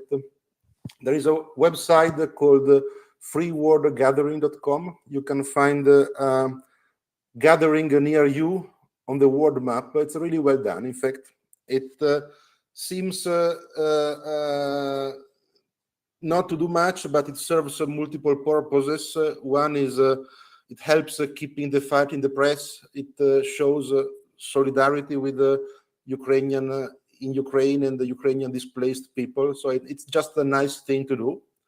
There is also a hashtag on Twitter that is being used for spreading the word, and the hashtag is hashtag the Free World Gathering. So if you want to check it out and spread the word, that is something that, again, to celebrate the Independence Day of Ukraine next week, August 24, will be held in basically every major city in the world, and it is worth checking it out. So thank you very much, Poppy. Just to clarify, that URL was freeworldgathering.com.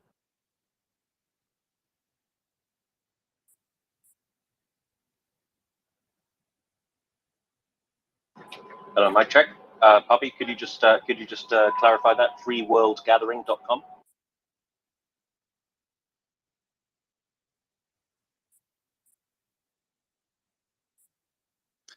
I can hear you, Tim.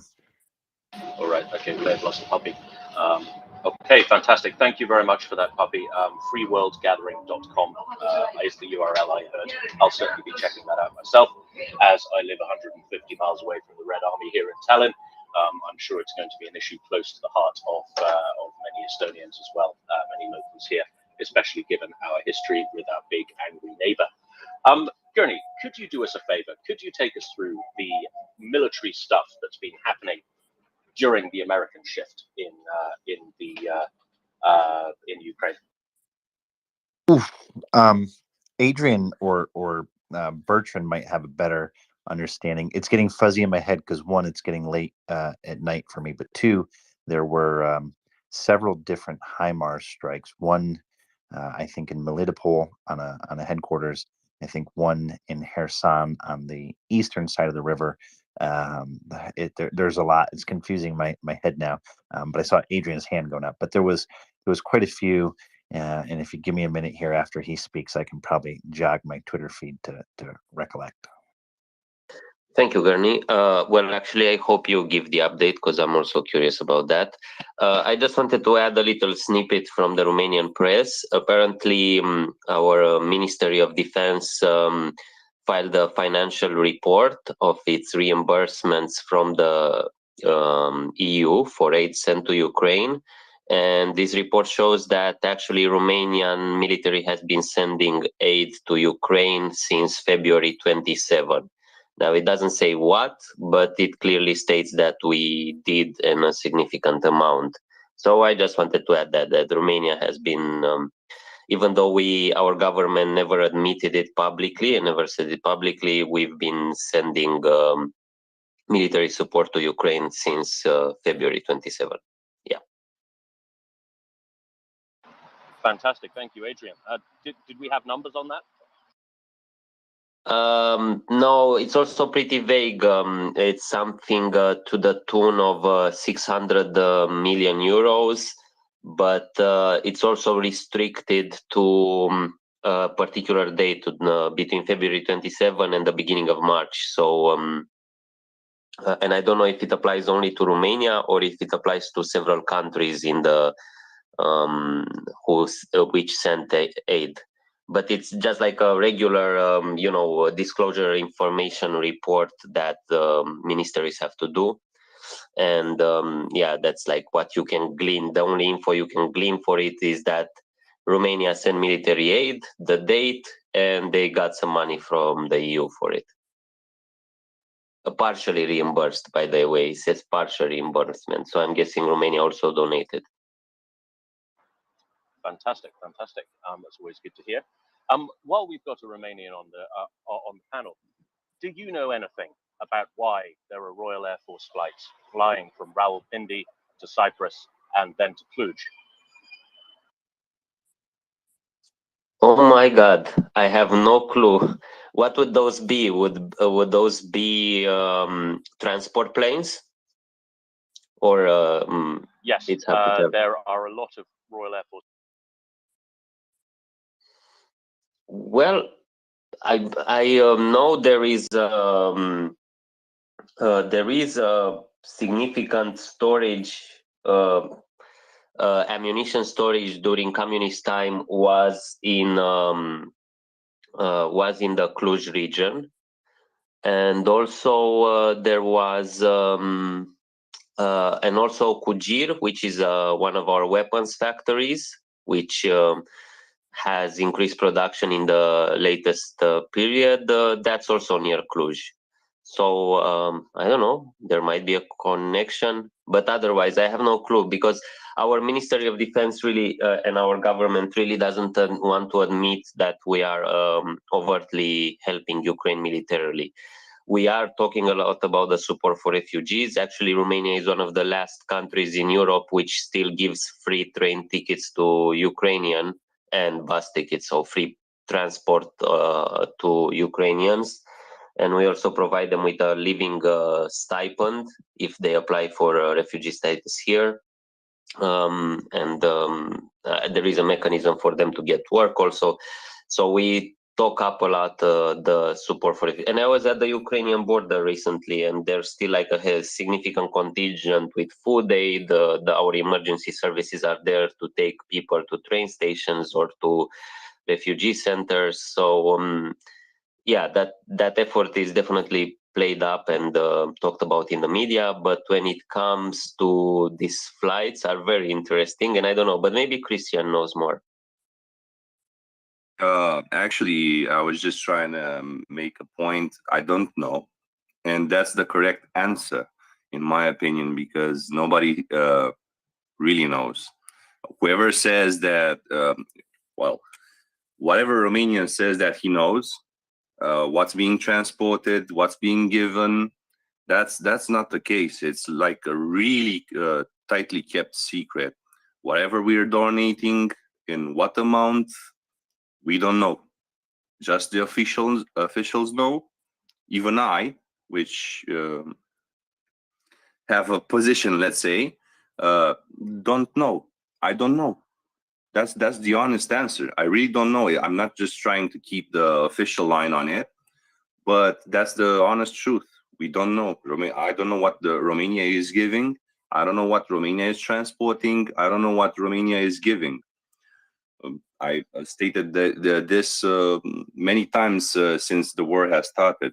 Nobody really knows. Whatever we find out from the press, and the press doesn't really have like accurate data. So that's the whole thing. But I do agree with what Adrian is saying. We're actually doing still doing a lot refugee wise, and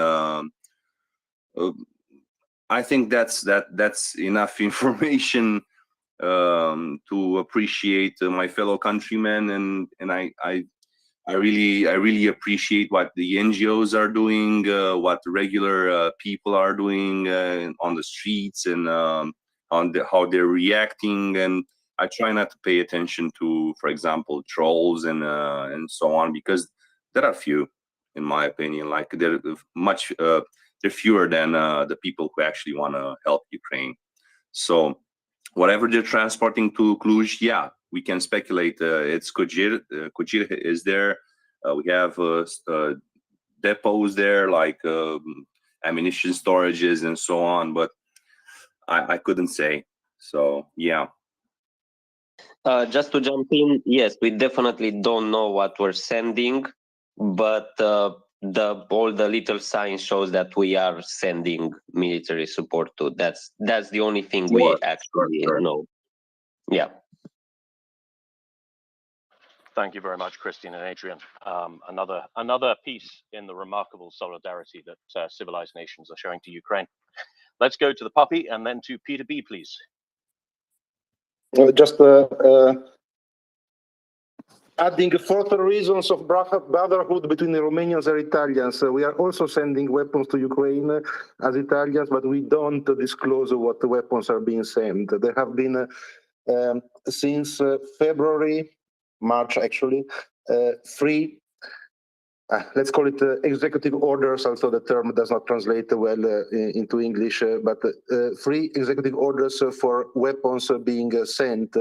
And in the section where the detail of what weapons are being sent, there is a big omissis, so nobody knows, except that we see from time to time specific weapons popping up in videos in Ukraine with the tiny Italian flag, and we know that that specific weapon has been sent. So other than that, it's just speculation. So actually, I might add that one widely speculated and interesting point was a few weeks ago in the press. It was being reported that M270s were being sent from Italy, which would be extremely interesting. But again, nobody knows for sure until we see videos on the ground with the tiny Italian flag. Other than that, we can only hope that it's true that M270s are being sent. Absolutely, thank you, Puppy. For listeners who may not be familiar, M270 is effectively a larger HIMARS system. So it's a larger, heavier HIMARS used by a number of NATO countries. The UK, I believe, has sent a number of these systems to Ukraine, as has Finland, I seem to remember, but I may be wrong on that. But thank you, Puppy. I have one question for you, and also for our Romanian listeners. Why are some countries being a bit guarded about saying what exactly they're sending? Is this like a legal thing or a political thing? Are they trying to avoid interference? They're trying to avoid it getting bogged down in the political system, or is it just is it a strategic thing, a strategic ambiguity thing? So in the case of Italy, I cannot speak for Romanian situation because I don't know it well enough. But in the Italian landscape, it is essentially a political thing. So unless the Italians have some super secret weapon that we don't want to disclose to the world, which is extremely unlikely. There is no obsec reason to hide this, since essentially the same weapons are being sent openly by other countries. So the explanation in the Italian landscape is essentially that in the context of the Draghi government, there was a little bit of everything. It was national unity type of government that included also Putin stooges, frankly. But overall, the prime minister was very much doing the best to send weapons, and in order to balance the delicate political situation, essentially the trick, should I say, I guess, was to make sure that this was done a little bit below the radar, under the radar. So that's what essentially the result boils down to in Italy. I'm curious to know if there is a similar reason in Romania or is a different reason. I can only speculate about Romania, and maybe Christian, because he's more tied into the political stuff, can add. So in my case, it's strictly speculation. So a few years back, we built the anti-missile defense shield with American support. I mean, it's an American base. It's less than 100 miles from my parents' farm.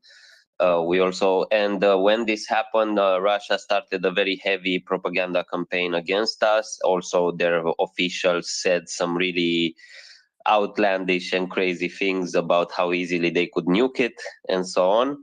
So I guess my speculation is we have a coalition government, an uneasy coalition, people who are at odds just a year and a half ago and still are at odds for sure. So it's a shaky government.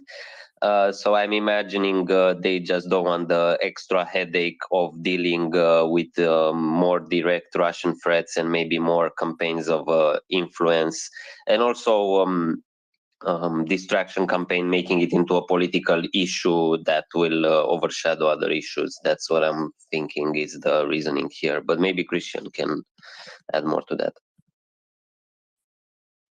Yeah, so you're spot on, in my opinion. It's basically protection from Russia propaganda and soft power.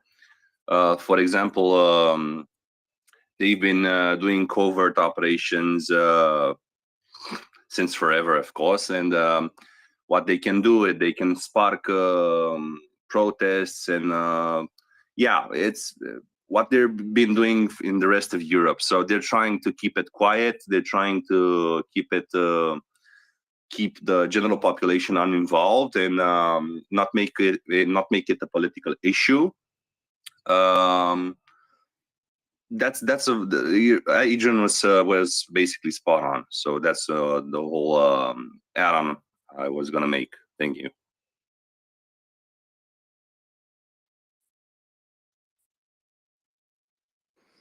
Right. We have a couple of hands up, so let's go to Gurney first and then Puppy. Thanks, Em. Tim had asked for sort of a military update or roundup.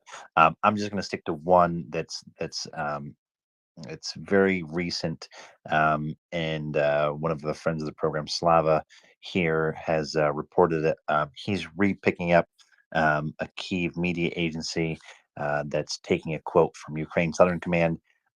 So there's been a couple HIMARS strikes tonight, obviously, in different areas. This one's reported to be an ammo depot in Bilohorivka. And in that report, the translation is a little dicey on it because it says 29 units of rocket launchers.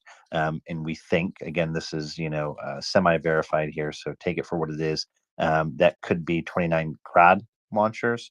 The vehicles, which would be huge if it is, or that could be some other type of launcher. But they also lost one of their giant, the Pion artillery guns, the 207 millimeter artillery gun, and then they lost 5 other armored vehicles there in that ammo depot. So that was, if that pans out, that will be a very big, if 29 launchers are taken off the field, that would be huge. Thank you very much for that, Gurney. Apologies, I keep bouncing up and down because I'm having Twitter problems this morning. Attack of the old Twitter pox. Let's go to Peter B, please, and then, oh, sorry, I beg your pardon. Let's go to the Puppy. I believe he was first, and then Peter B. Oh, just very briefly, just occurred to me that in some sense, Romanian and Italians seem to be doing essentially the opposite of what Germany appears to be doing. So Germany announces weapon delivery with a great fanfare, and then seems to be reluctant to actually follow up. And the Romanians and Italians prefer to keep it under the wraps and effectively send a few of those things. So that's all I wanted to notice. Yeah, I mean, we've seen that from the UK a couple of times as well, where various systems have been promised and then they haven't been delivered, or they've been switcherooed. So, for example, the UK promised AS-90, which is a self-propelled gun system, and ended up sending, is it M207, the older NATO standard self-propelled gun? I can't remember the exact acronym, but that's perhaps not unique to Germany. But yes, I totally take the point. Peter B. Hey, Tim, I just wanted to ask you for a quick clarification on the question you asked a couple of minutes ago, which was, did you say Rawalpindi? Rawalpindi, yes. Pakistan. So there are I believe. flights by British Air Force? Yeah. This came from OSINT on Twitter. There was a Pakistani OSINT group who were monitoring flights in and out of Pakistan, and there's been at least one Royal Air Force C-17 bouncing between Rawalpindi, Pakistan, which I believe is a civilian airfield, a civilian airport, to British sovereign base area Cyprus, which is a major center of operations for the Royal Air Force. We use that to bomb all sorts of places. And then on to Cluj in Romania, which Cluj, I believe, is the university city of Romania. Or am I? No, that's Turda, isn't it? It's Cluj. I mean, it's Cluj, Bucharest has the most, but Cluj, I think, is the second one, and used to be under the Austro-Hungarian Empire, and it's like our gateway to Europe. It's a very nice city. I recommend to anyone to visit. Thank you so much, Tim. I just want to thank you all for being here. This great, wonderful international audience. We have M with the eternal city sounds of Cairo behind him. Tim, a font of knowledge. These wonderful Romanians, Alex, Gurney, and then in people who are so fantastic in the audience, Ryan, Axel, a couple other people who always participate in this space. Thank you for being here. I just want to, raise a couple questions, which is, one, do you think from where you are, in looking at America, do you see any kind of burnout whatsoever? And if so, where do you see it? Is there a specific population within the country, or do you have any formulation of opinion? I just want to get an international perspective about what's going on in America as you see it. And this is in regards to, naturally, the war in Ukraine. This is, just basically an opinion poll. And I am very curious about this. Thank you. Sorry, Peter, could you nail that down a little bit? Could you narrow your question a little bit and direct it at somebody in particular? Okay. Tim, for you, do you see any significant difference between either of the dominant political parties in America? M, do you see any news in particular in your sphere as far as just general news sites about where America is on the war of Ukraine? And Adrian, what are you seeing specifically within the Romanian sphere and in Christian? What are you seeing specifically within the Romanian sphere about news from America? And do you have any particular side as far as who would give more to Ukraine or to the defense of Ukraine? fighting against genocide. I am just honestly curious. This is my question. It's just curiosity. Thank you. Sure. I mean, you asked me first, so I'll go first if nobody minds. An outsider's perspective, as somebody who doesn't follow American politics particularly closely, I would say America has shown astonishing leadership on this issue. I observe that helping Ukraine has broad bipartisan support. I mean, evidence of that will be the ratification of the Finnish and Swedish accession to NATO, which I believe was opposed by only one senator. I think I'm correct. It was Josh Hawley, who was a bit of a loon. Yeah, I mean, from my outsider's perspective, is America has shown very strong leadership. It's really stepped up to the plate,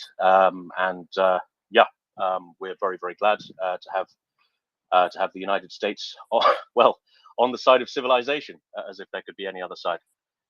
Does anybody else want to come up on that?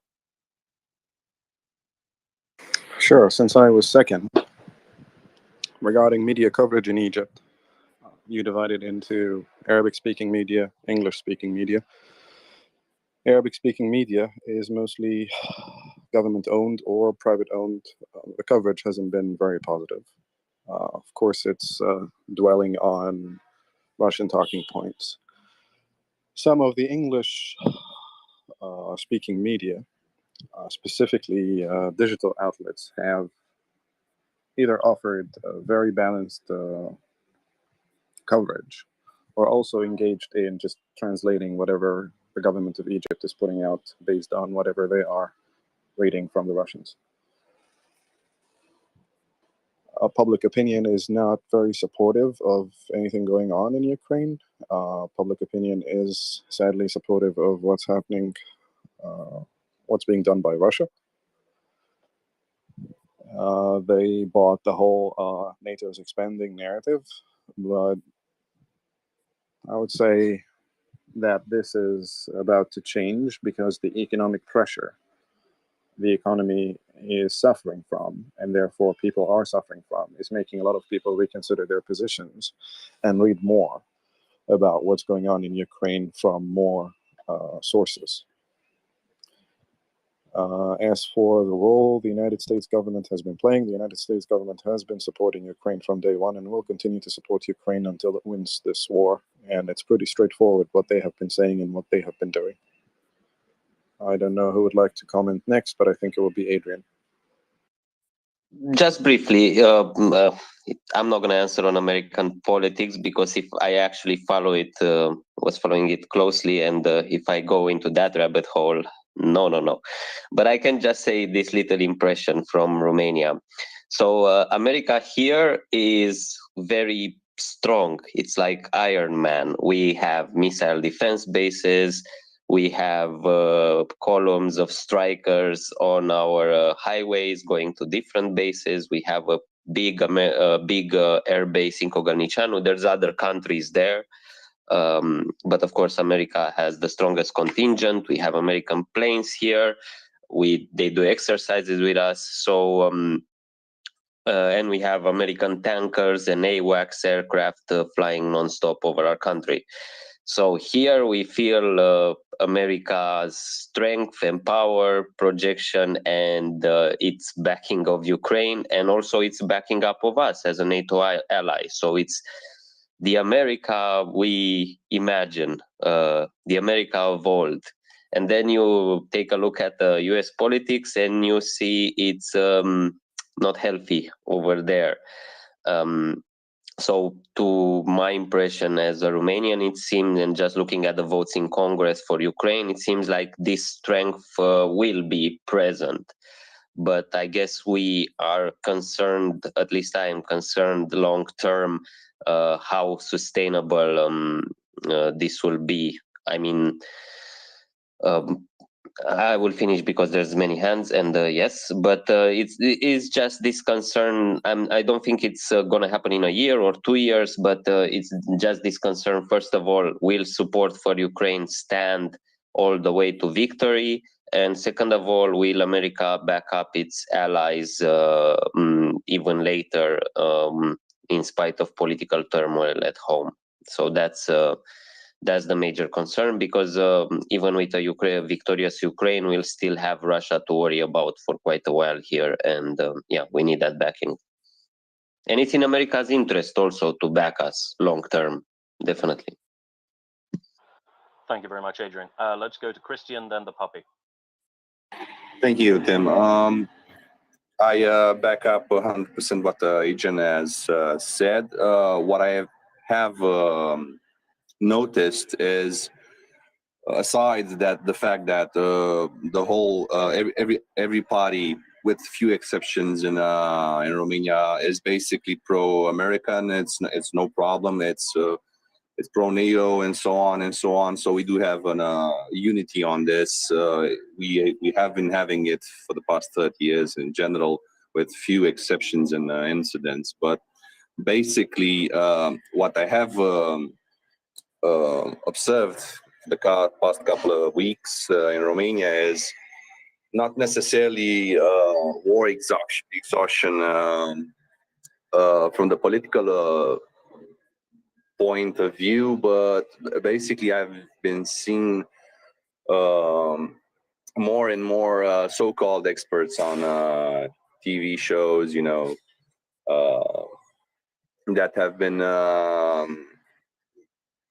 I don't know, releasing points, something like, without I don't know if I'm being coherent, points of view, not supporting Ukraine to full victory and so on. They've been pushing a couple ideas that eventually Ukraine will have to negotiate and so on, and a lack of general faith that the Ukrainian army will get back the invaded territories. So there is a bit of a war exhaustion in Romania, in the media a bit. Of course, from the population point of view, more and more voices are being heard for the economical and living standard, the cost going up and so on. But it's a bit difficult to keep them on track and to remind them that it's all worth it. But in general, I think here in Romania we're a bit. It's okay at this point. So, yeah, thank you.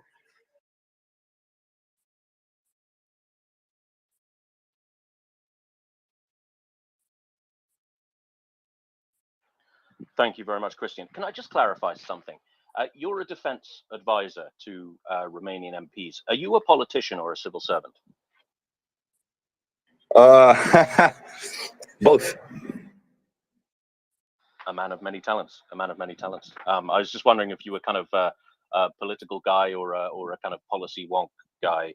I'm involved in politics and as well as in the public service area. So, yeah. Fantastic, thank you. Poppy. So, as an Italian expat living in the Czech Republic for a few years now, I can probably offer some perspective on this question. So, I would say the following: both in Italy and the Czech Republic, surveys regularly show broad and strong support for Ukraine, but anecdotally and qualitatively, the Czechs feel it in their skin. The Italians feel it as a much more distant topic. So if you look at the media in Italy and in the Czech Republic, the point becomes quite obvious. So there are no headlines about Ukraine daily in Italian newspapers, while in the Czech media landscape, it's always there. And there are a couple of reasons for that. I guess one is historical and one is geographical. I can further elaborate on this because I feel that it is quite interesting and, gets a little bit deep in the weed on the historical reasons for where we are now here. So I will reserve this for when there are no hands up. But I do observe the difference between the true areas of Europe, at least from the perspective of these two different countries.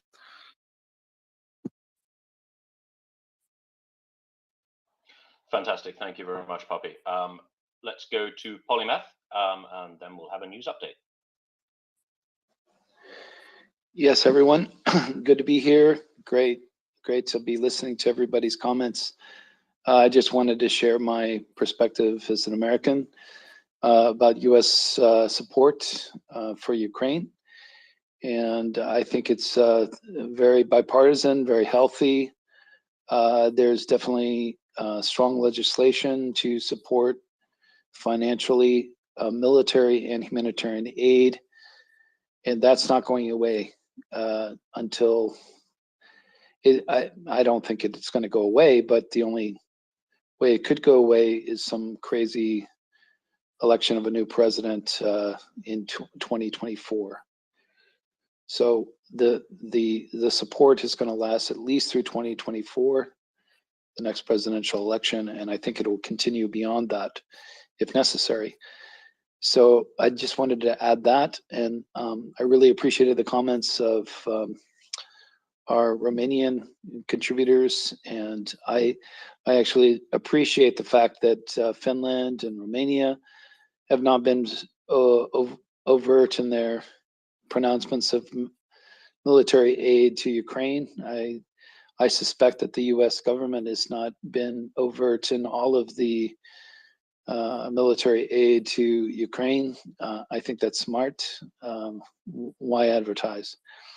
So again, thank you all for your contributions, and I very much enjoy being part of this space. Thank you. Now, Polymath, as an American and presumably a politics watcher, I'd like to use a phrase, and I'd like you to react to it. State sponsor of terrorism. Go. 100% the Russian Federation is a state sponsor of terrorism, and I certainly would support my government acknowledging that fact. I think our congressional leaders have already passed a non-binding resolution to that effect. There's obviously a lot of strategy behind the State Department making that declaration. Who in the State Department of the United States is authorized to make that declaration or that finding on an administrative level, and that leads to all sorts of new tools for the United States government to respond to Russia. I don't have a lot of detail on that fact, but I know that to be true. I think that is a huge sword, a huge stick that the United States is reserving. Can't say much more than that, Tim. Do you see any significant progress towards that goal in the political system to your observation? You know, I haven't seen any movement since I believe that, and I could be wrong about this, but I thought there was a non-binding resolution by the Senate, U.S. Senate, supporting that. But I may be speaking out of turn there. I'd have to, that should be verified. But I think there is strategic calculations behind the reservation in taking that step. And I can't speculate as to what that strategy is. You know, we all are, you know, looking at U.S. foreign policy strategy in this conflict and this huge eruption. It's really hard to really speculate and to talk about it intelligently because there's so much that we don't know. that's my brief thoughts on it. Okay, fantastic. Thank you very much, Plymouth. Peter B, if you've got something to add on this topic, please go. I would like to absolutely speculate on this because there are about a quarter of German companies and French companies that would come under extreme scrutiny for doing any business anywhere in America easily. And there's a great bar in Vienna, Virginia with really good hot dogs and cheap beer that'll be really busy talking about this.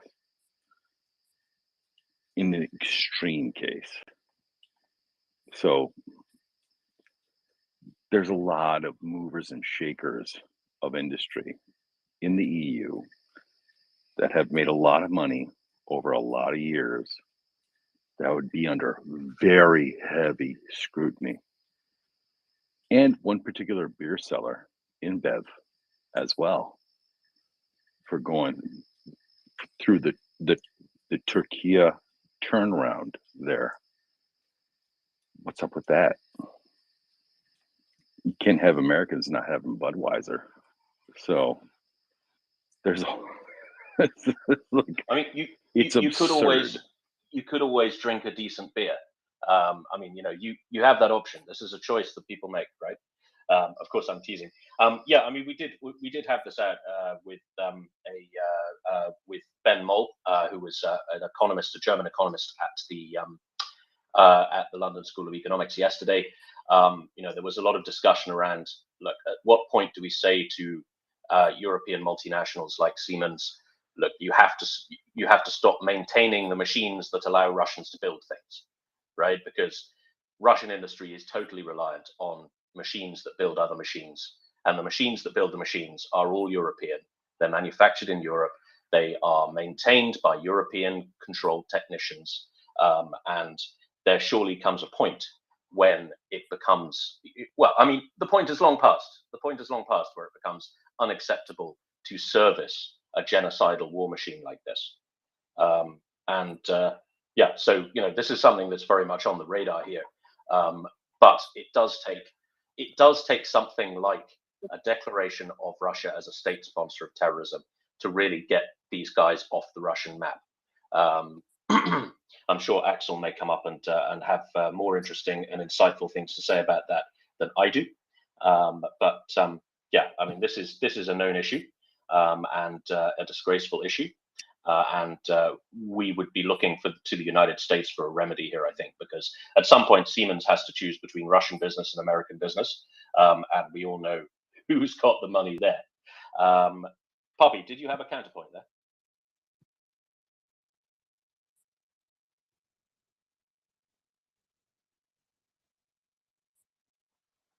Bertrand Russell's Puppy, I saw you waving and unmuting. Maybe my imagination.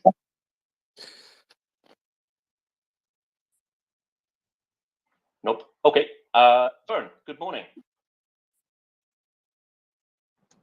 Oh, hello, Tim. How are you? Spiffing. It's a lovely sunny day here in Tallinn, and I just had an enormous amount of coffee. What do you want to talk about this morning? There's lots of things. I stumbled, this is a little bit left field, but it's an example of Russian propaganda, Russian exploitation of cultures that don't belong to them. There is a very famous Lemko hymn called Pliva, and the Lemko people are part of Ukraine, from the Ruthenian part of Ukraine. Pliva was that haunting hymn that was played during Maidan and has become a song that is synonymous with sort of mourning. You may be familiar with it, Tim. It starts off, "Hey, Pliva," and anyone who knows it will know what I'm talking about. I was fishing around yesterday for the chords to that because I play the guitar in my bedroom sometimes, and I have found that the Russians have taken the name of that song and have produced a pro-Russian military song focusing on Azovstal, which is titled Pliva. Pliva means the duck swims I think the duck swims on the river. So just an example of appropriation of Ukrainian culture to troll and infuriate the Ukrainians at this time. Yeah, it's disgusting, and it's all over the social platforms. This sort of plagiarized version of a very important Ukrainian song. That is interesting. That is interesting. Thank you very much, Ben. I see we have our favorite Frenchman, Ben, coming up, who I believe wants to talk about the most recent cyber attack on Estonia. Ben, good morning. Good morning. Well, I was hoping you had some information about it, because I woke up this morning to the news that there had been one of the largest attacks, or if not the largest attack on Estonia, on the Estonian internet since 2007, the famous attack of 2007 that sort of woke up everyone on the danger of large-scale piracy and hacking. That was very interesting. And the other thing that was very interesting is, do you know who did not remark at all that there was a large scale offensive against Estonia? Tim? Who was that? Estonians did not apparently went about their day using their internet. Apparently, with the exception of one or two government websites, everything went perfectly well. Thank you very much. Robust, strong, and the spokesperson for the Estonian government was saying, "I slept like a baby. It went very well. Thank you. Goodbye." And it's actually the third time that I can count that a large-scale hacking offensive, very likely from Russia, has been defeated over the past few months. I don't know if you recall, there was one a few months back in Italy. There was this Killnet association that, for some reason, attacked Italy. I don't know why they went at Italy specifically, but they went at Italy. And the Italians were a bit worried, because they also were wondering, why us? And that was the main question they had, because other than that, Killnet sort of failed. And the other large-scale attack was just a couple of days ago against the Ukrainian nuclear energy administration. And in this case, apparently it was very concentrated, very hard, but they still managed to prevent any form of large-scale success from the hackers. The Ukrainian electricity grid resisted well. There was no leakage of information, so everything was turned out to be okay. And that's 3 defeats, 4 if you add the one of the first days against Ukraine in general. 4 defeats for the Russian hackers, so we're 4-0. I'm not exactly sure which sport we are, but if it was football, I think the managers would tell everyone, "Okay, guys, time to head to the showers because it's over." Thank you very much. Thank you very much, Ben. Now, yes, as Ben said, there has been a series of cyber attacks on Estonia in the past 24 hours. For the background on this, we have to delve into the depths of history. Now, in 2007, as some of you may remember, there were a series of civil disturbances in Estonia. The background of that was that the Estonian government decided to remove a Soviet-era war memorial from Pride of Place on Tõnismäe, which is a hill right next to the citadel of Tallinn, Toompea. There was a Soviet war memorial there. and the Estonian government decided to remove it and place it in the military cemetery on Filtri Mante, which is in a not particularly salubrious part of South Tallinn, but it is the official military cemetery of our various conflicts. So there's all sorts of soldiers buried there, including sailors of the Royal Navy who fell supporting Estonia in the War of Independence. Now, this removal was successful, but it triggered several days of riots, orchestrated, of course, by our friends in the KGB, and involving the Russian minority in Estonia, the Russian-speaking minority in Estonia, which is a significant minority of the population here. So this was followed up by a massive cyber attack from Russia, from the Russian kind of semi-private troll and hacker organizations, and this spurred an effort in Estonia towards cybersecurity, and Estonia quickly became one of the leading countries in the world at cybersecurity. We take it extremely seriously here. It is our major contribution to NATO, and so we are pretty hot on cybersecurity. Now, on Wednesday, yesterday, there was a two-pronged DDoS attack targeting banks, as well as the office of the President of Estonia.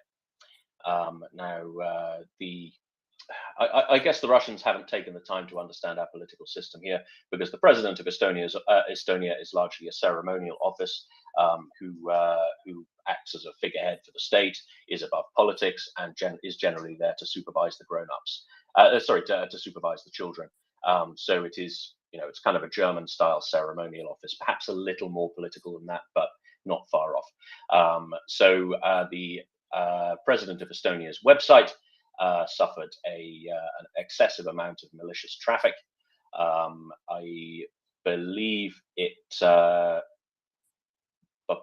Sorry, I'm just reading the background. I don't think they succeeded in taking the website offline or achieving anything other than making the cybersecurity blokes busy. On the banks, as Ben said, we barely noticed. In the last 24 hours, I have used my online banking. I bank at the local bank here. I've used my online banking. I've made card payments. I've made electronic transfers, and I've used a cash point. And there was not even a blip. It barely registered. This can be dismissed as a highly unsuccessful attack, thanks to Estonia's cyber resilience. Now, what triggered this latest attack, you might ask? Funnily enough, it was the removal of another war memorial. Now, there is a Soviet war memorial to the, quote, liberation, unquote, for which you can understand occupation of Estonia by Soviet forces in 1944.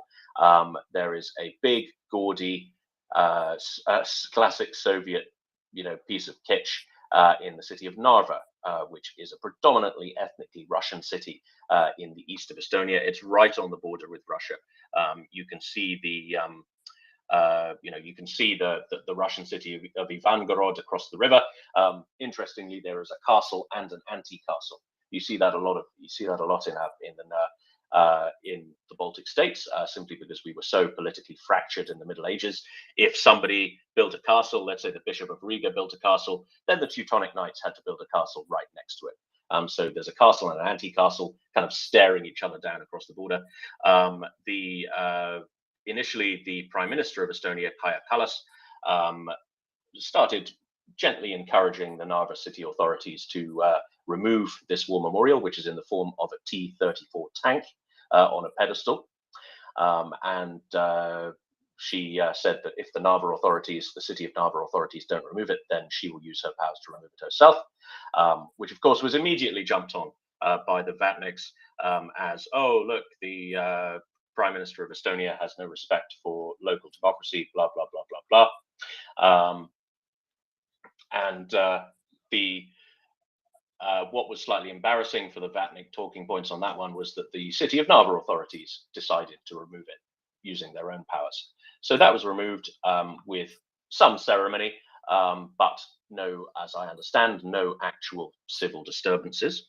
But there then followed another DDoS attack. Similar in scope. It was called the largest cyber attack on Russia since the 2007 attacks. So that's that. I see the puppy has his hand up. So let's go to Puppy and then to Polymath. Just briefly regarding the killnet attack that occurred in May to the Italian infrastructure. It was a denial of service type of attack. So for the non-initiated, the denial of service is basically the most basic brute force type of attack. You essentially send an answer request to a server until the server gets overwhelmed and gives up.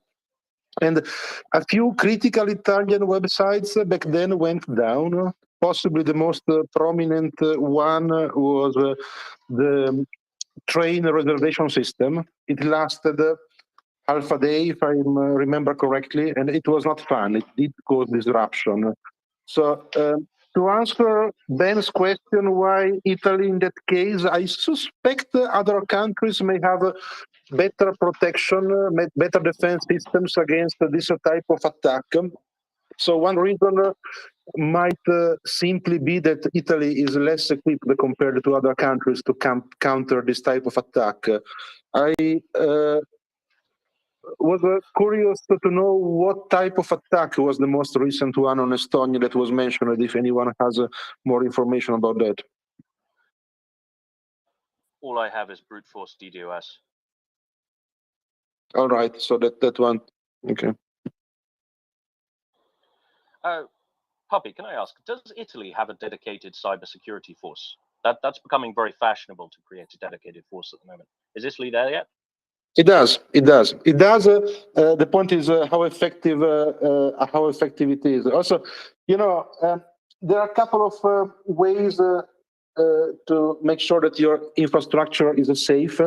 One is creating a top-down cybersecurity team of experts, but the other critical piece of the puzzle is making sure that everybody, or a sufficient number of people, at least, in the key positions are sufficiently literate in terms of cybersecurity, because, you know, the top-down approach works for some things, but if you don't educate the public at large, and especially the people that are taking decisions at the mid-level, then you will not have, you know, cybersecurity safe environment. And in this respect, Italy is absolutely, you know, prehistory compared to places like Estonia. And unfortunately, this is the type of thing that requires decades. And in this respect, it is a much more vulnerable target for this type of attacks. Maybe not denial of service, although possibly that too, but you know, some of the most successful operations in this respect in the last decades have been simply, you know, phishing, you know, getting mails of people that were having access to infrastructure, and the fact that you have a big security team in place at the top does not necessarily protect you against this type of attacks. That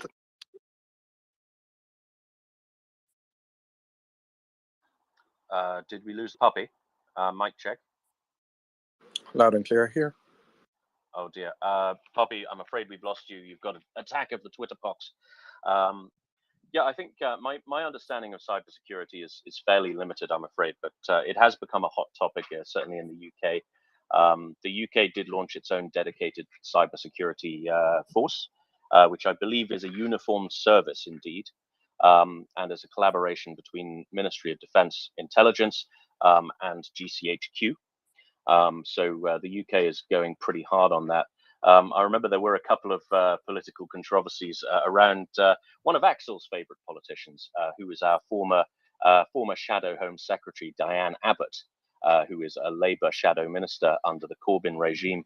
who were under the Corbyn leadership of the opposition, and she managed to fall victim to a phishing attack, which was embarrassingly old school and basic. It was an email from Labour Party leader @gmail.com, and it had an attachment called "You've won a lot of money.exe" or something like that. Like, it was just embarrassingly basic. So I'm assuming since then, our politicians and our public officials have at least gone through some basic cybersecurity training. I certainly, when I was working for a big bank, we took that extremely seriously as well. We would get, semi-annual training, and it was proper training as well. Yeah, I think this is something that we're coming alive to, and I think we have the leadership of Estonia to thank on cyber to thank for that, I think. Hey Tim, sorry, just a quick. You actually have an MPM politician who falls for the Nigerian prince scam? Jesus. Yes, this is Diane Abbott, who is a woman of many talents, I'm sure, but cybersecurity is not one of them. You're too kind, Tim. Well, in fairness, when you're a British politician, you might actually be in contact with Nigerian princes, so there might be an excuse for them there. This is true. I mean, when you are trying to manage West Africa, getting an email from a Nigerian prince is probably not not an irregular occurrence. But of course, we're descending into silliness at this point. But they were asking for money. Say again? Well, no, forget about it. Sorry. Okay, Poppy, unless you had anything to add, I see you dropped off. Let's go to Polymath. Yeah, I just wanted to say that it's very interesting to hear about the cyber attacks. I know that Ukraine has been heavily targeted by the Russians. Here in the United States, we hear about it in theory, not so much as an actuality. There is a lot of efforts here in the United States about it, and I hope that in the future there is more collaboration amongst NATO states on cybersecurity. It's very important, obviously, and so thank you for talking about it. And I wanted to say to Bertrand's puppy, thank you for sharing about your comments about Italy. And, ultimately, I had a question for you.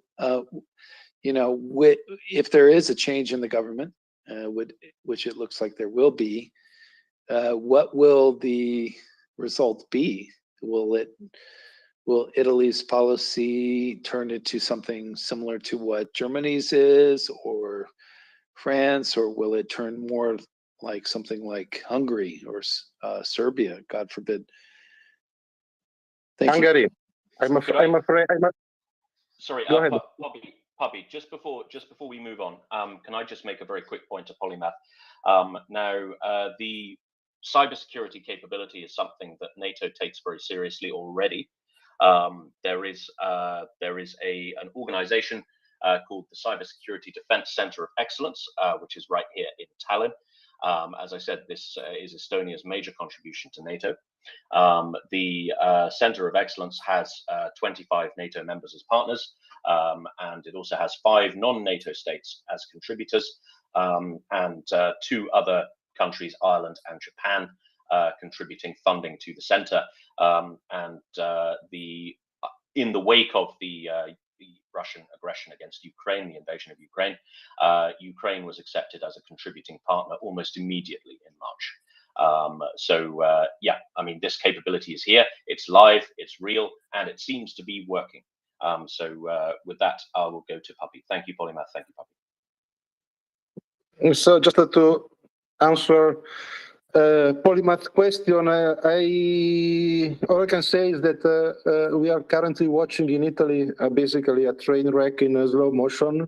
Short summary for the ones that are not masochistic enough to read the Italian news or watch or listen to this space 24/7. Essentially, in about a month, there will be political elections in Italy. Based on the current polls, the coalition formed by parties with a history of being Putin supporters will win the election and will have a large majority in the next Italian parliament.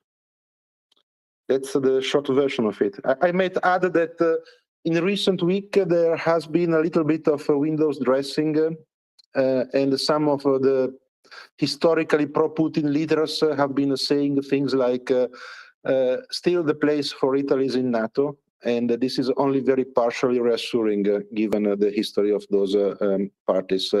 I do really hope, and I'm really not, I don't care if I'm Italian, I'm just worried in general because one of the founders of the European Union and NATO and the third largest economy in Europe is currently having a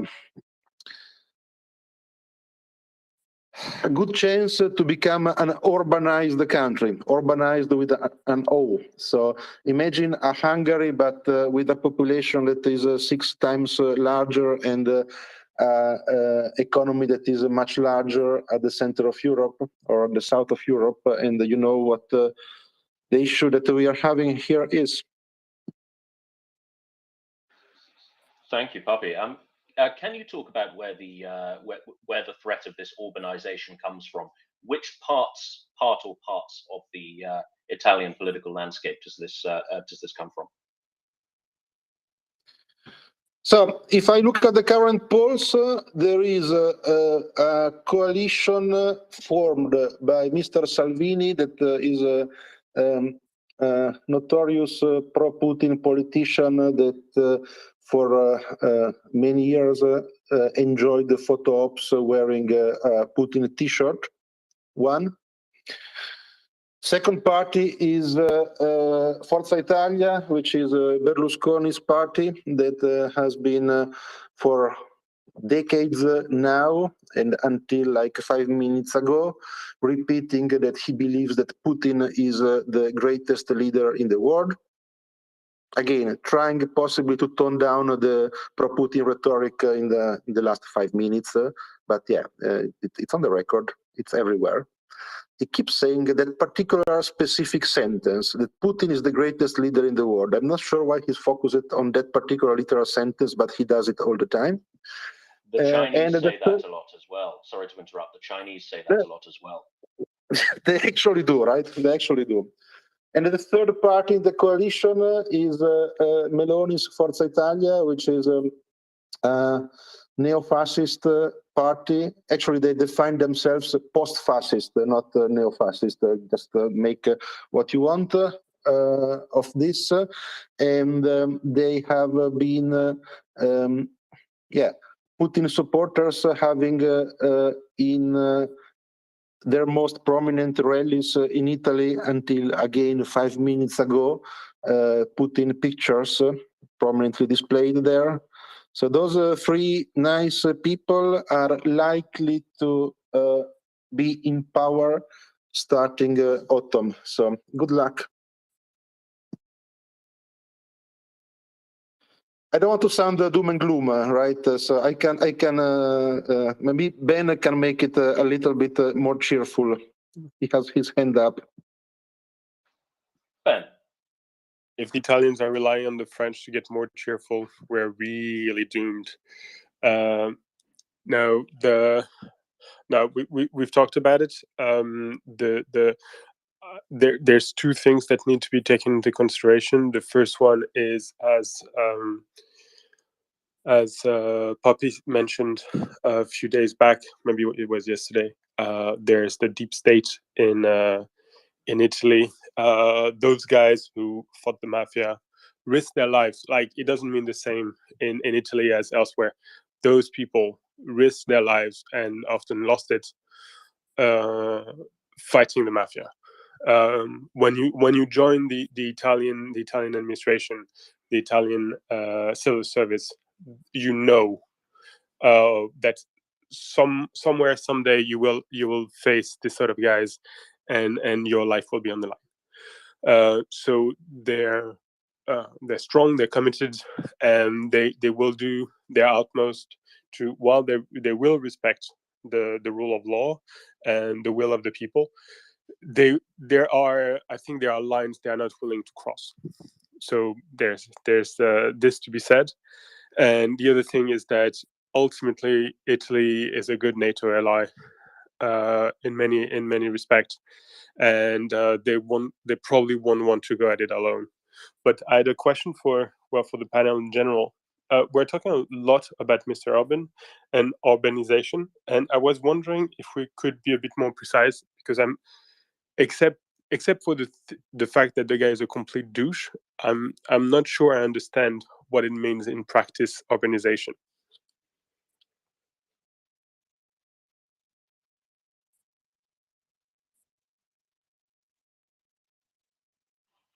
Perhaps Roman, would you like?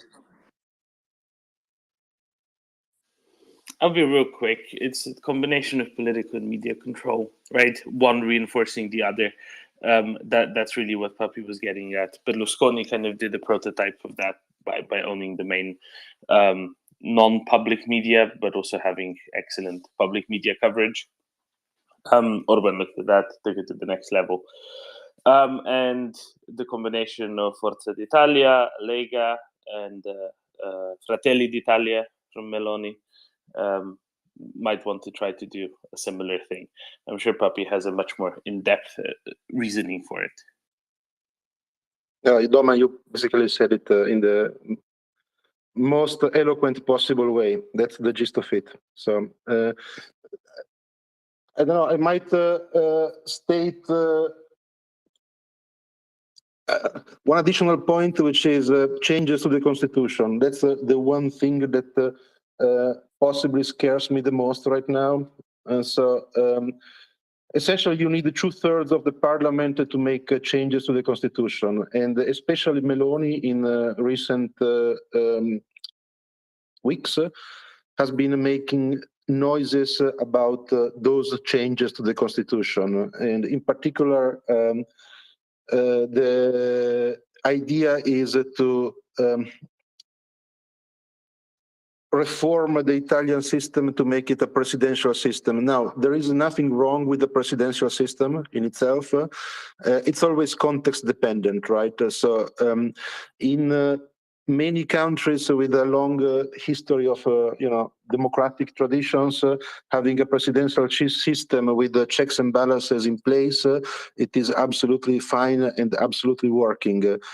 In the context of Italy, with its historical weaknesses, and in the context of the present circumstances, a presidential system might mean a strong man or a strong woman at the helm, and that might not be this type of strong man that we hope to have.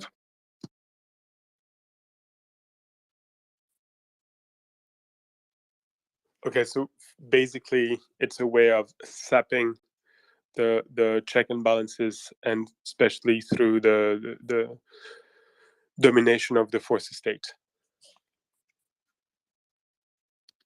Yeah, that's the gist of it, Ben. Thank you, Your Excellency.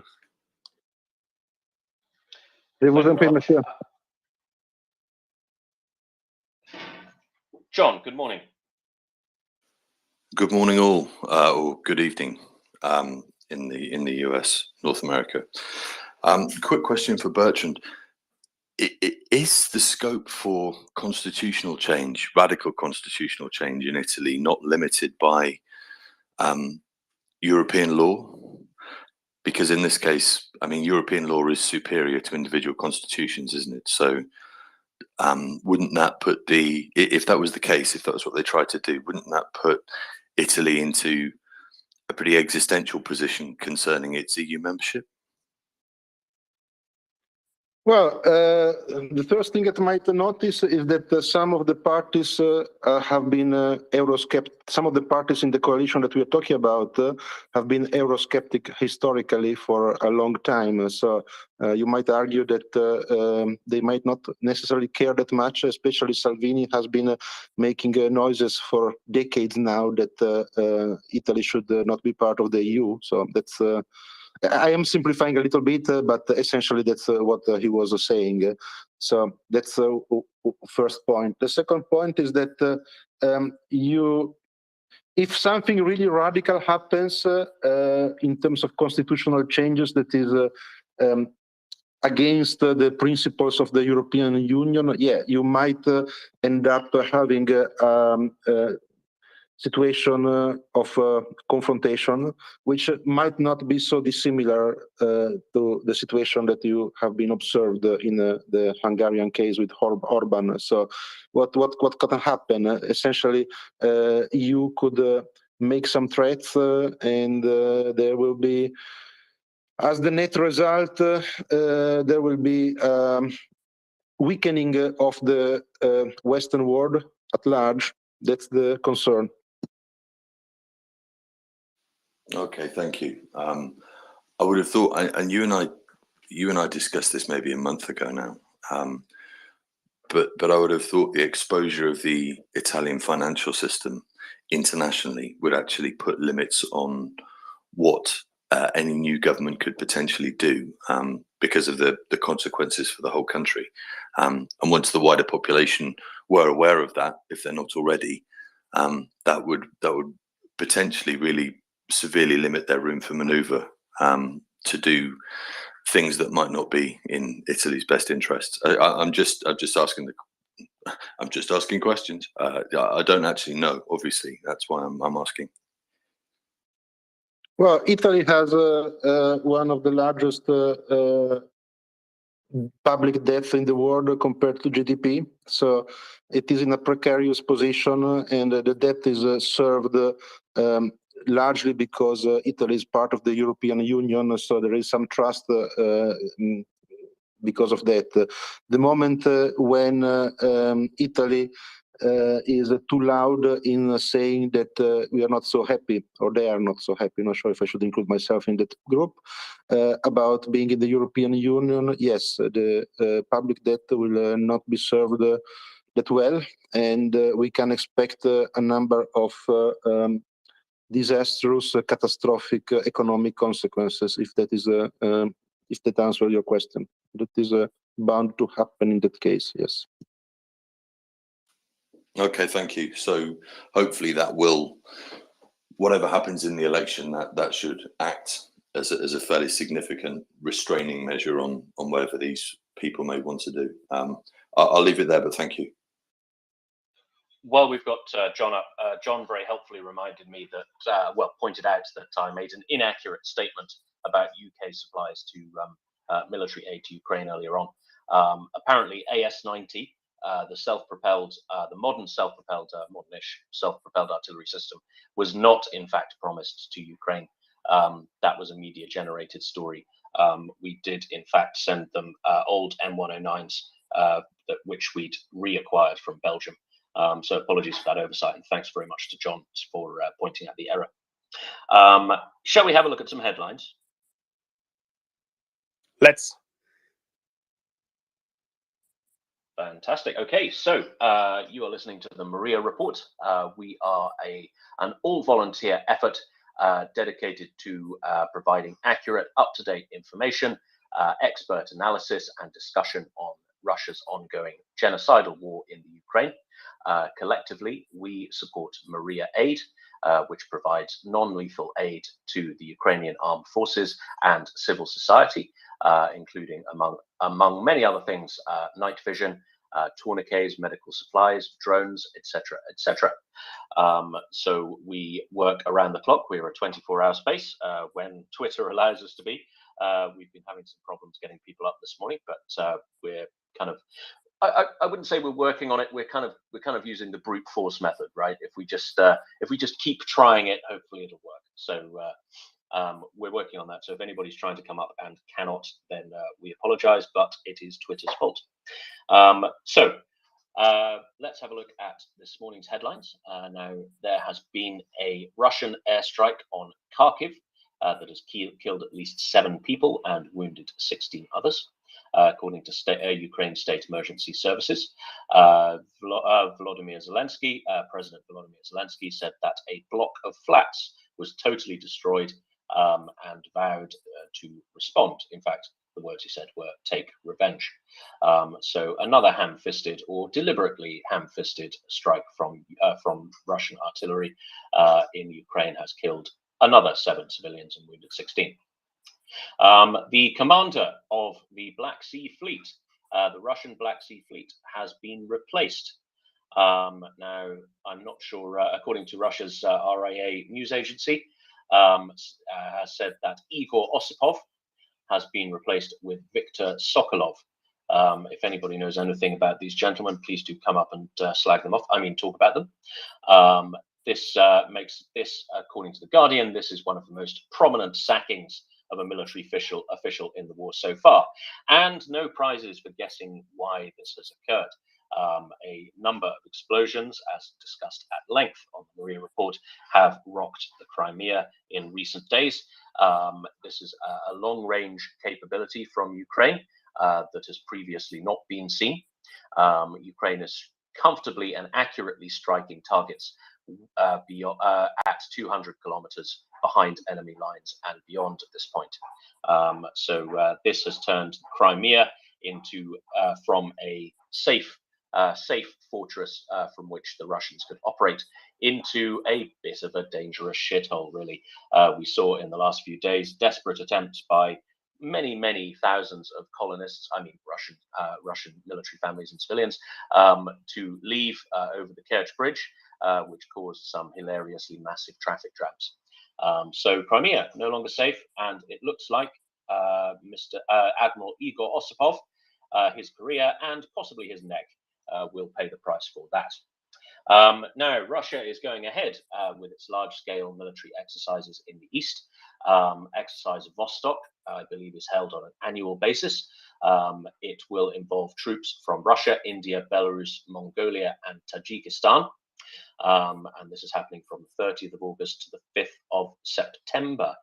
I want to ask the panel and our listeners about this, because this seems like a very odd move from Russia, given that they're scrambling around in the dirt trying to find combat troops for their actual war. Ben, you don't suppose you have any color on Exercise Vostok, do you?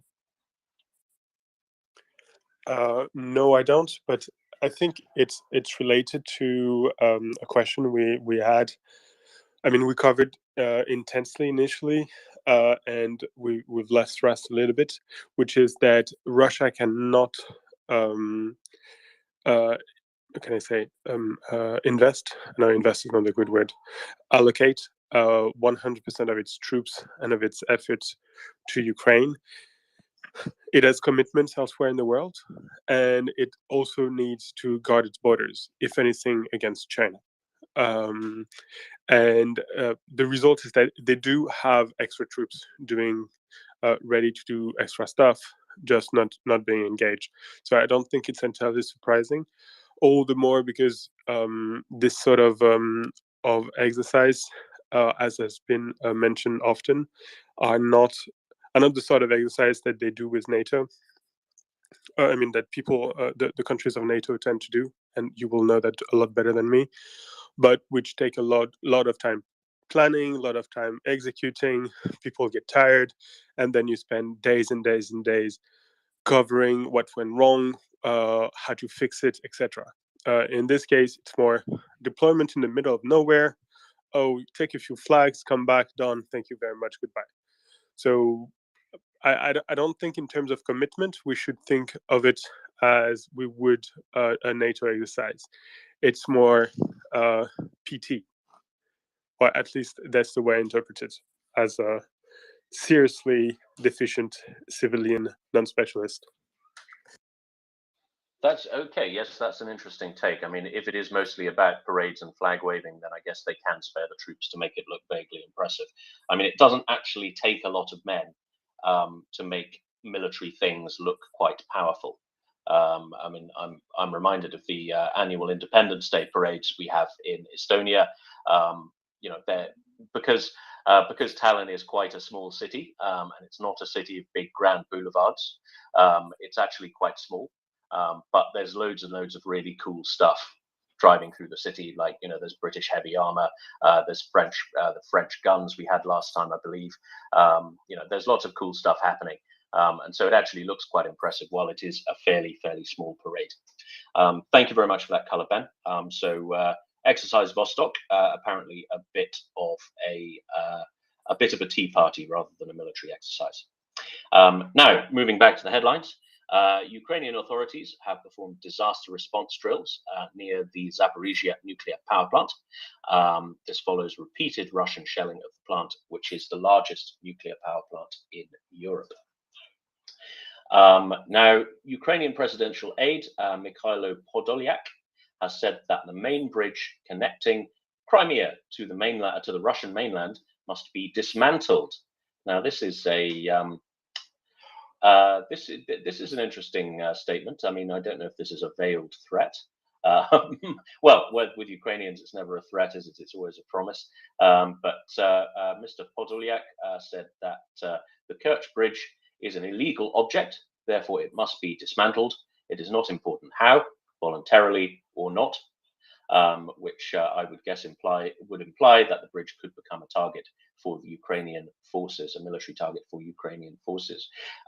Do we know if the Kerch Bridge is too far away, is significantly further away than the strikes they've already executed? I mean, looking at the map, I think it is. Whether Ukraine would be capable of hitting it with the kind of weapons they were apparently using on Crimea, that's more of a question than a statement. But I guess we'll see. I guess we'll find out in the coming days if the Guardian's interpretation of Mr. Podolyak's statement is correct. Now, a top Russian official in Russian-annexed Crimea has claimed that the FSB security service has broken up a 6-person terrorist cell of an illegal Islamist group. This is a kind of an interesting piece of cope, I guess. Following the strikes in Crimea, they suddenly announced that there's an Islamist group that they've broken up that has been active. So apparently it wasn't Ukraine, according to Russia, who struck the bases. It was the Islamists, which is even by the standard of Russian disinformation campaigns, that is an odd one. Okay. Some positive news. Canada has dispersed $350 million US, or 450 million Canadian in loans for the purchase of heating fuel before winter in Ukraine in the form of aid. And finally, the leaders of Ukraine, Turkey, and the UN are set to meet and review the grain export framework. They will meet today in Lviv. UN Secretary General Antonio Guterres, President Zelensky of Ukraine, and Turkish President Recep Erdogan will discuss the need for a political solution to this conflict and the situation in Russian-controlled Zaporizhia nuclear power plant.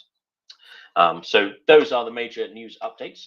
We'll be revisiting these throughout the day. Around UK lunchtime, we will also be having a look at what the British Ministry of Defence has to say for itself today.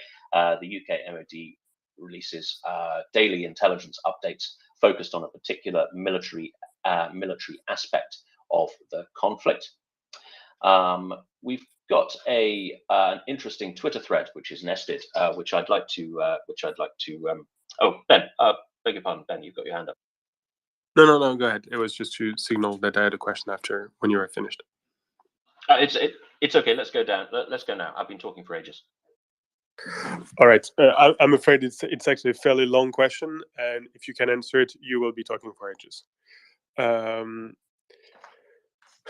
You mentioned the Islamist militant that and that made me think of what happened a few days back when they were fighting in Mali between the Wagner guys and the guys from Al Qaeda in Maghreb,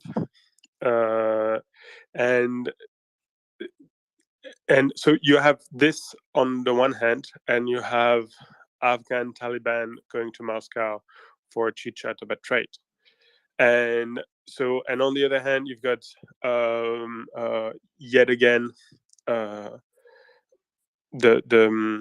Islamists in Syria fighting.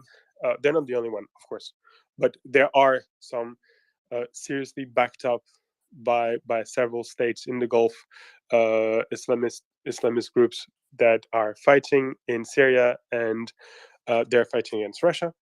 And on the other hand, you've got Saudi Arabia cozying up with Russia itself. So I was wondering, is there something I'm missing in the relationship between Russia on the one hand and militant Islam on the other, or is it just like everyone is doing his own stuff and we shouldn't think about it as a whole, but more as a aggregates of more or less independent actors? That's a very interesting question. This is a thing in Russian politics now. If you read, there's a very I hesitate to say interesting book. There's a very mad book by a chap called Alexander Dugin, who is I mean, think of a kind of a heavily discounted Alfred Rosenberg, and you get the picture. So he is the kind of in-house cod philosopher of the Putin regime. He's totally bonkers, of course, but he has this idea called Eurasianism, the idea of which is the idea of a kind of single Europo-Asian land mass with Russia as its center, dictating to everybody. So it's like it's like a kind of Soviet Union on steroids, but without the actual Marxism, without all the actual creepy Marxist stuff. National Bolshevism. Yeah, National Bolshevism. Thank you. Imperius is just shouting at me. It's known as National Bolshevism, so it's kind of a vaguely Strasserist cum Stalinist ideology, and the idea is to effectively destroy the Atlanticist thinking of Western Europe. It's designed as an alternative to Atlanticism. So the aim of this is to effectively Finlandize Western Europe, carve Western Europe into two spheres of influence, one nominally controlled by Germany, the other definitely controlled by Russia. This is sounding rather familiar, isn't it? It's all a bit Molotov-Ribbentrop. The UK is considered to be an American satellite, which is, I mean, it's not totally inaccurate, and so would therefore be excluded from this glorious new political mechanism they're creating. Interestingly, Estonia would fall into the German sphere of influence in Europe, which I guess is better than being in the Russian one. But anyway, so the aim is to Finlandize Western Europe and bring it under Russian control, and also to create a kind of somewhat balanced axis between Russia on the one hand and Islam as a political and religious force on the other. So co-opting Islam into a Russian vision for world domination is very much a part of the more theoretical end of Russian thinking. So, for example, the book, The Foundations of Geopolitics, it lays out a kind of vision for an axis between Tehran and Moscow, and the co-opting of Turkey, effectively the destruction and domination of Turkey, and it identifies China as a specific threat and a specific enemy. It's more detail than I can really go into on these means, but it is very much, your question was, I believe, what role does Islam play in Russian thinking? And the answer to that, to my reading, is at the very theoretical level, it's a tool to be used. So Islamist terrorism is a tool that Russia will aim to deploy in the achievement of its lunar long-term aims as laid down by Alexander Dugin. Does that answer your question, Ben? Yeah, to a great extent. Thank you. I did not thought about this this more structured way of thinking about the Russian view of the world. Thanks. Poppy. So just nobody takes Dugin seriously, to be honest. So I would posit that not even the Kremlin takes Dugin seriously, other than perhaps using it as a tool for giving some possible intellectual gravity and scare quotes around gravity. Put as many scare quotes as you can to their thinking. So that's something that needs to be pointed out. I just wanted, in fact, to dare a possible answer to your question regarding the Kerch Bridge, whether it is in range. So keep in mind that I cannot tell a howitzer shell from a potato, so don't take that's a huge caveat. I can, however, use Google Map. The Kerch Bridge is about 300 kilometers from the front line, so like the crow flies or like the Atacam flies. So that 300 kilometers puts it out of range for the officially delivered, out of the official range, should I say, in fact, of the officially delivered weapons. It puts it, however, well within the unofficial range of the unofficially not yet confirmed weapons, and I believe that we know what we are talking about. So if there are those in play, then it would appear that, yes, it's within range.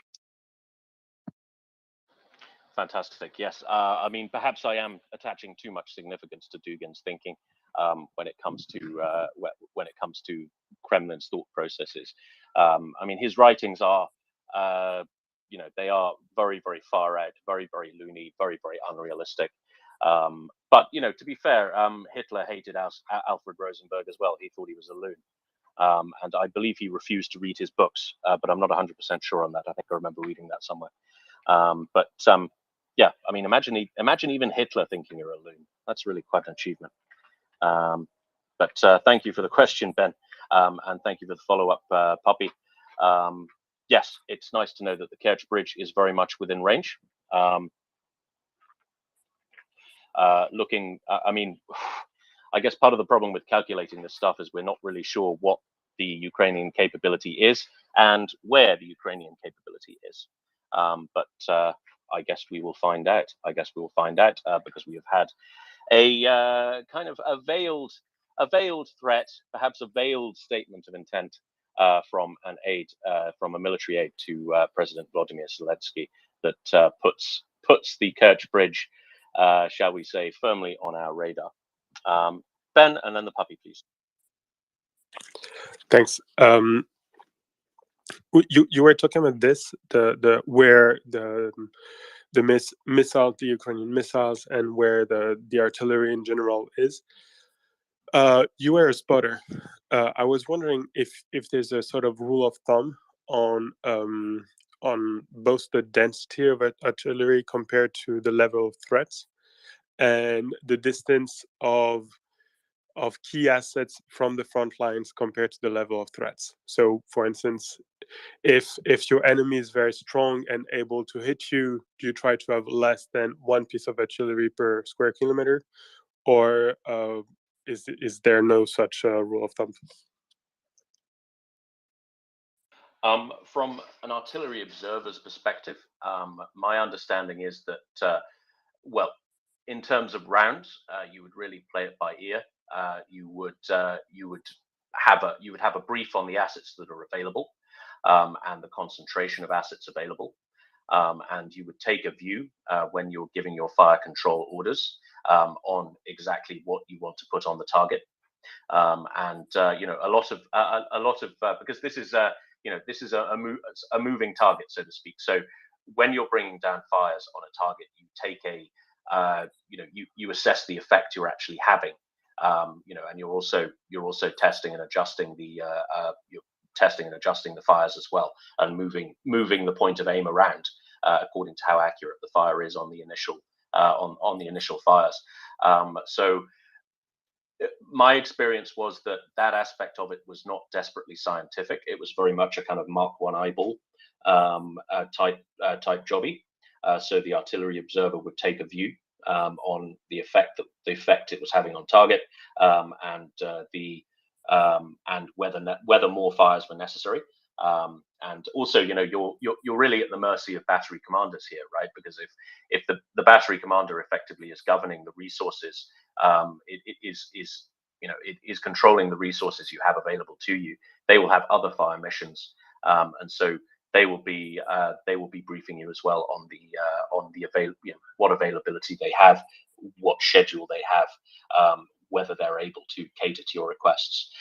In terms of the distribution of the guns themselves, I don't know is the answer to that. That's not something I can comment on, I'm afraid. Does that semi-answer your question? Yeah, I guess over time I'll be able to refine it, and maybe you can give me a more direct answer. But yeah, thank you very much. I think this is the kind of thing that we need to ask CJ, because he is, whereas I was a low-level guy sitting in a hole, CJ is the dude as far as guns are concerned. So I think this is more of a CJ question than a Tim question. But let's go to the puppy. Just quickly regarding the cash bridge, I wanted to note that the TASS, the official Kremlin news agency, was saying yesterday, quoting Sergei Tsekov, which is official. I think he's the Crimean representative, the representative of Crimea in Russia, and I have the statement in front of me. And he's quoted by TASS as saying that the Crimean bridge is so well defended that it is impossible to inflict any damage to it, quote unquote. So I will just wanted to point out that the fact that the TASS is feeling the need to put out this, like a bold statement that may not age well, it's quite an obvious sign that they are feeling the pressure. So it's a borderline official panic when the TASS says that the Crimean bridge is so well defended that it's not possible to inflict any damage to it. So Zelensky does not feel the need to say that Kyiv is well defended anymore since a month, because it's not in play. So the fact that the TASS is doing so means that, frankly, they do feel that there is a pressure on that particular piece of infrastructure.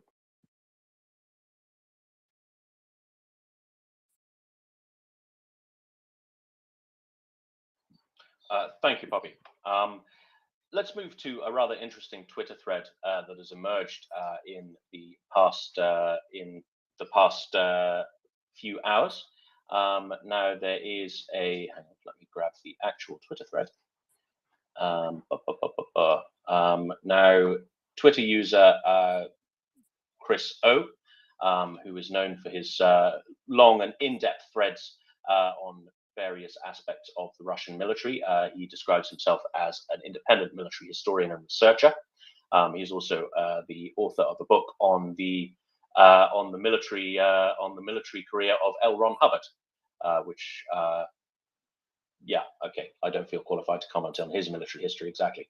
Now, Chris O reports that a 34-year-old Russian former paratrooper, Pavel Filatyev,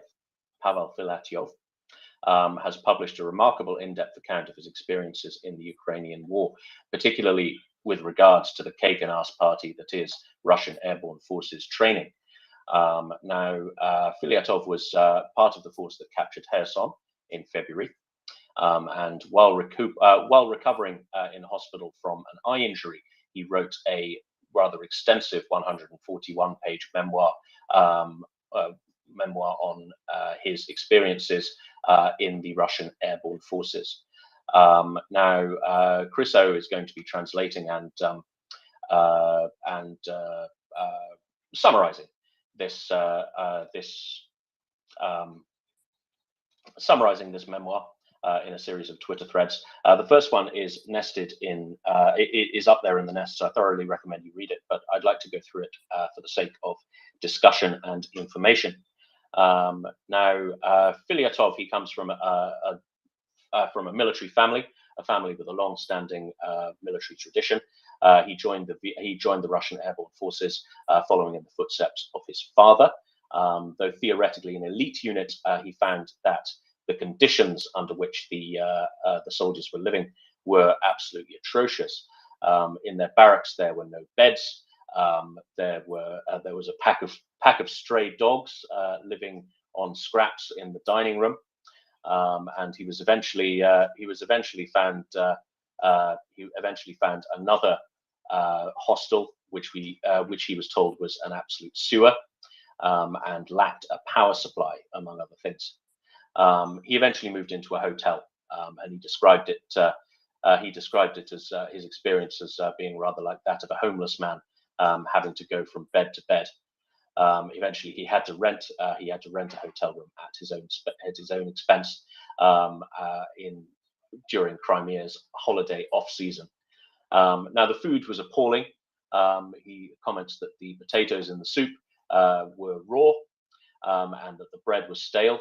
There is a picture in the thread of what I assume is a typical meal, which anyone who's attended a British public school will tell you that we like to moan about the food, but I don't think I've ever seen anything quite as unappetizing as what's on offer. It seems to become some kind of porridge with a hot dog in it, 2 slices of very mean-looking bread, a patty of margarine, and some kind of pierogi type thing, donut, and a carton of milk, which looks fairly unappetizing. Now, it took Filyatov 10 days to get issued with a uniform. He could not find any shoes in the right size, and in the end, he went out and bought his own. Apparently, the situation is quite common and arises from supply chain corruption, effectively soldiers and logistics organizations stealing kit and selling it back to the soldiers who need it. It's fairly common for Russian soldiers to buy their own boots, and apparently ex-NATO boots are NATO surplus boots are apparently favorite for their comfort and durability.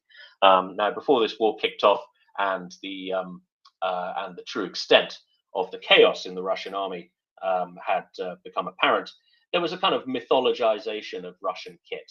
There was this idea that, oh, right, well, Russia does personal equipment really well because they're experienced in winter warfare and blah blah blah blah blah. Apparently, that is total bollocks, and Russian personal equipment is crap, and individual soldiers prefer to buy NATO if they can. Now, Filyatov, before he joined the VDV, he had previous military experience, and he was hoping to build on his career in a more elite environment. And despite the much sung about military reforms of 2010, he found the reality was very different. Officers were frequently absent, and senior officers were frequently absent, and it fell to the younger officers in various units to take the initiative and lay on actual training for the chaps.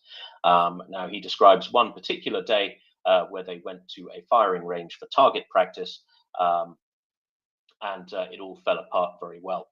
I'm going to quote him at this point. So to quote, "We got up at 5 o'clock in the morning, spent 3 hours lined up and waiting for a lorry. We finally arrive at midday, line up, stand. The commanders at the range do not like the way some piece of paperwork is filled in, so the range major tears up the sheet and throws it away. He yells hysterically that there'll be no firing today because of this alleged paperwork error. The whole company stands and contemptuously looks at this hysterical major with sympathy for his young sergeant major, who has been discouraged by his own officers from taking any common sense initiative. Finally, at 1 o'clock, they managed to get on the range, but by this time it was midday, and the summer in Crimea is rather warm. There was no water, and lunch was apparently one ration pack per 3 to 4 men. So one 24-hour ration pack, I assume, for 3 to 4 men was their allocation for lunch. That's not a huge amount of food. That's about 500 calories each. Right. If that. That's about 500 calories each. Imperius is pointing out to me. Now, yes. I'm sorry. Can you contrast quickly with how it's done in the British Army? Like, I mean, I know you only eat potatoes, but how many potatoes do you get?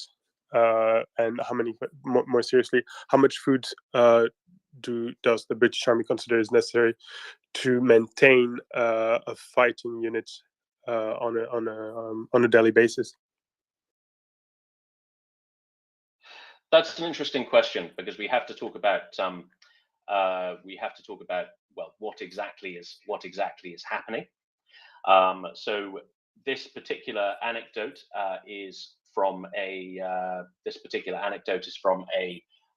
day at the ranges, where it's often not particularly physical. It does depend what you're doing. I mean, you can be doing live fire attack like exercises that involve a lot of sprinting around and jumping up and down and things. So that's going to be quite exhausting. You're certainly going to need a lot of water and a lot of food to keep you going all day. And range packages generally do last all day or even 2 days. But if you're just doing some fairly static shooting, then you're not going to need as much sustenance as otherwise.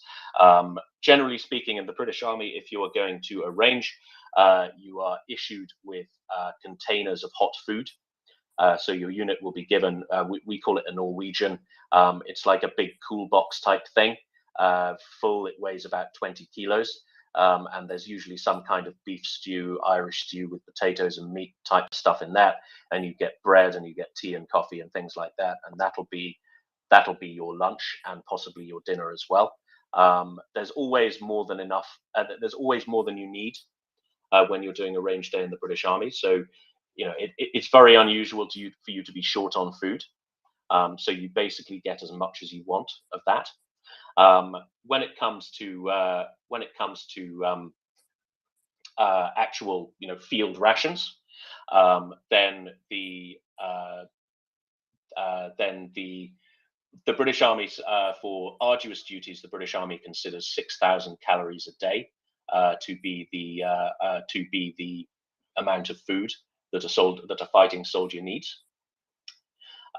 So there are a number of different types of ration pack for different things.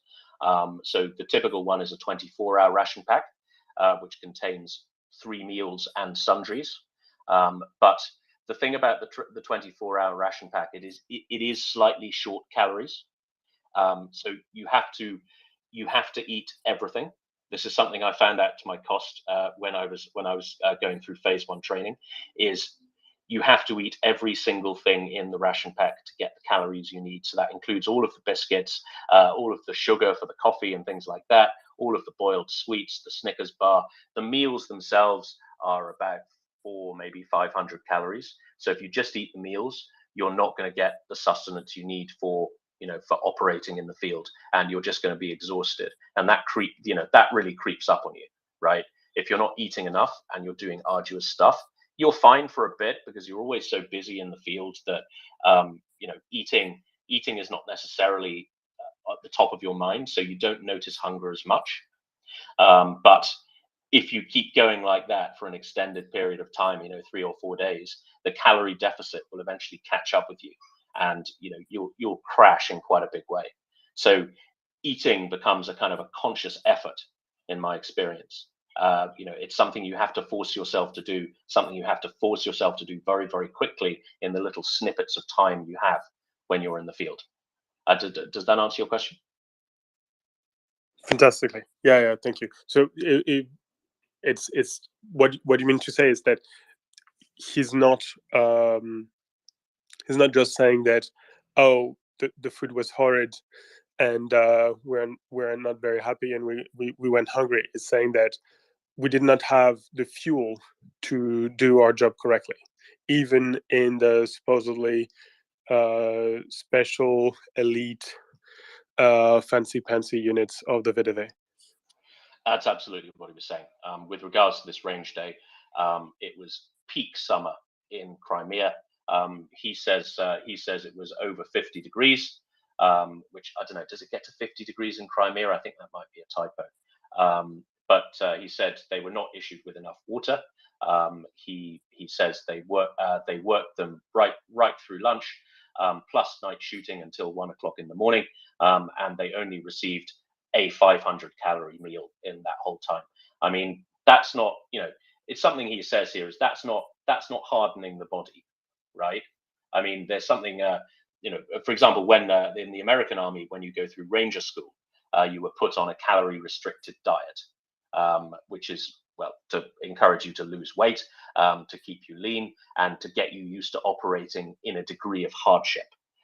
Any US Rangers who want to come up and talk about Ranger School, please stick your hand up. There are reasons why you would put soldiers on calorie-restricted diets for training purposes, and that is to get them used to hardship. But there's a difference between hardship and actual, starvation. And when you are being this negligent about the sustenance of your soldiers, that's just dangerous. That's just dangerous, right? Especially in a training situation, there's really nothing to be gained by doing that. You don't gain any training value. You don't get well-armed by doing it. It's just dangerous. It's a shitty way to treat people, and it's just, it's crap soldiering. That's what it is. It's crap training. It's crap soldiering, and it's a crappy way to treat people. This gentleman Filatiev. He says this is nothing more than sabotaging one's own army, and I agree with him wholeheartedly. Tim, just it brings to mind those CCTV footage from early on in the war when you had those Russian soldiers raiding supermarkets and stores of all sorts. And initially, I mean, everyone was commenting on the fact that, well, their logistics must have broken. They don't have what they were expecting.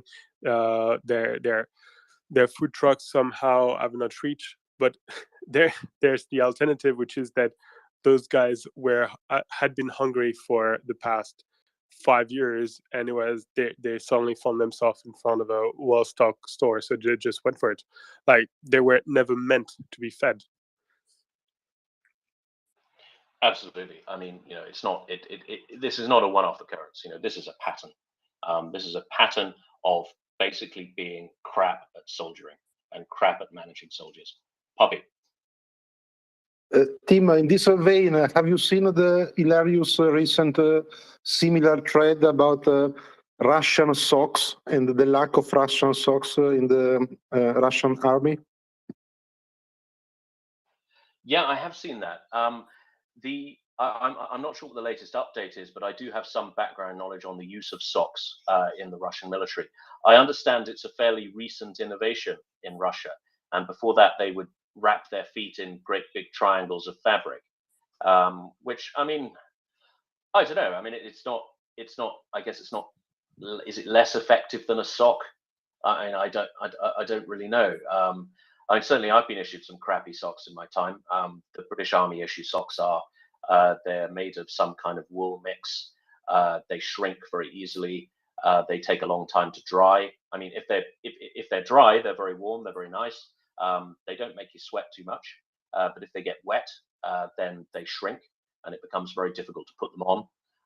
And they also take ages to dry. So, I mean, I think crappy socks is probably not a uniquely Russian problem. But no socks is probably a uniquely Russian problem. Bertrand, Poppy, could you give us some more color on that? Well, there was an intercepted call from a Russian soldier on the front. So he was calling back to his family in Russia, and he was complaining that they don't have socks anymore. So the ones they have are worn out, and they give them blisters, so they really need socks. And yeah, I guess nobody thinks about the socks in the context of an army unless you are a professional, because professionals think logistics and probably think about the socks too. So as a matter of fact, if you don't have good enough logistics, you end up without socks. And as trivial as it sounds, it really does become a problem if you are in the front and you don't have socks. So it looks like it's one additional, trivial as it sounds, it points out to the fact that if you don't supply the front lines, all sort of problems creep in, and that includes socks too. Absolutely, and it highlights the need for professional, effective logisticians. I mean, because it's not from somebody from a non-logistics background. It's not immediately obvious the things that soldiers need.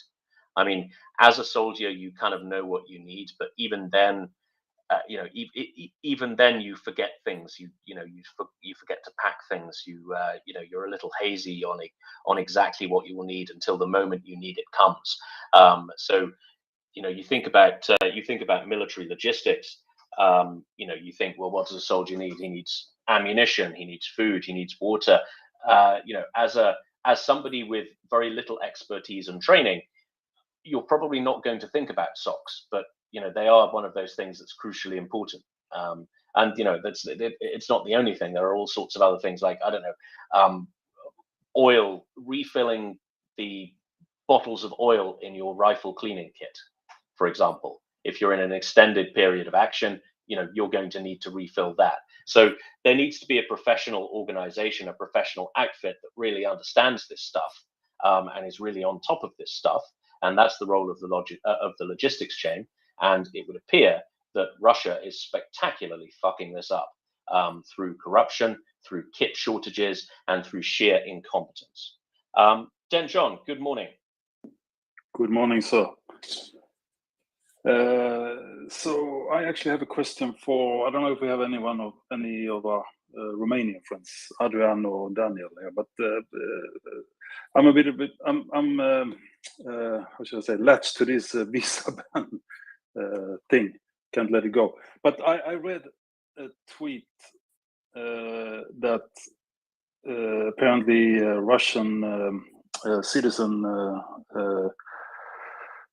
in Kiev had tried to cross the border to Romania, was denied, and he got a nice stamp referencing a Russian warship. I want to know if this could be true, because if it is, it's fabulous. I don't know if you've seen it. Yeah, I have seen that, and I actually sent it to Adrian to ask whether it is true. So yeah, it looks like too good to be true, frankly. That maybe then, John, you can describe the whole thing for the listeners that might not have seen it, or I can do it if you want, as you prefer. Yeah, I can try. You can fill me in, but I mean, if you see I miss anything. But so apparently there was a Russian citizen resident in Kiev who tried to cross the border to Romania, and he was denied entry. That's my understanding. And instead of getting the visa stamp, he got a stamp saying, "Yeah, Russia warship, go fuck yourself." And then I think he was returned back to where he came from. Yeah, I would take it with a grain of salt until it is confirmed, because border guards, Romanian border guards having a stamp that says that is something that would need to be confirmed. But I see Adrian raising his hand up, so maybe he can actually talk about that. I would love this story to be true. Well, hello. I would love this story to be true as well, but it sounds like some Russian Photoshop bullshit to me, honestly, because first of all, there's Russian people in our country. I mean, there were Ukrainians commenting that Russian people with Russian passports were allowed in Romania. So it's unlikely. Second of all, why would Romanian border guards have a custom stamp in Russian saying that? And third of all, I mean, we don't have the most lawfully correct border guards in the world, but I have a feeling that it's somewhere against the law to void someone's passport with a stamp that you can make at a custom toy shop or something like that. I mean, it's not an official stamp; it's a joke. So I would love for it to be true, but it sounds like a bullshit Photoshop story for persecution purposes, and like as the Russians are the perfect bully, they love to play the victim whenever they're threatened, and this visa business seems to be something they're concerned about. I wanted to mention something on socks. Did the Russians lose their great old tradition of using foot bindings, tying cloth to their feet instead of socks like they did in World War II? Maybe they should remember it. I heard it wasn't too bad. Well, yes, actually, I've had an update from a listener, Maya, who was trying to come up, but I guess is having Twitter issues. Maya, who I believe is Polish, points out that the material foot bindings are often better, especially if your boots are too big. So I guess if you're a Russian soldier who has fallen victim to their disastrous stores and you've got a pair of boots that's far too big, perhaps it is better to have the foot bindings rather than a pair of socks, because at least you can adjust the amount of binding without wearing two pairs of socks. So thank you very much, Maya, for that. I'm guessing Maya has some experience of this sort of footwear, but yeah, interesting bit of color. Yes, Adrian, the Russian army did use these foot bindings until very, very recently. I can't remember exactly when, but I think in my head I've got like the early 90s, but that might be wrong. Maybe somebody could find out, or maybe somebody knows. But yeah, they did use the foot bindings for a long time. It was kind of a Russian thing, but I believe they have now switched to socks, at least for the soldiers who were able to get hold of them. And those who don't fall victim to the corruption in the logistics chain and the incompetence in the logistics chain. So circling back to this airborne fellow, Mr. Filatov, Filatiev. Now, if we thought the range day was fun, we'll wait until you hear about parachute training. Now, I've done a parachuting course. It was actually a civilian parachuting course, but it was with the armed forces. And it's the kind of thing that you don't really want incompetent people to be running. You know, it's very much, you know, it's kind of such a kind of binary endeavor. That, you know, if you've got instructors who don't really know what they're doing, then you hurtle towards the earth very, very fast, and then you hit it, and then you die. You know, that's the kind of downside risk we're talking about. But before I delve into that, I see we're joined by John, and he has his hand up. So John, welcome and good morning. Yeah, just quick point about Russian socks. There's a YouTuber called Survival Russia who I used to watch. He lives, I'm not sure where he lives. He lives out in the forest somewhere, which I guess narrows it down a little bit to thousands of square kilometers. But he's a Danish guy, and he moved out there to live on a small holding with his wife and family. And he's kind of an interesting guy. He's an ex-army guy, and he still uses them. And he shows you how they work, and it's quite persuasive. He says they should still be using them. I can't remember the name of the what he calls them, but he almost made me want to get into foot binding because you can turn them inside out, and then you can make the top the bottom. So you essentially get to wear socks like they last 4 times as long, and they dry really quickly. And you know, if you put them on properly, he said they're more comfortable than regular, and he still uses them out of choice. But I stopped. He's an interesting phenomenon because he was quite early on after the invasion of Crimea, he did a video in defense of that, and then recently he's done more. He's basically recounted that, and like most of the Russian YouTubers that I followed, he's actually been very, without being, without wanting to get himself arrested, without coding it too much, he's been pretty salutary on the whole situation, has round back on that position. And you can kind of tell, I think, that although I haven't watched it for a while, he's not someone who's pro-Russian anymore. But yeah, it's an interesting, you'll probably find it on this channel's still up. I was just checking it. I couldn't find the actual video, but it's kind of worth a watch if you're interested in Russian socks and their army supplies. But I just thought I'd drop that. He seems like quite a decent guy. I think he's Danish, ex-military anyway. So yeah. Thank you, John. I mean, one of the great things about this channel, one of the many great things about this channel, this space, is that as soon as you mention something, no matter how esoteric, no matter how niche it is, somebody will pop up who knows about that thing. So we have John, who knows about socks. And I should mention that I've had a flurry of DMs across various means, outraged at the criticism I'm making of the concept of foot bindings. Not only from Maya in Poland, but one of our very own, Ryan, has come up and said that the foot bindings, they also work a bit like the wrist wraps that boxers use for preventing mitigating the stress on their wrists. So they work to support the ankle in a way that socks don't. But I mean, I don't know. A counterpoint to that, I would say that if you've got a decent pair of boots, I mean, how much more of an advantage does that give you? But anyway, I mean, as far as I understand it, the Russian army has abandoned the foot binding in favor of the sock. Tim, what just it's a very point about the sort of esoteric knowledge of the space. Just one of the things about the Survival Russia channel is he lives in the middle of nowhere and he's near an old gulag, and he's spent some time exploring it and digging around and looking at the what's left of it, and it is kind of interesting in that respect. So he's not.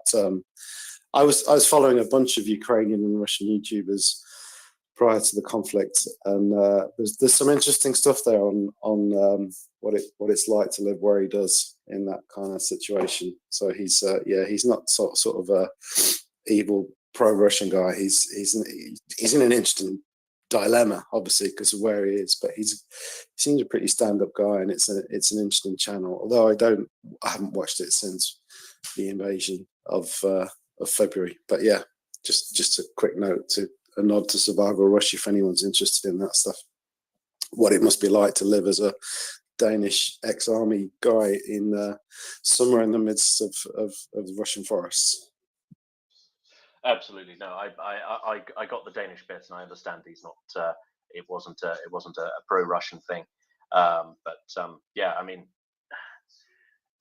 the way I see it, they did do this for a reason. The puppy is currently sharing a link with me that from the Guardian that gives a more in-depth view of Russian foot wraps and socks.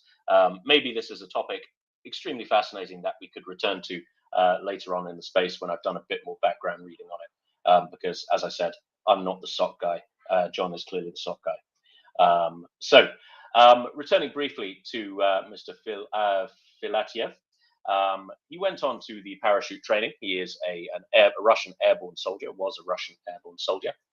Now, the soldiers, they set off for their jump training at 2 a.m. in sub-zero conditions, of course, traveling in open-top bedfords. They spent 5 hours jumping up and down to keep themselves warm.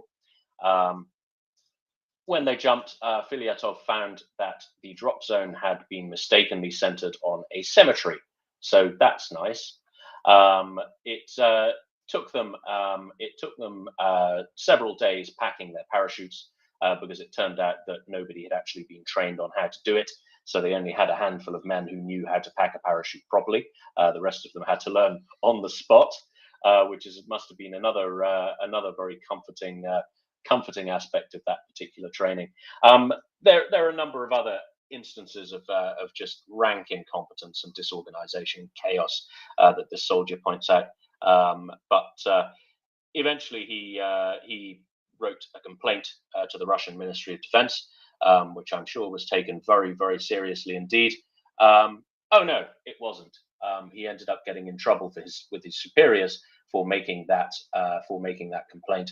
And I would thoroughly recommend. I'm sorry, I don't want to do this to death, but I thoroughly recommend you read the nested tweet, which is just up there above us, because it really is a fascinating look into how an allegedly elite force works. It's really quite startling. Ben. You mean to say that the VDV jumped straight into a cemetery? Yeah, exactly. Cut out the middleman. Maybe they didn't have enough priests, right? So they they had to just jump straight into the cemetery. Nobody to organize it properly. Yeah. Movies, Adrian will correct me, but I think in movies they call that foreshadowing.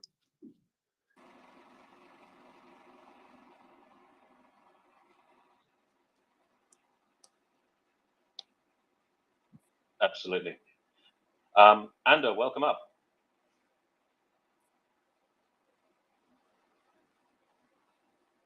Ando, you've got a hot mic. If you'd like to say something, please stick your hand up.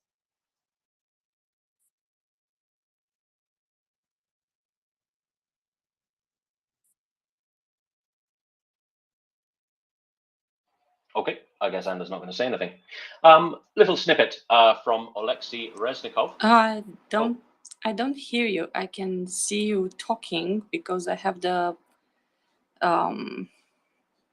captions on my computer, but I cannot hear you. I'm sorry. Tim, we can hear you, and we can hear Anda. So if there's a problem between you two, please solve it, but outside of the space. Yeah, Anda, I don't know if you can hear me, but I can hear you loud and clear. Yeah, if it's workable, just speak, and we will hear you.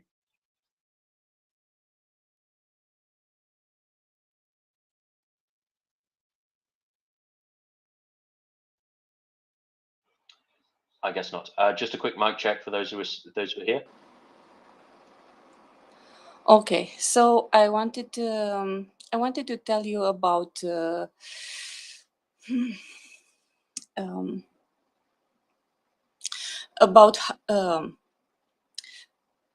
what I read in this thread. It's not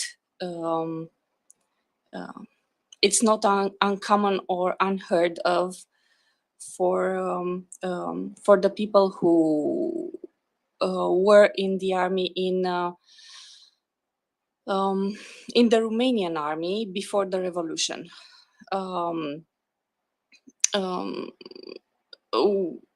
So there are three things that stand out. One is corruption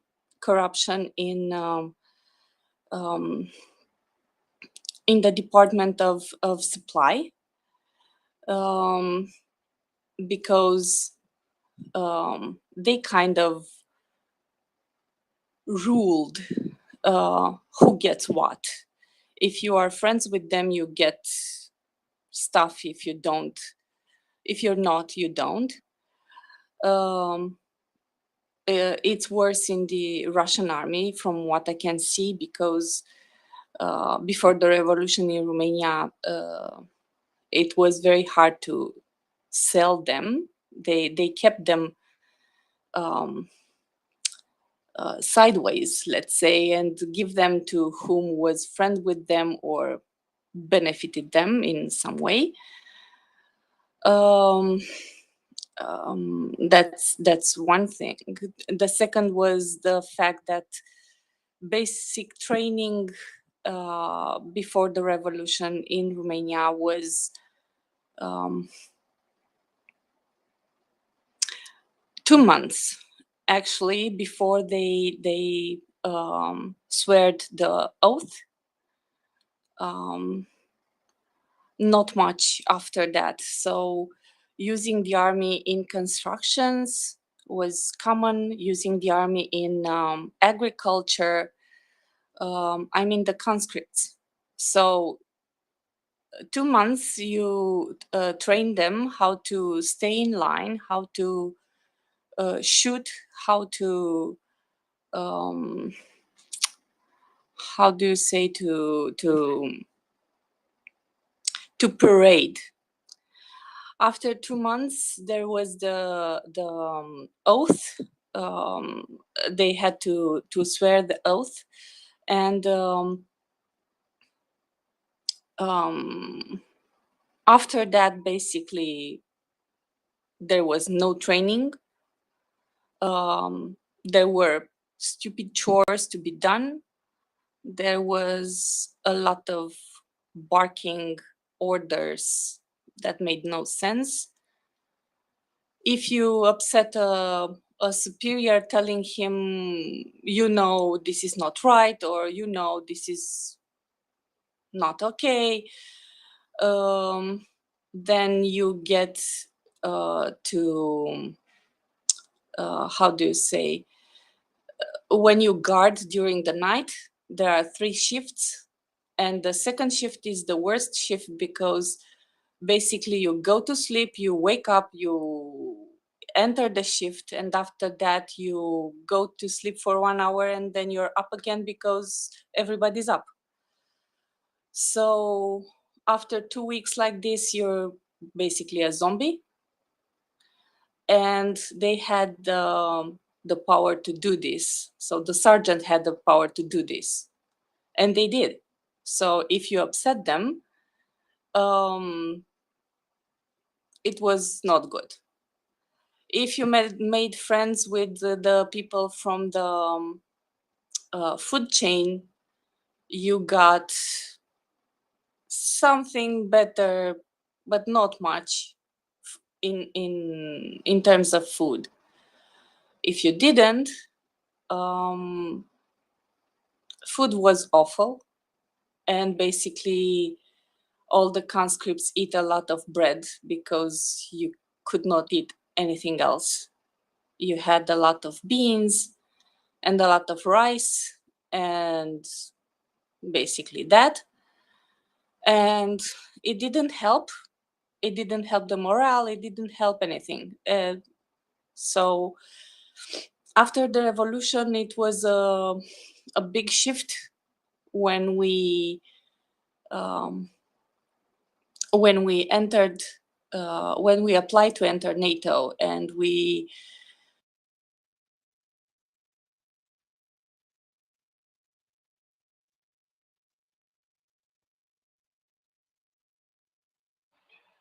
Did we lose Ander?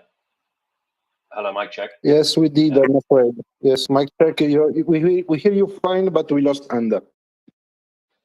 Ander, please, you've just lost audio. We've just lost audio with you. Please drop down and come back up again. Be interested to hear the conclusion of your point. In the meantime, let's have a little plug of our guest for today. At 1 p.m. Eastern Time, that is 6 p.m. London time, so 1700 UTC, 6 p.m. London time. So that is 8 p.m. Ukrainian and Eastern European time. We have a guest, Professor James Fallon, who is an American neuroscientist, professor of psychiatry and human behavior, professor emeritus of anatomy at the University of California, Irvine School of Medicine. So that is today. We'll be hearing from Professor Fallon at 1 p.m. Eastern, so 1 p.m. New York, 6 p.m. London, and 8 p.m. Eastern Europe, including Ukraine. Ander, where are you? Are you still here?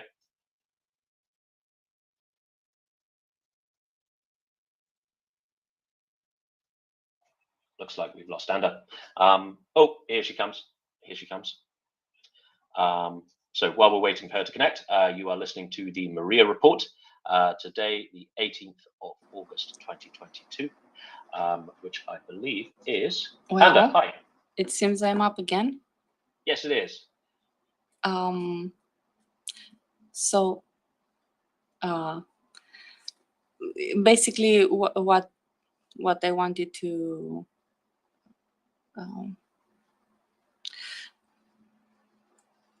And it's hard to read and to talk at the same time, but I will try. What I wanted to say is, to finish up the idea, it was that after Romania entered NATO, there was a big difference. And it's seen not only in the training of the conscripts, but also we have now a professional army, basically. And I have spoken with people who served, both before and after. And yeah, it's a big difference. And what I wanted to finish up is that it's unfortunate for those who serve in an old type of army, but it's fortunate for Ukraine, because this is everything that goes wrong in Russian army. It's in their benefit, starting with the fact that they are not properly trained, that everything is on paper, but not in reality. They check, and they, a funny story and the true story in Romania before the revolution, for you to understand how far this can go, this pretense can go. So Ceausescu needed to, it was planned to go to a factory during summer. It was a chemical factory. And because it was this visit, everybody was schooled before that. You need to do this and that, blah, blah, blah. Everybody need to have proper clothes, which previously they didn't. Everybody need to have, like we call them halat. I don't know. It's like a dress code. And as I said, it was summer. They were called at work at 6 o'clock in the morning. Normally, they should have arrived around 8. And 2 days before, someone came and painted, and I'm not kidding, painted the grass green. So they painted the grass green because, it was summer. Nobody wasted water to water the grass before in front of the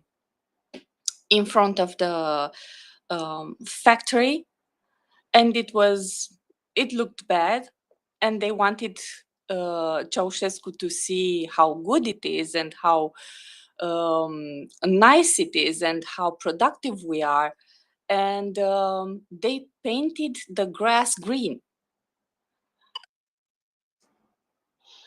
I mean, this is sorry to interrupt. All these things that we read about Chinese army and Russian army, they are grotesque, but they are not uncommon for armies which are not professional, for armies in which corruption rules. Thank you, because Anda. corruption kills. Mic check, actually. everybody. So yeah, I see. I can hear you, Tim. Okay, I don't think I Anda can hear me. Yehuda. I don't know if you can hear me. And Yeah. and 1 second, Tim can't hear you. Tim, and can't hear you. Yeah, I can hear Anda, but I don't think Anda can hear me. Well, this is a bit of a goat fuck, isn't it? I see Adams, you're trying to come up. You have protected tweets, and we have no mutual followers, so it does seem extremely unlikely that you would be accepted as a speaker in this space. So yeah, I would guard against having. I would advise against having protected tweets if you want to come up and speak. Poppy, you have your hand up.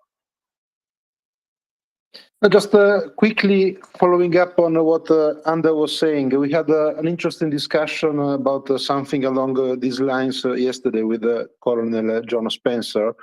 And the short version of it is basically that military doctrine is, as most things, partially a reflection of the culture of a society, right? So the Russian culture historically does not value human life and human well-being as much as some other modern cultures do. And in the context of what Anda was saying, I would add that the Warsaw Pact doctrine was largely derived from the Russian doctrine. So the Russian military doctrine, based on the conversation that we had yesterday and then try to summarize, is largely based historically on the idea of unlimited expendable human manpower. So a telling bit that has been mentioned is that, yeah, they don't use pallets for their logistics. So, and I suppose an intern at Amazon can tell you that this is a bonkers idea, because in the 21st century, you need to, do better than moving boxes with your own hand. But the point is that the doctrine does not feel that saving manpower time or improving soldiers' life or saving manpower's life, all these things are not worth too much thinking. And that is essentially the roots of the whole issue that we are talking about here. Absolutely. I mean, I would agree and amplify with that. I mean, we've talked a lot about the lies inherent in the chains of command, both politically and militarily, with when it comes to authoritarian regimes, and it means that when you have a culture of fear that permeates all levels of an organization, right? People are afraid to report their true situation up the chain of command. And that means the people at the top have no realistic picture of what's going on. And this leads to a complete breakdown in effectiveness. There was an interesting thread from I believe it was a junior officer in the Russian army who had been taken prisoner and was interviewed. And he was, he talked of going into his battalion tactical group headquarters and seeing notices on the wall about the strengths of the various elements of the BTG, and he knew for a fact that they were at about 20% strength, but his commanders were reporting up the chain that they were at 80 or 90% strength, and so you get this unrealistic military picture building up, and it means that essentially your chain of command becomes absolutely unworkable, and it leads to a total breakdown in military effectiveness. And in an organization like the Russian army, which is pretty crap to start with, this is certainly not going to be helping them with the prosecution of this war. Yehuda, you have graced us with your presence. So early in the morning, I can't sleep. My neck is getting stiffer and stiffer. I might have to go to the medical investigation room at work today. Hopefully it will get better, but oh well, I had a fall in the shower like a 95-year-old. So anyway, surely Yehuda, surely you've not reached the age where you have a fall. I mean, I know, let's go figure. I mean, you thank God it wasn't my hip. You just fall over, right? You don't have a fall. My grandmother had falls. No, geez Louise, I'm just getting ready for the future, maybe. Some preparatory action. Someone did come on once and say, the Russians they write that people aren't dead or this or that happened so the family can get benefits, and I thought that was kind of cute. The reality is a little more sinister. Commanders do receive allotments for fuel and food and all sorts of other things when they have a certain size unit, and those commanders apparently are wont to occasionally sell material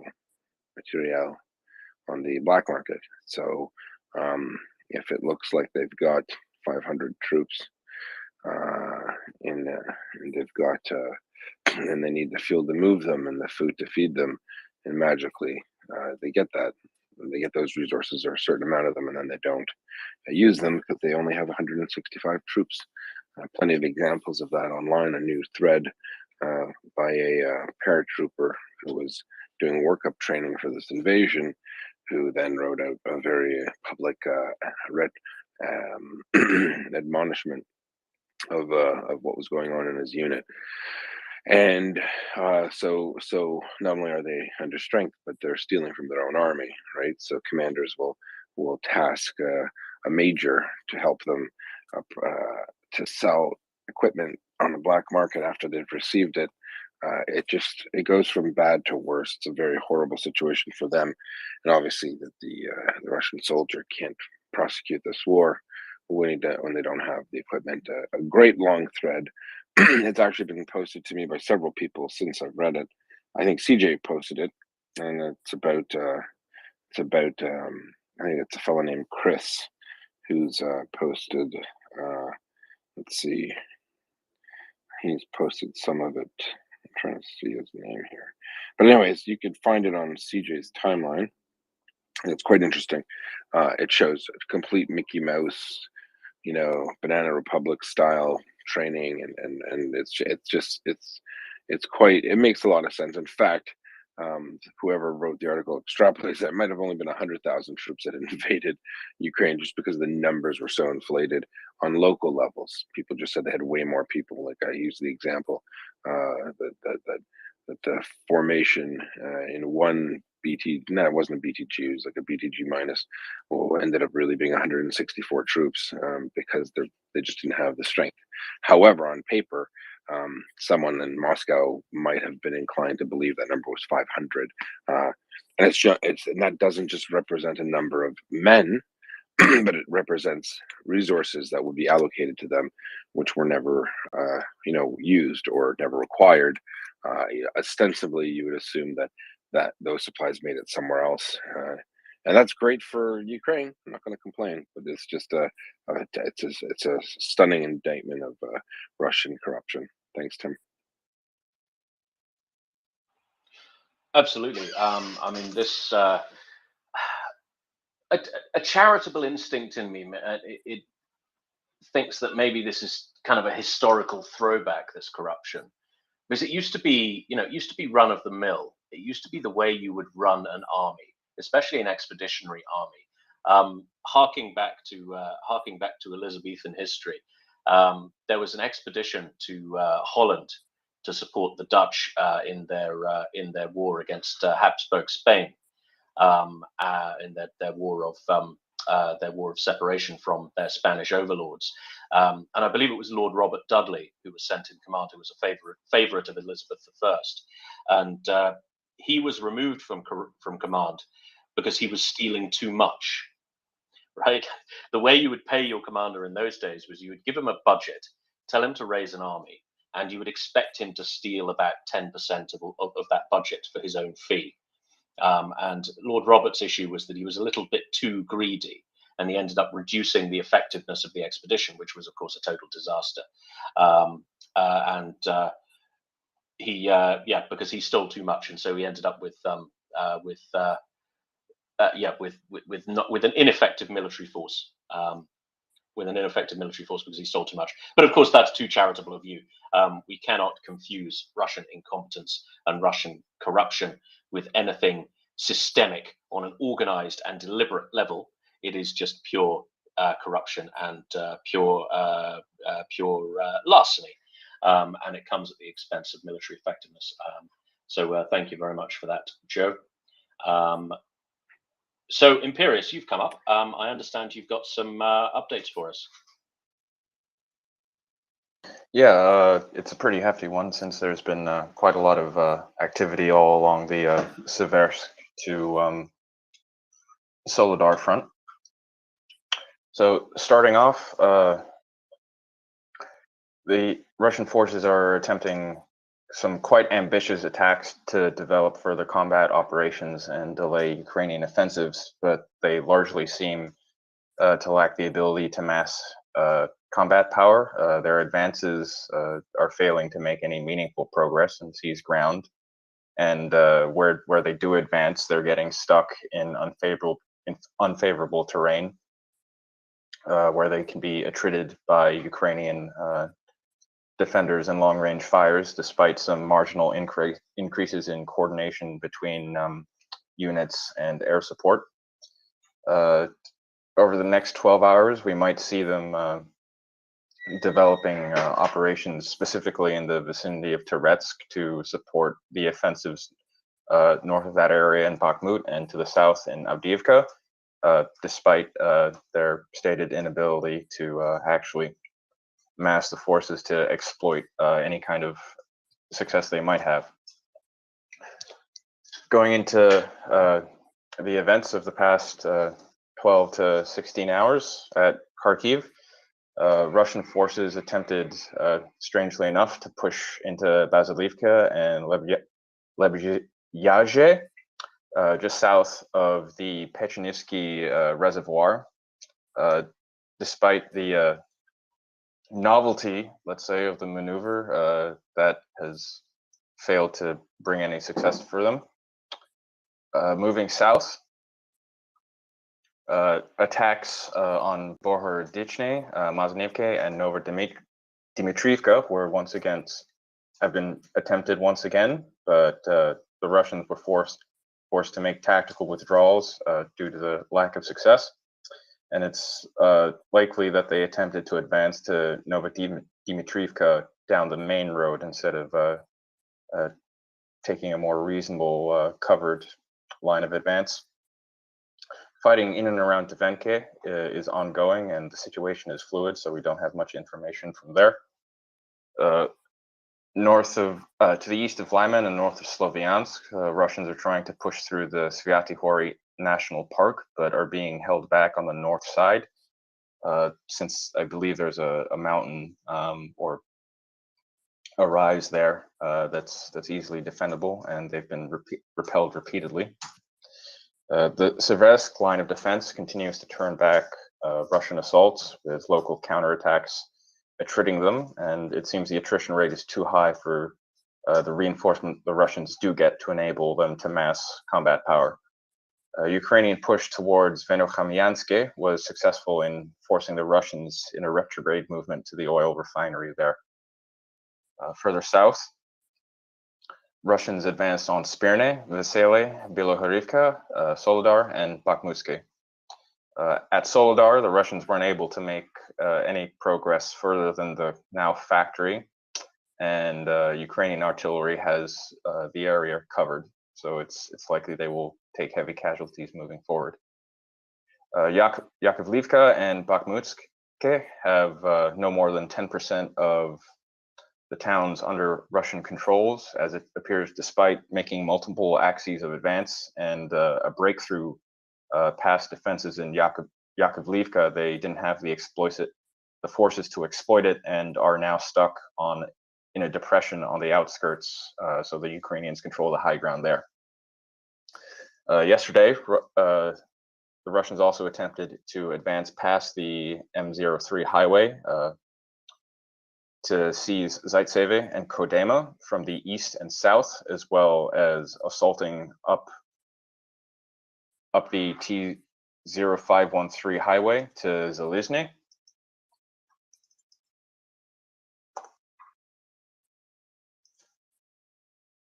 But Ukrainian forces are holding firm in those positions.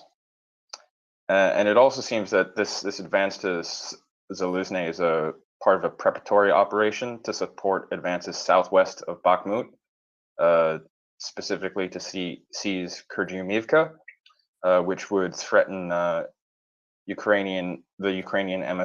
Ukrainian MSRs into Bakhmut, the main supply route. It's also likely that Ocheretine is an objective, as this would allow them to move around strong points, the Ukrainian strong points containing their forces in Horlivka to the south. With the terrain presenting little cover for Russian advances, it seems unlikely that they'll make much progress soon.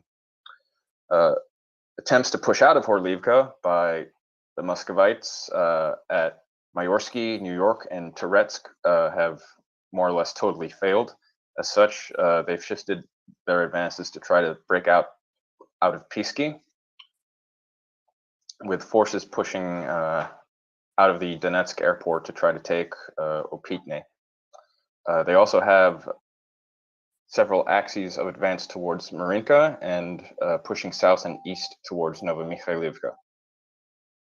Moving down south to the Zaporizhian southern AO, combat operations in the vicinity of Nesteryanka and Sherbaki are escalating. Ukrainians are still in defensive positions around Pavlivka, though Yaharivka has confirmed to have fallen to the 810th Naval Infantry Brigade. The Muscovites continue to attempt to fortify positions, specifically with Polohi as a strong point, but Ukrainian artillery and long-range fires make engineering operations difficult, if not untenable. In an attempt to secure their main supply routes in the southern AO, the Russians are relying heavily on mining towns and lines of communication in the Melitopol, Tokmak, Berdyansk triangle. Shifting west to Kherson, Ukrainian forces seem right now to be focusing on advancing towards Snihurivka, making efforts to retake the towns of Shiroke Lubinie and Partizanske Blahodatne. However, they're making slow progress in expanding the bridgeheads over the inhillets. Russian attacks on Bilohirka suffered heavy casualties despite being backed up by air support.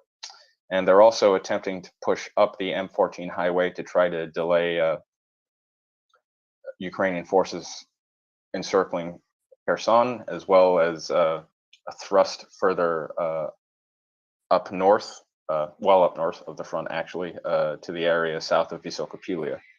Opcom South also published some kill claims. They've claimed 2 strongholds with equipment and vehicles destroyed, 1 ammo dump, 1 2S7 Pion, long-range artillery, 5 armored fighting vehicles, and there's also been another strike on Novokhovka. And one interesting thing I wanted to comment on from I suppose we can call him defected VDV soldier, Filyatov, that we were discussing earlier, was that the over-reporting of troop strengths among Russian units might have been so severe that the initial invasion force might have only had, let's put this as a lower bound of 100,000 soldiers in total, which would drastically revise the effect of the losses that the Ukrainians have managed to inflict and the state of Russian military manpower.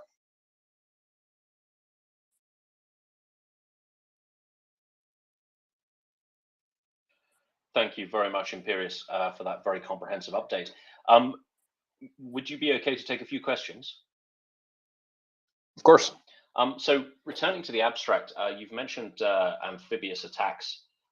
Could you give a little more color on that? Where they are occurring, how successful or unsuccessful they are?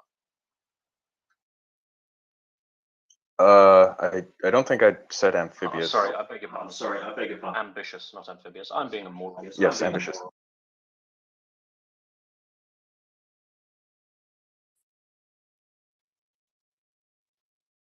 I'm happy to take questions from the audience if anyone has them.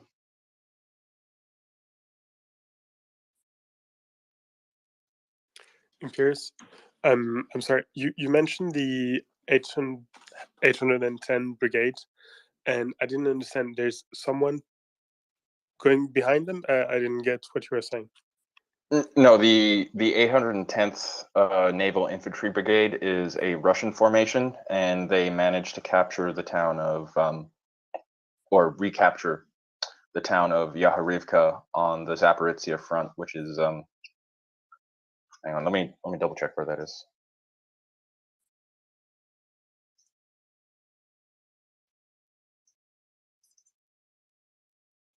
I mean, it's in the vicinity of the Zelenia Polia, I think.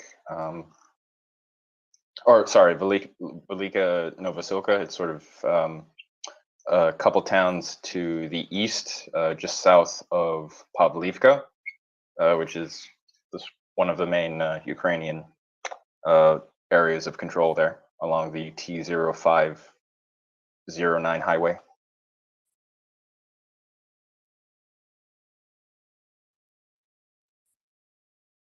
Okay.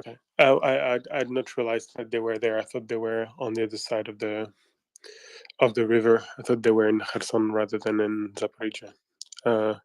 Thanks a lot. No worries. And if I've got another question regarding the Donbass region. You gave us a lot of detailed points, but if you were to have a more bird's eye view of what's going on in Donbass, what would you say? Are the shelling? Does the shelling continue, and are the Russians still pushing forward? I mean, not pushing forward, pushing. Yeah, well, they're still butting their heads against the wall, right? Looking at the artillery map here, it was reported that there was shelling of 83 locations all along the front. So that's everywhere from Kherson all the way up to Kharkiv. But as you said, most of it seems to be centered around Donetsk and the Sloviansk-Seversk area. So they are butting their heads against the wall, and it seems to have given them more smart ideas, which was the Touretsk offensive I was mentioning. But it doesn't look like they're going to make any real progress soon, because they're sort of advancing, but they advance into positions where the Ukrainians can continue to attrit them and inflict grievous losses.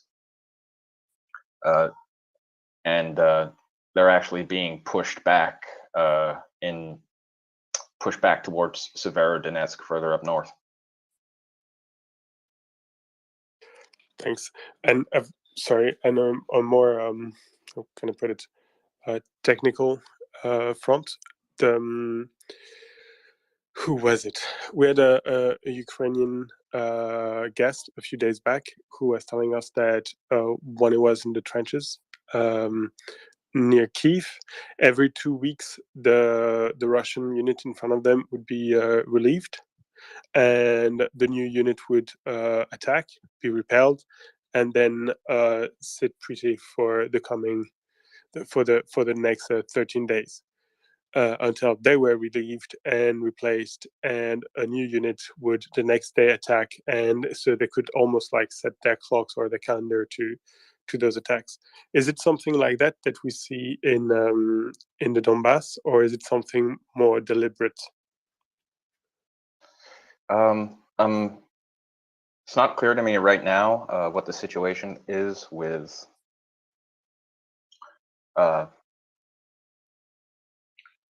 sort of rotations on the Russian front lines. We do have a fair few new units moving up to the front, but at this stage, I don't think they have the manpower to actually rotate, whole units out. They're probably sending in units as reinforcements and kind of making these sort of scratch battle groups, right? That they've been doing for a while now, and just sort of gluing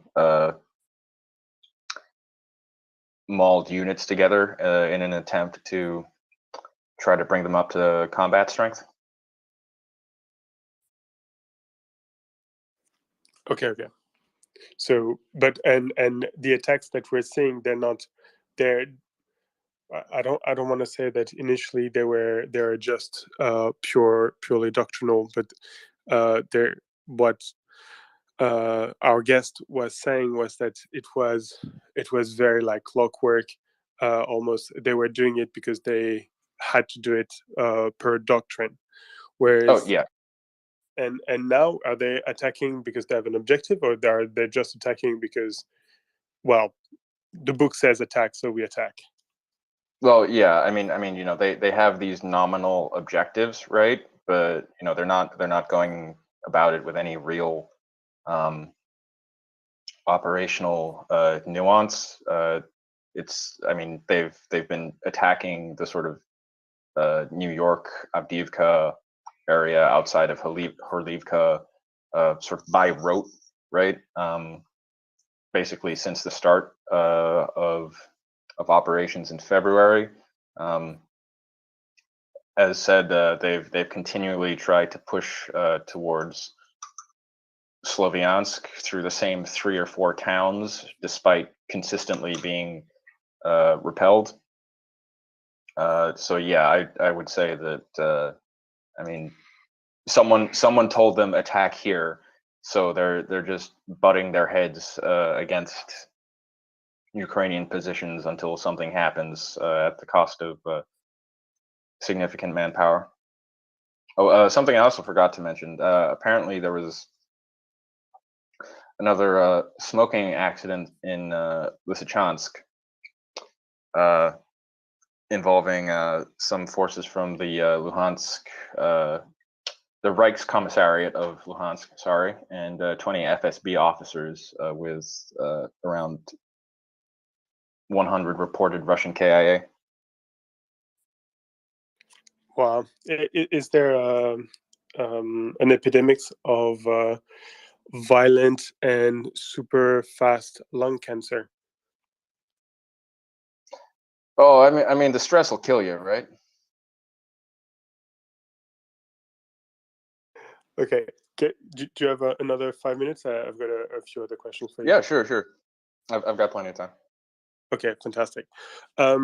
Since the headquarters were attacked, and I have not heard much about the guys from Wagner, and usually they were the ones doing the little progress that there is in Donbass from the Russian perspective. They tended to be related to this, and I've not heard anything about it. Is it me not being attentive enough, or are they indeed fallen from radar?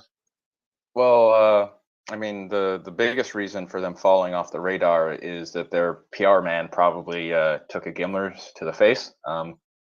While that strike on the Wagner HQ in Popasna failed to take out Sergei Prigozhin, it's quite likely that the chap who goes by the name of 500, who runs their Telegram channel, was one of the casualties. So that's probably the main reason, though. Yeah, I think at this point they've run off to lick their wounds for a bit. Okay, good news. Puppy, you have a question? I have a question for Imperius, in fact. Kind of a big picture question. I'm not sure if you feel comfortable with this, but if you feel comfortable speculating on how much of the current Russian operations on the ground are driven by the military leaders, and how much they may be actually driven from, by political considerations coming from far away Moscow. Do you have a take on that? Yeah, I mean, some of these counteroffensives in the Kherson area strike me as very much sort of political motivated, right? Um, Sort of command is breathing down their neck to try to secure the area around Kherson as best they can. So they're attacking right into the teeth of some of Ukraine's best units in one of their most active areas of operations. The attacks in the Donbass area, I mean, considering how sort of rote they are, strike me very much as, you know, someone somewhere gave them the order to take Sloviansk and Avdiivka, Soledar, Bakhmut, and the likes, and they're kind of just, you know, punching the clock with them. The attack on Toretsk, the sort of the notional operation to seize Toretsk and sort of exploit a breakthrough there, seems like an operationally sound decision. The problem is it's not likely that they'd actually have enough manpower to try to encircle 2 Ukrainian strong points at once, because, like, you know, if they try to push through there, they'd be able to threaten both Soledar and Bakhmut to the north, as well as the Avdiivka line to the south. But that would take significant manpower, and they've spent, you know, most of the past couple months throwing it away with frontal attacks on those lines. So are the Russians in some sort of salient at Toretsk? I mean, are they actually pushing through there? No, they were repulsed quite soundly. So they seem to be sort of trying to transition over to Toretsk, and sort of the operations south of Bakhmut, in between the M03 and T0513 highways, seem to support sort of pushing over those main supply routes and sort of up towards the T0504 from the sort of smaller roads. But like I said, sort of they were repulsed at Zalizhny, which is I guess you could call it a suburb of Toretsk. There's like 3 of them. There's Zalizhny is the one further south, and then Pivnichny and Druzhba. And yeah, they haven't actually made it to Toretsk proper at this rate, and they're more or less contained in still contained in Horlivka right now. And a more general question: are you seeing any real change in momentum from Russian forces, particularly in the north in Donetsk? Because my question is, because they have withdrawn significant force from that area in order to reinforce Kherson to the south. Have you seen any impact on their momentum as a result of that? Are they slowing down significantly? Well, it's a bit difficult to say, right? Because they never, you know, made much movement to begin with. That retrograde towards Verkhovno-Kamyansk, that might be a sort of turning point, if you want to call it that. But I think the bigger issue here is that the Ukrainian forces don't have enough heavy materiel to sort of make these really committed combined arms offensives, and trying to force that change in momentum too early would result in some pretty significant casualties for the Ukrainians, and that's not how they like to fight. They're very deliberate with how they spend their manpower, and I would say that the Russians are slackening in these areas, and they do seem to be trying to coordinate their attacks in the sort of Donbass front with sort of these multiple pronged attacks by attacking from multiple directions. They attacked Vasilivka from multiple directions. Those operations to the south of Bakhmut are sort of advances across the M03 and also up from Horlivka, but it doesn't seem like they actually have the momentum to actually make significant progress and exploit breakthroughs or even sort of fix and maneuver around Ukrainian forces. And are we seeing any potential weakening of, or rather thinning of the Ukrainian line as a result of the mooted attack on Kherson Oblast that we can see?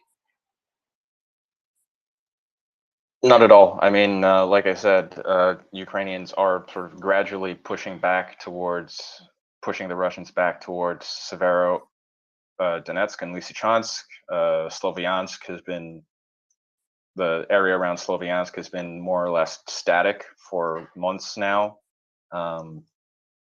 Russian forces have been contained in Horlivka since basically the start of operations. So yeah, I'd say, they're making glacial progress around Soledar and Bakhmut, but I don't think that's really anything to do with the sort of the weakening of the Ukrainian positions.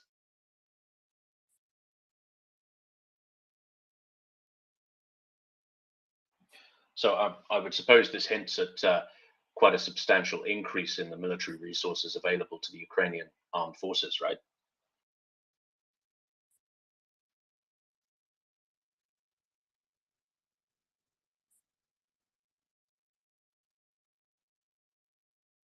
Definitely, yeah. I mean, Ukraine doesn't really seem to have a problem raising infantry units to sort of hold territory and then make these sort of contained attacks to push back the Russians. The real issue for them is having enough armored fighting vehicles, infantry fighting vehicles with cannon and anti-tank guided missiles on them, armored personnel carriers for protected mobility, and sort of tanks to sort of as sort of shock forces to make breakthroughs that can be exploited by mechanized and motorized infantry.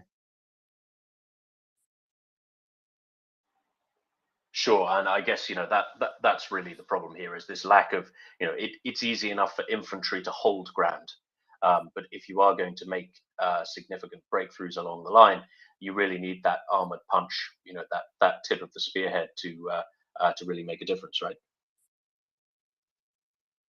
Yeah, exactly. I mean, CJ has mentioned previously that artillery sweat saves infantry blood, and that's much the same on the offensive when it comes to mechanized and mobile formations. The light infantry, are able to sort of effectively reduce pockets, and I think if Ukraine had enough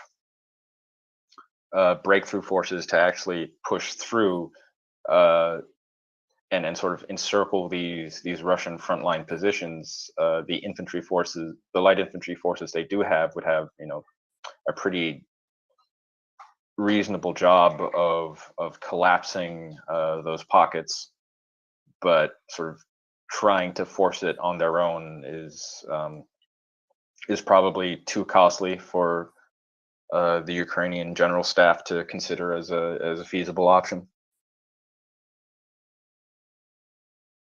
Fantastic. So thank you very much to Imperius for that military update. if anybody has any questions, Imperius, please stick around because I'm sure some of the audience members would like to come up and ask questions in the fullness of time. But in the meantime, thank you very much for that very, very comprehensive and expert update and Q&A. Ben, shall we have a look at some Russian casualty figures? Let's. So the daily doom from a Russian perspective, this is reported by the Kiev Independent based on sources from the Ukrainian General Staff. Now, Russia's losses as of the 18th of August, so as of 9 a.m. EET this morning, are estimated to be 1,889 tanks, 4,179 armored APVs. I assume that's armored personnel vehicles. Or okay, let's say other armored vehicles. 4,179. 1,010 artillery systems, 265 MLRS, multiple launch rocket systems, 136 anti-aircraft systems, 234 planes, 197 helicopters, 15 boats and cutters, 793 unmanned aerial vehicles, 93 specialized equipment such as recovery systems, etc., 3,061 light vehicles and fuel tankers, and 190 cruise missiles. This is for an approximate loss in men of 44,300. Since the last update, that is an increase of 200 soldiers deaded. I believe these are figures for deaths rather than casualties in general. So some rather substantial losses. Noticing particular spikes in the loss rate of artillery units. This is up 17 on the last update, and also armored personnel vehicles, armored fighting vehicles, up 17 again on the last update. Trucks and logistics vehicles seem to be tailing off. They've only managed to get rid of 7 since the last update, but still extremely substantial casualty rates. If you're interested in following these updates of doom, they are reported, I believe, daily by the Kiev Independent, which has been doing sterling work on the information side since the Russian aggression in Ukraine began. Okay, so you are listening to the MryiA Report. We are a worldwide network of volunteers who host a Twitter space 24/7, in which we see discussion, analysis, expert speakers, and a number of other very, very fascinating things going on. We aim to stay ahead of the curve when it comes to news. We know we have a lot of journalists lurking in here. And picking up hints from us, which is, I suppose, it's flattering. And we are completely manned by volunteers, as I've said. None of our hosts or moderators or speakers will ever reach out to you and ask for donations. Collectively, we donate to MryiA Aid, so MryiaAid.org. There is a link on the main site of the MryiA Report. Collectively, we donate and support this charity. MryiA Aid is another all-volunteer organization that delivers non-lethal aid to Ukrainian military and civil organizations, so including but not limited to medical supplies, night vision equipment, non-lethal drones, and a number of other crucially important pieces of equipment to the Ukrainian war and civic defense efforts. We aim to amplify as many Ukrainian voices as we can. We have a number of Ukrainian listeners and regular contributors, although I've not seen Slava Ukraini today. I wonder what he's up to. But we have a number of local Ukrainian voices who we love to amplify. So if you are in Ukraine, you have questions, you have comments, you have information you'd like to share with the space and our audience, please do come up, stick your hand up, and we'd be very, very glad to hear from you. Ben, you've got your hand up. Yeah. I wanted to go north a little bit and to the shores of the sunny Baltic Sea, if you see what I mean. Are you talking about the NATO lake? Oh no, I'm certain that you know where the Baltic Sea is. I meant to say that we talked a little bit about a famous German port. And some research that came from there. Do you want to cover this subject? Yes, this sounds like an opportune moment. But I think before we change the subject completely, Ben, Bertrand Russell's puppy has his hand up. Basically, I was wondering, since Ukraine armed forces started using M270 and M142 long-range artillery, it seems to me that the first goal was to target ammo depots. And then in the recent days, we have seen a bit of a shift to railheads and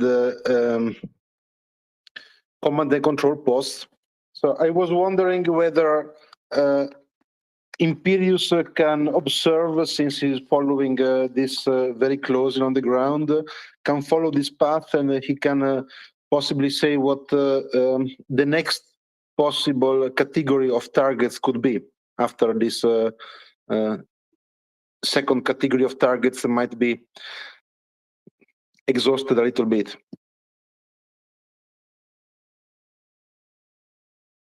What was the second category again? Sorry. I would say that the first was ammo depot. The second was bridges and railheads mainly, with some command posts in the mix. So what would be the next one? Oh yeah, I think at this point they're probably going to start stepping up attacks on command posts. But I mean, we're kind of getting to the point where they're likely to start directly targeting combat formations, right? Frontline units.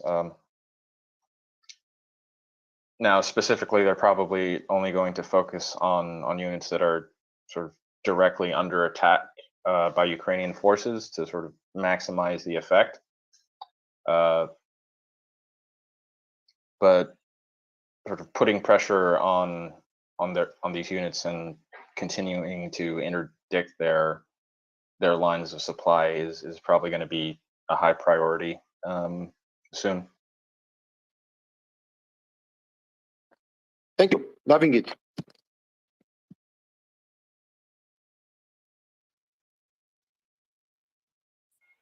Ben, just to clarify, the new official name for the Baltic Sea is the NATO Lake, because it is now completely encompassed by NATO members, with the exception that the tiny scrap that faces Russia and the other tinier scrap that also faces Russia, being Königsberg, as I will now be calling it, Kaliningrad in old money, which of course the Poles would take in an afternoon if it came to it.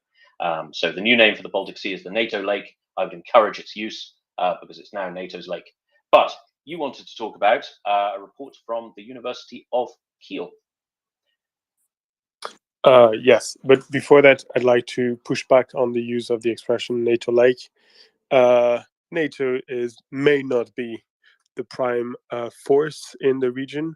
I mean, if you look at our frequent contributors and moderators, there's you and Axel in Tallinn. We've got a number of friends in Poland, including a very, very magic one who comes from Gdansk. We've got a number of friends in Germany, some very, very strong position in Denmark. Sweden is ours, just let's face it. And we basically own Finland. I think at some point over 13% of the Finnish population was on the MryiaReport listening and interacting with us. So I would call it the MryiaReport lake myself. Beside that, the Kiel Institute for the World Economy has released very concerning information. So what they've been doing very well over the past few months is tracking the aid that was sent from the world over to Ukraine. So a lot of the data you've seen recently about who sends what country as a proportion of GDP is the main helper, who sends mostly military aid, who sends mostly economic aid, etc., etc. All those numbers, all those statistics tend to be compiled by them. And so they're doing a very good work. They're having a massive impact, and now they're sort of ringing the bell, the alarm bell. Why? Because of the past, since April, they're saying, since April, the amount of new aid committed by the main EU countries, as well as Great Britain, has been on the decline. And worse than that, July, they say, saw no new commitment of aid to Ukraine, either from Germany, France, Italy, and even Poland. So this might not exactly fit what you've heard over the past few months, over the past few weeks, namely that the crabs, for instance, the Polish crabs arrived, or that the French VABs arrived in country. But these were probably the result of earlier commitments. So when it comes to new commitments to be potentially delivered in a few weeks or in a few months, there has been nothing new in February. In July, and there doesn't seem to be a lot more happening in August. This may be purely circumstantial. Maybe they're on holiday. Maybe there's also a bit of catch up to be done, because it's very nice to make new pledges, but you also need to make to deliver on them, to make good on them. So what they're doing at the Kiel Institute is to try to match what has been pledged and what has been delivered, and they're saying that the ratio of delivered to pledge is increasing, and that's a good thing. But the lack of new pledges, if it was to continue into the fall, would create a very, very big problem. Basically, it would it would mean that the US would be the only one of the main players supporting Ukraine militarily, with maybe the exception of the UK. But that would mean that France, Germany, and Italy, as well as Poland and Spain, would be completely out of delivering military aid to our Ukrainian friends. So this is concerning. This could create a sort of break in the supply. Yep. Yeah, Ben, I was going to say, do you know why that is? Why they pulled out of the aid contribution? Because there are reasons that they have pulled out of it. And I know that, and I love this group, and it's been going strong for, months now, I think. But I think it is important to see the other side of the spectrum sometimes. And I think a lot of times what happens is we look at one side, Frankie, and I see. Frankie, let me ask you the question. why is it that France would pull off, but the US or even Estonia or I think the UK would actually double down? Is there a difference in standards? Do they see something different? Yeah, I'll give a general point, and then I don't know the specifics about it, but I do know this. My father, very big, was in the Communist Party in Italy, very big Democrat, you know, progressive. He told me, and we disagree on politics because I'm more on the conservative side now. However, he did say the American war machine that did what we did in Iraq is doing the same kind of things using Ukraine versus Russia, and Russia doesn't like that, and they have some justification, Russia, not to go to war, but Okay, it's not what you're. It's not. Let me speak 1 second, because no, it's strange. What you're saying is strange. So we need to set some basis. No disrespect to your father, but he's not the one intervening. So we need to know what you think with your own sources. We cannot, again, disrespect your dad, but we don't know him. We cannot take his word for anything. Can I ask you, on your profile, you say you're Luka's fan. What is Luka? Luka's Luka Doncic, the basketball player on the Dallas Mavericks. But not no, not at all. No, I'm Luka, Dallas Mavericks fan. But no, what I'm saying is this. I just think a lot of times, and tell me I'm wrong, and I'm not trying to be a troll or anything, but I think even the way that people speak about this whole situation, it's, we're all walking on eggshells. We're trying to be super proper, super on point with things. I'm telling you, the way the US is handling this with Ukraine, it's not completely kosher, and it's not what we think it is. That's all I'm saying. Look on both sides. It doesn't hit the soul when you're saying things like, I don't even understand what you're saying sometimes. I just think it's like it's gibberish for the most part. Sorry, Frankie, sorry to interrupt. Understand, Russia has some justification with what they're doing. They do. I'm telling you, look it up. And I'm not saying this from any other perspective. Is Russia committing genocide in Ukraine? And then you can speak. Say yes or no. Is Russia committing genocide in Ukraine? Yes or no? And then you can speak.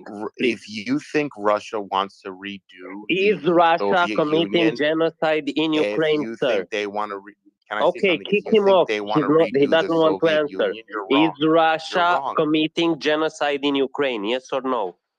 Yes. I wanted him to answer, Ben. It's enough. Like when people like this come up, just ask them this basic question before they speak anything else. What the hell? Has some justification. He's 6 months into the war. I couldn't agree more. He's just been muted and bumped down.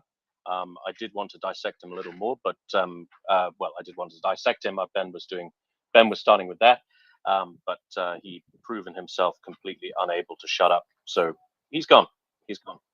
I'm sorry, gentlemen, but he wasn't listening to you either. He wasn't giving you the opportunity to speak either. So correct, yes, correct. So thank you very much. Can I say something to you, Adrian, just very quickly, and then I give it to Smooth. So, I agree.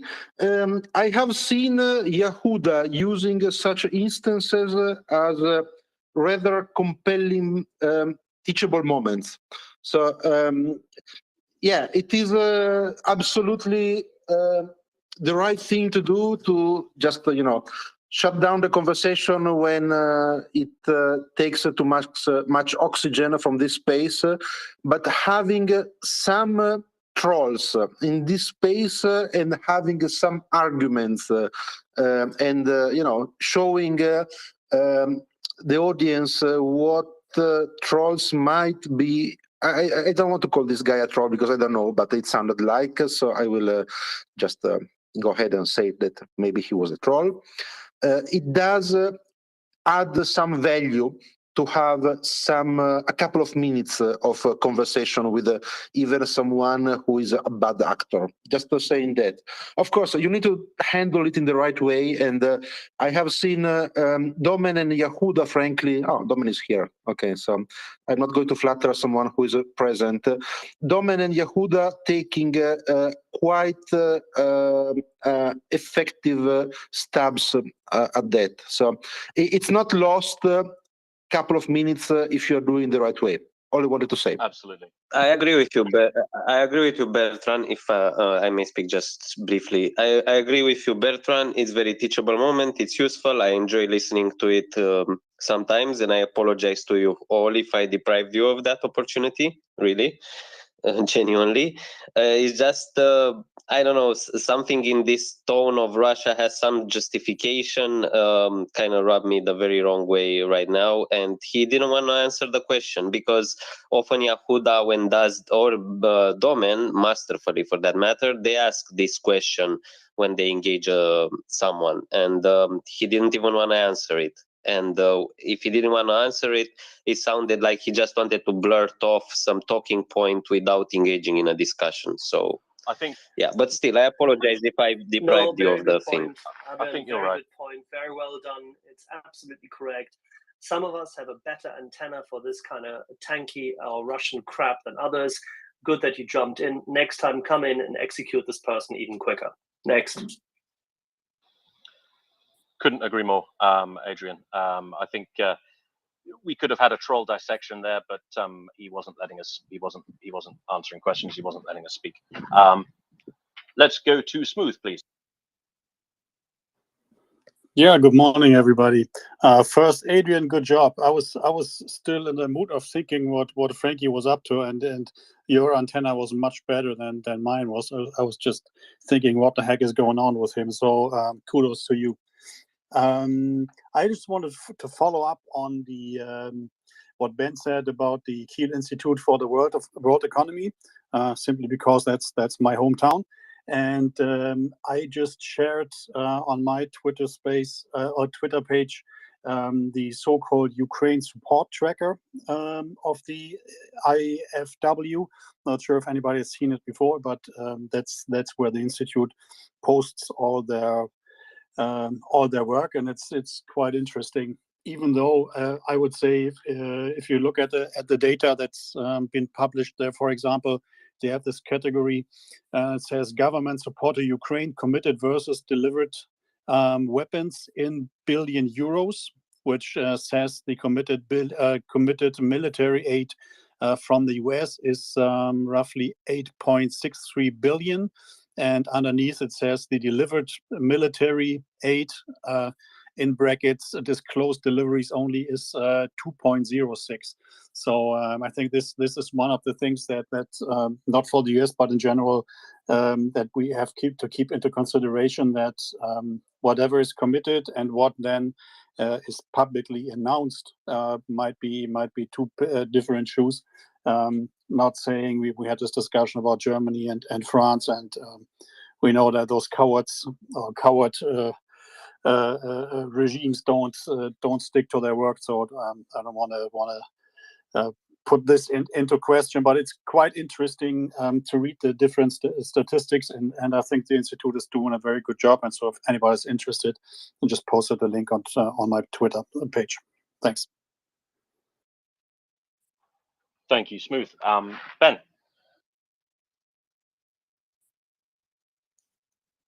Yeah,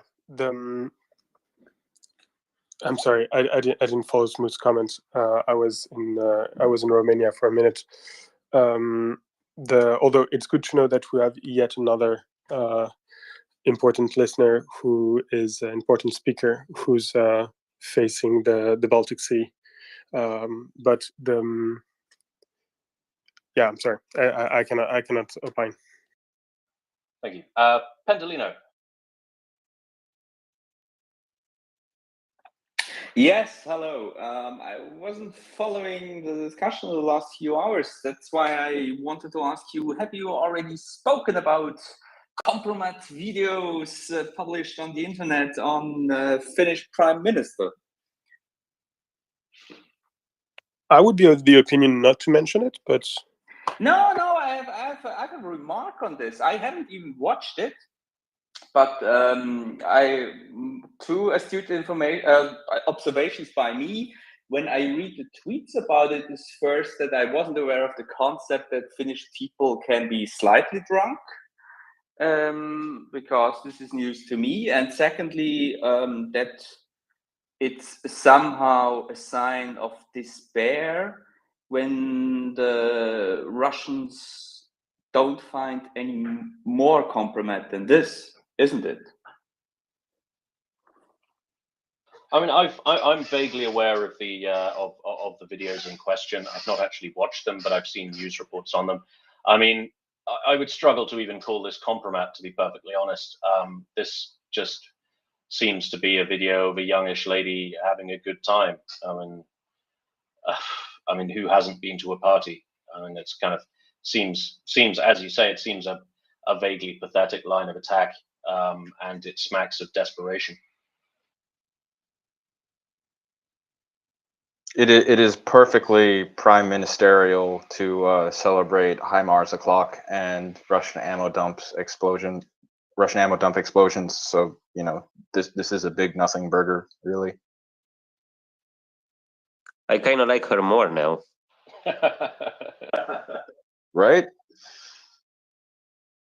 I mean, I think this is something, something that's unavoidable in the social media age, right? I mean, anybody who is, I don't want to say our age because there's lots of people of different ages in here, of course, but anybody of the kind of millennial generation is going to have stuff out there in cyberspace somewhere that isn't particularly statesman-like when taken out of its context. But again, this stuff, it's a woman having a good time. It's not really anything beyond that. As Imperia said, it's a nothing burger. But I see we've got some Finns popping up here. So let's go to Nina and then to Lai Sniper. Thank you, Tim. Yes, I saw this on the news, and I think it's just ridiculous because being a prime minister, she's doing her job like excellently. She has a life also outside her job, and what she's doing outside her job, if she's partying or seeing her friends or singing and dancing, what's so strange about that? Nothing, because I have also been young and dancing and singing and being slightly drunk. So it's completely normal behavior, but this is just I am sure this has something to do with. Did you do this in your Nina? Did you do this in your role as the defense minister, the cultural attaché, or the prime minister at that time? Well, or was it a more serious role, such as president? Well, what can I say? Yes, I was. No, we leave it to you. As long as she does the establishment, you are breaking up, actually. I can't in hear terms you. of. I said, as long as she does the stuff which the Finnish establishment agrees on in order to defend Finland, I'm completely fine. But you may wish at some point in time to get her to dance with Olaf Scholz. Maybe her open-mindedness can convince him to be different as well. Absolutely, yes. I would encourage her to invite him to the party and show how life can be. But anyway. But at the same time, you agree that she has self-liquidated her capacity to serve as a prime minister for a longer period of time, right? Well, if the mentioning of cocaine in the background is probably not a good idea, right? Well, this is just propaganda. Is it? Because the video actually quite literally highlights this, and the audio track does not have infiltration by other sources. So there's a good amount of concern in the Finnish military intelligence establishment at this point in time. The people who on Monday you so very valiantly praised. Well, I haven't done like a drug test on her, and if the public, if they demand, I'm sure she will give it. and I absolutely trust her. And you know, they have been, the opposition parties have been trying to, when she has been prime minister, they have tried this and that and everything to make her look bad, and she has actually been the best prime minister So in she my hasn't managed to do lifetime. this by herself? Nina, sorry to interrupt you, apologies, but she hasn't managed to do this by herself with these kind of videos? Come on, it's the prime minister's office. I don't know what you... Breaking up, Axel. I can't It's hear. not a... I said, come on, it's the prime minister's office, not a person. It's not a party place. It was at home. It was not in the office. Nina, no. She holds an office. She is Yes. the representation of the office. She is not in any shape or form just a person. No. Okay, I will let the Lie Sniper back me up, because I think this is like completely unnecessary in my point of view.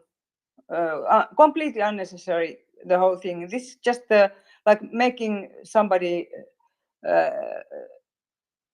yeah, I don't know the expression of it. It's in English. completely unnecessary for her to actually distract the audience and therefore give rise to criticism by doing something as silly as that. Okay, I will give it to Lie Sniper. Thank you.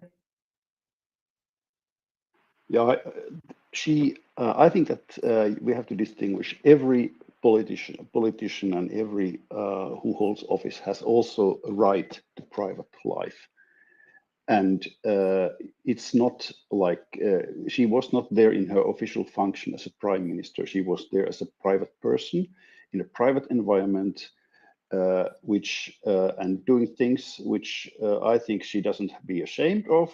But she was partying and drinking alcohol and having a good time, because heavy work requires heavy relaxation and leisure time.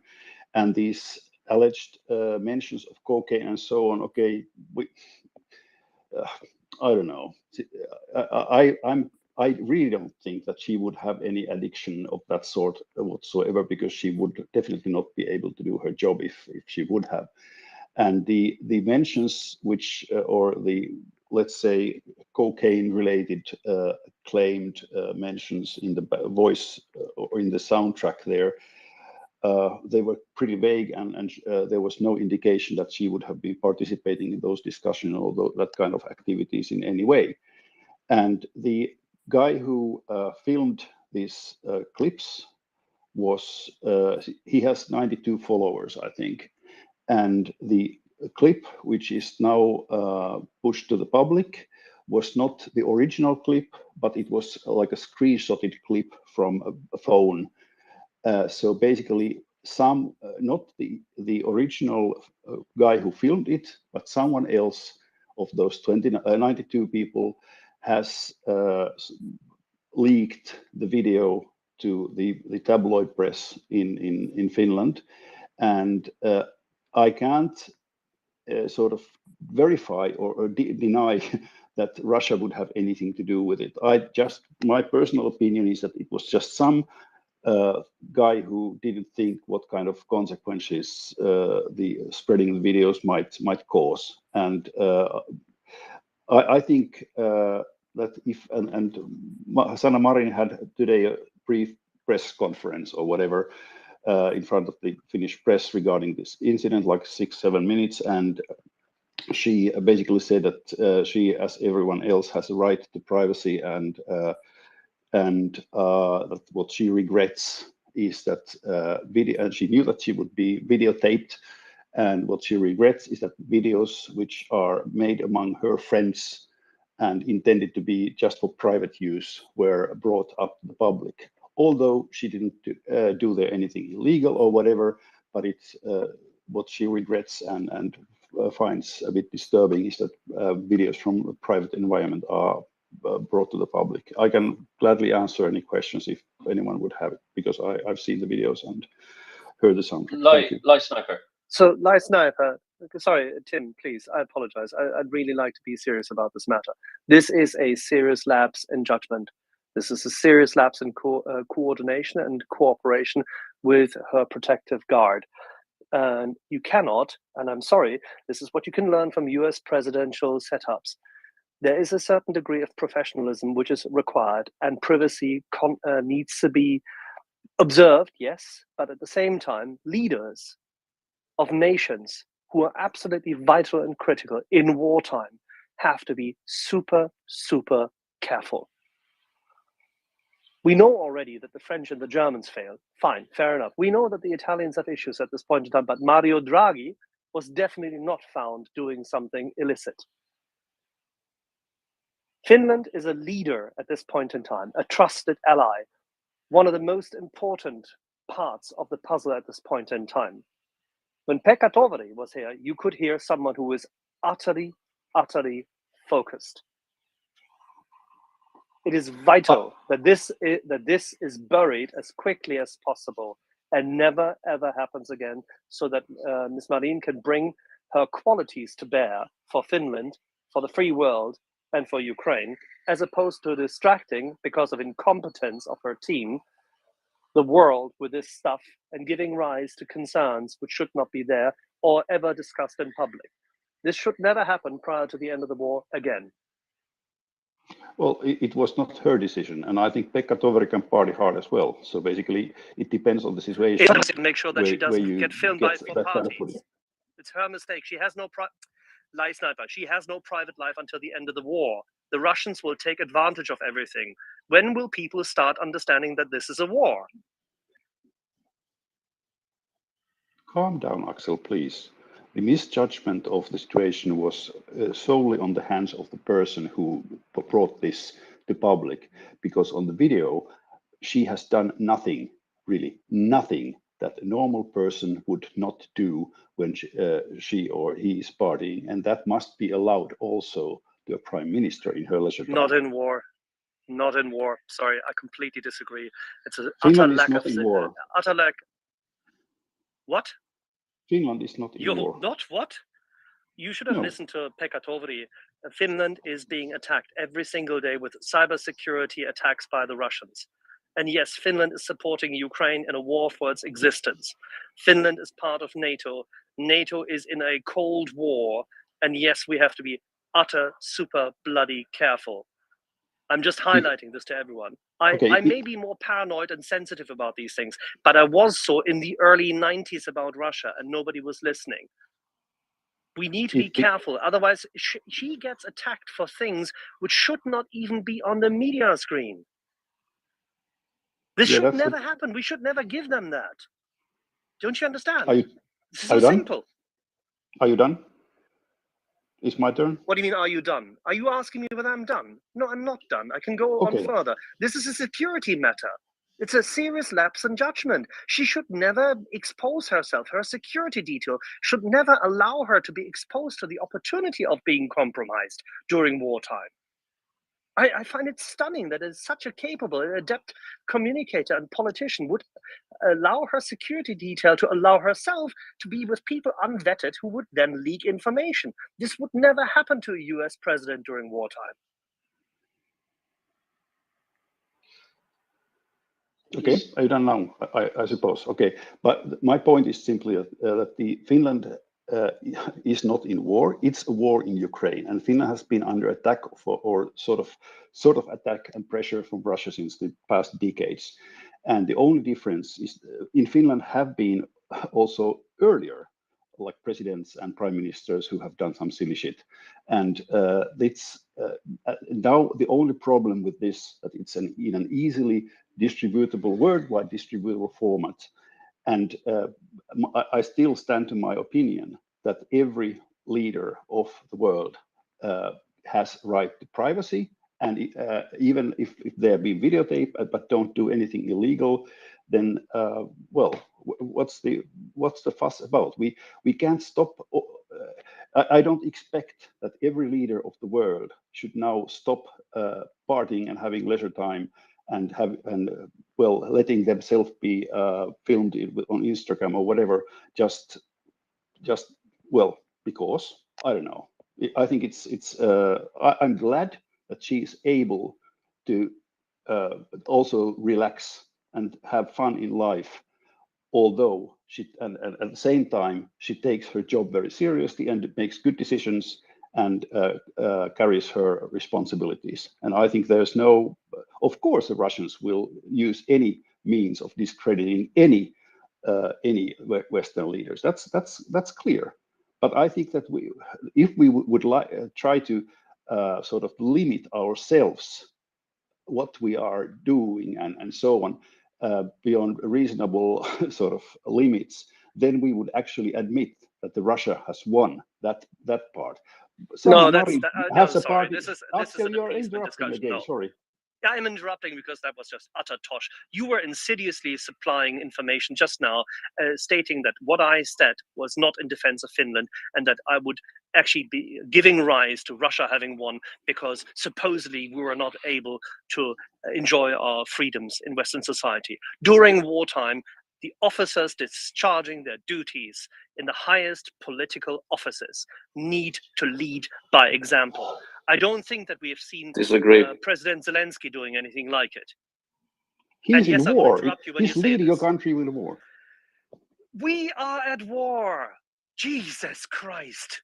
This is the problem with Western Europe. This is enough. Okay, thank you very much. Bye.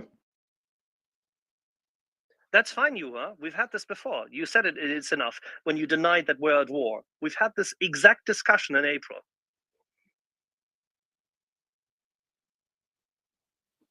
And I ask everyone to come here and challenge me and tell me that Western Europe and Western democracy is not at war.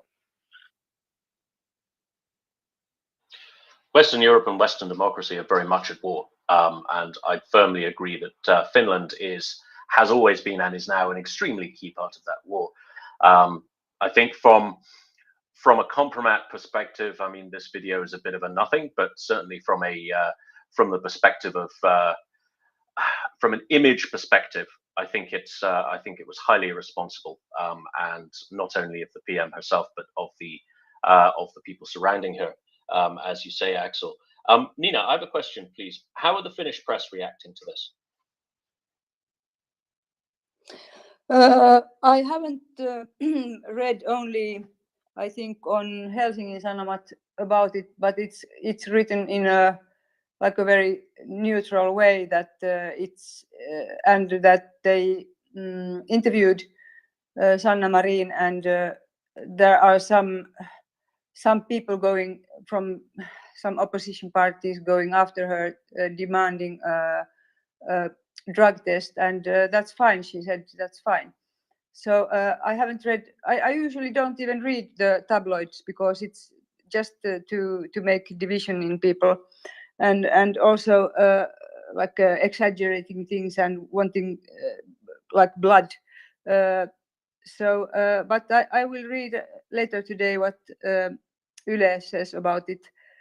But yeah, so I'm not, and I can come later to tell what the media here is saying. Thank you. That's much appreciated, and thank you. What the Finnish Defense Intelligence establishment has said already about this is very, very, very disconcerting. Thank you, Axel and Nina. We've got a lot of hands up. I can't remember in which particular order we are in, so I'll take the puppy, then Adrian, please.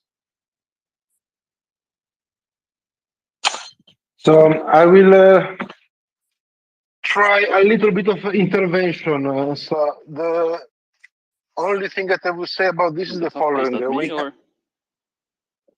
There are several puppies. Who's the puppy that is supposed to speak? There's only one puppy that has a puppy in his call sign, Bertrand Russell's puppy. Yeah, all right, sorry. So I go ahead. So quick intervention. So I think that people in this space have been wise for months now trying to steer away from topics that might be divisive in the context of the priority that we all have, which is right now, one country, namely Russia, is committing genocide in Ukraine. So, of course, we all have different views of how the politics of the US, Finland, Italy, possibly, may be playing out. However, it was wise to make sure that we don't let those divisions and the different opinions about the politics, internal politics of those different countries distract us from the main goal. So we will have a time after this war is over. After Ukraine wins, we will have a time when we are going to have fun with internal politics. And honestly, Axel, I am looking forward at some point to disagree with you on anything with a glass of brandy in our hands. Until then, however, let's keep our powders dry and let's make sure that everybody that has the number one commitment to make sure that this war ends, this challenge to the liberal democratic system of the free world ends with a complete defeat of the ones that are against that liberal democratic system are defeated. Until then, I will be okay to, partner with everybody that has very different opinions. So that's all I want to say. And yeah, let's go for that brandy at some point in the future. Bertrand's puppy, do you agree that the West is at war with an invading entity trying to corrupt the West and subjugate a Western democracy, yes or no? Absolutely, man. I do think that this is the whole point of what we are doing here. And yeah, it's takes probably 80% of my waking time thoughts. Yeah. We remain completely in agreement, which is why Juha and I disagreed when he said that Finland is not at war. I think he, amongst those Finns who've been on the space, be it Scandinavian, Mikko, Pekka Toveri, he has a different opinion. I understand this. That's fine. But I disagree with him completely, and I cannot accept that the second highest office in Finland is being disgraced in that format. It was stupid. It should never happen again.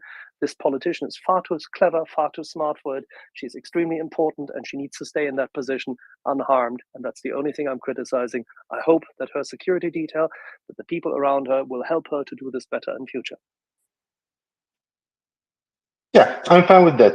I think that could park it for the purpose of this particular discussion in this space. And yeah, there will be other discussions in other places. But for the purpose of this space, I think it summarizes it in a way that people can agree on. Thank you, Poppy. Adrian, please. All right, I'll be brief. Maybe Tim, when you spoke earlier, when this first came up, you said maybe we shouldn't touch this. And thank you, Bertrand. I echo your sentiments 100%. And yes, I would start with this. I acknowledge 100% that the entire free world is at war with Russia. I would wage that even the global South countries that support Russia now are at war with Russia, but they don't even know it because Russia just wants to use them and use its so-called soft hard power around the world to subjugate them in a way and make them dependent states. So even them are under attack by Russia. I guess, I don't know. I'm not Finnish. Ultimately, it's up for the Finnish people to decide, judge her on her merits and her abilities as a prime minister. I understand she's a pretty good one of the best they've ever had. So that's something to judge on. I guess, yes, security is very important. But me as a Romanian, I always like this idea when I saw on TV the Swedish prime minister or whichever prime minister is going to work on a bicycle or on a metro, because Europe is safe. Europe is this continent where even a public official can do such things. They have that freedom to do such things. To me, as a millennium, partying, getting drunk sometime is fine. I understand the security, and even for a prime minister. I understand the security concerns, and yes, now we should be 1,000,000% more careful, and they should be more careful. But also, we should always remember the values we are fighting for. And I mean, I looked at that video and I was thinking she's an effective prime minister who gave aid to Ukraine. And I think of Olaf Scholz, who looks like he didn't have a day of fun in his entire life. And we know what he's doing. And I think of Vladimir Putin, who is literally ordering assassinations. Yet he has no drug or alcohol scandals because probably he hides them well. I don't doubt he indulges sometimes.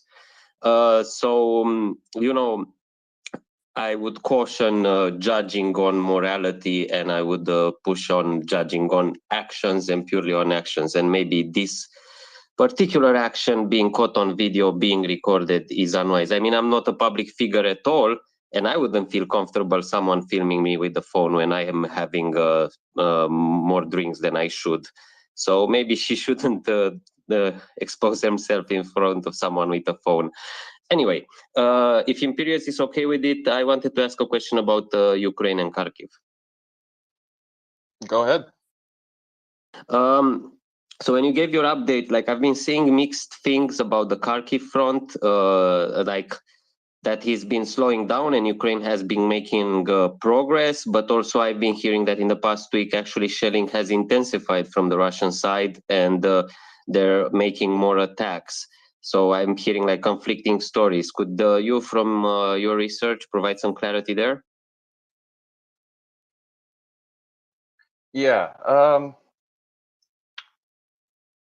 In terms of the artillery shelling, at least over the past sort of 12, 16 hours or so, it doesn't seem like there's been actually quite a lot.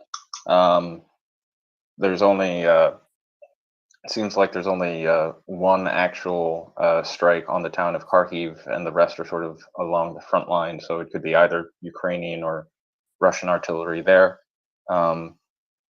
It seems actually rather constrained, and the only thing I've heard of in terms of actual attacks was that sort of push near the reservoir up to the river. I do recall seeing that Russian forces in the area are quite depleted at this stage, and sort of just focusing on trying to hold the ground. But I can't recall if I've seen anything recently about Ukraine making concerted efforts to further expand their lines. I mean, in any case, both Vovchansk and Kupiansk are within range of HIMARS.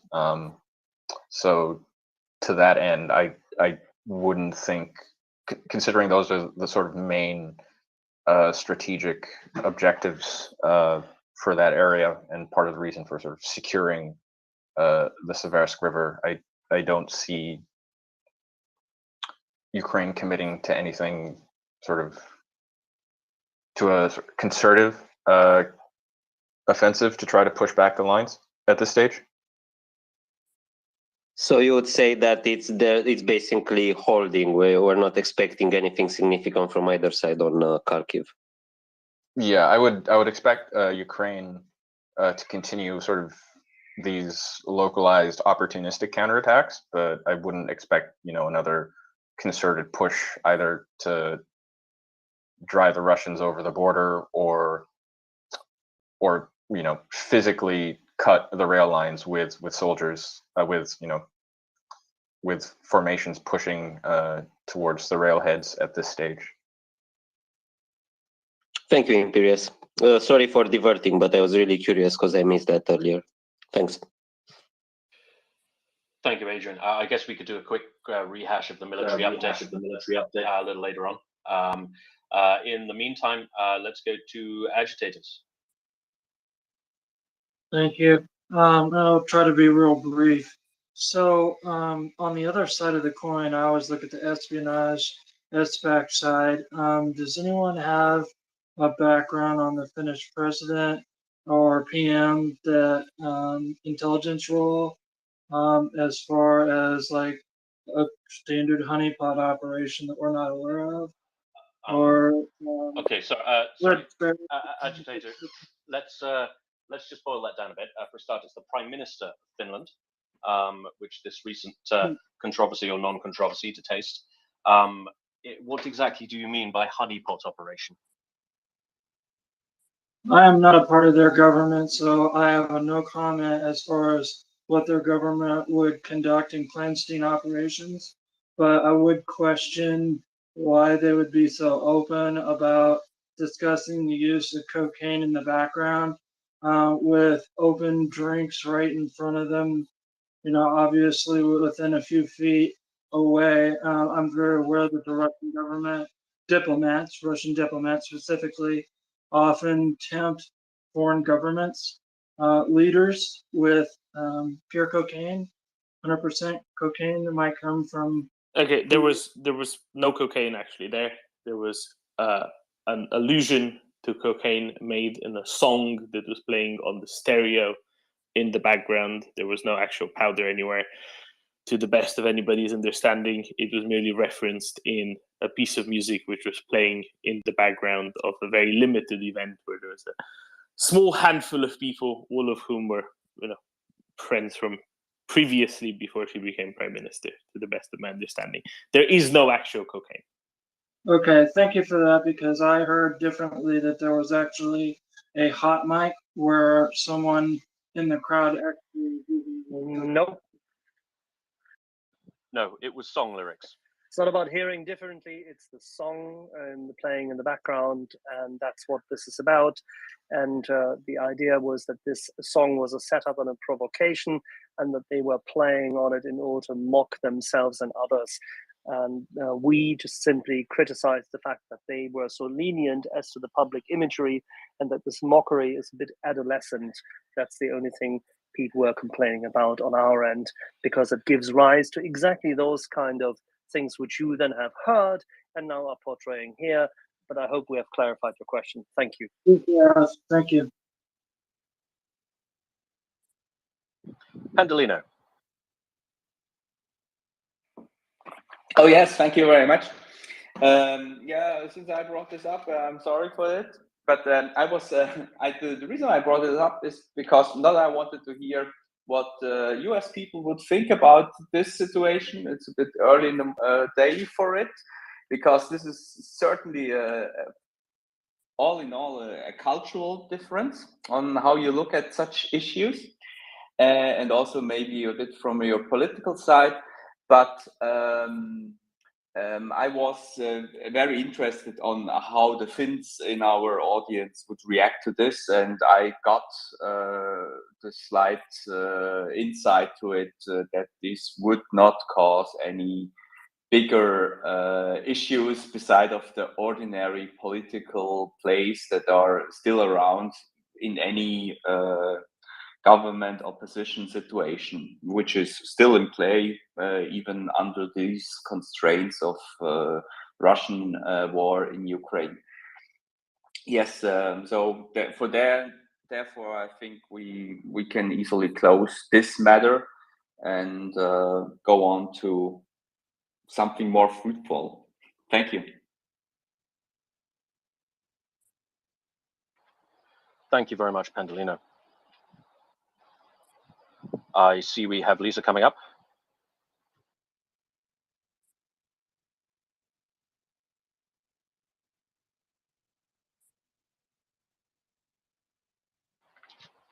Lisa, welcome.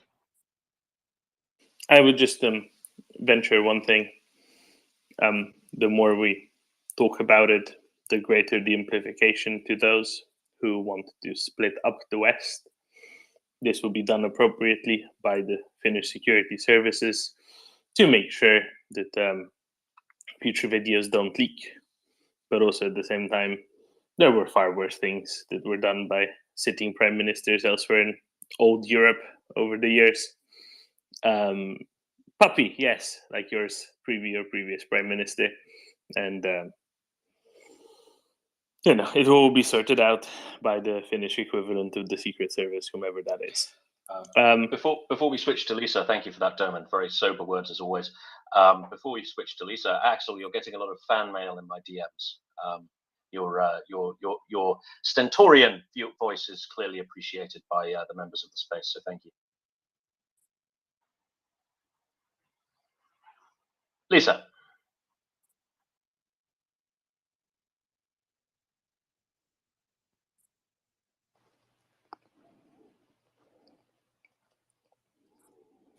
Lisa?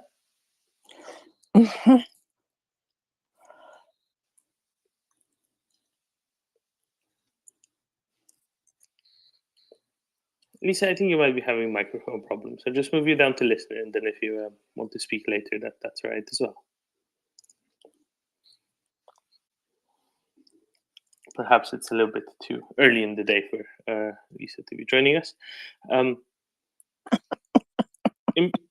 Imperious. Oh, I think it's technical issues. Imperious, while we have you here, I have a silly question for you. What happened around Kharkiv specifically? Everywhere to the north and west of Kharkiv, everywhere that Russians were, they were pushed back across the border. They retreated themselves across the border. That was not true in the immediate vicinity of the city of Kharkiv. Why did that push of the Russians back not succeed nearly as well there as it did elsewhere?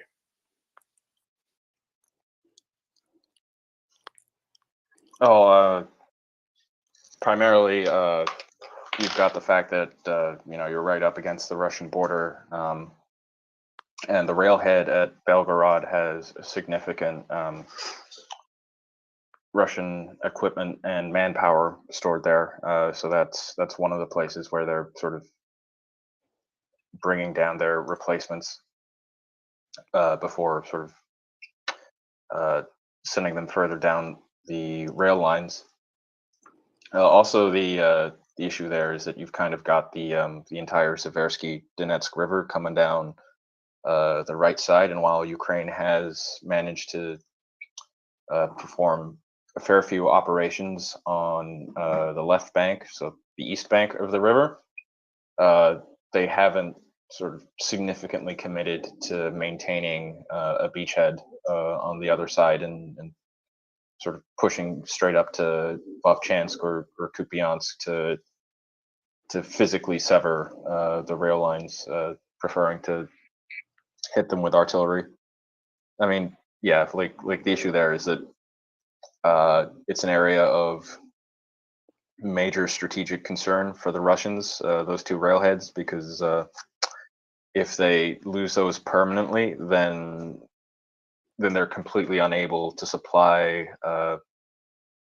their forces in Luhansk and northern Donetsk without going all the way around, sort of to come up from Donetsk from the south, sort of.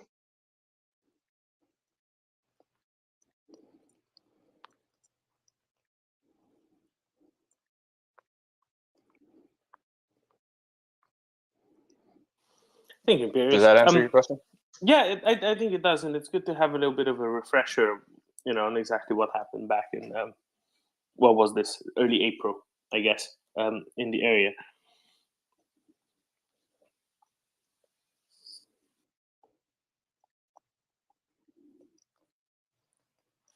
And I understand there has been extensive shelling again of Kharkiv, more so than previously over the last few days, right? But the city, Yeah. especially the northern suburbs like Derhachi.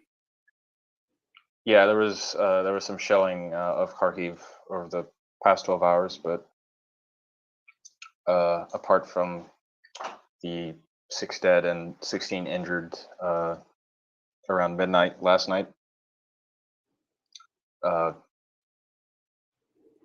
there doesn't seem to be too much artillery activity. It seems to be largely focused on the actual line of contact.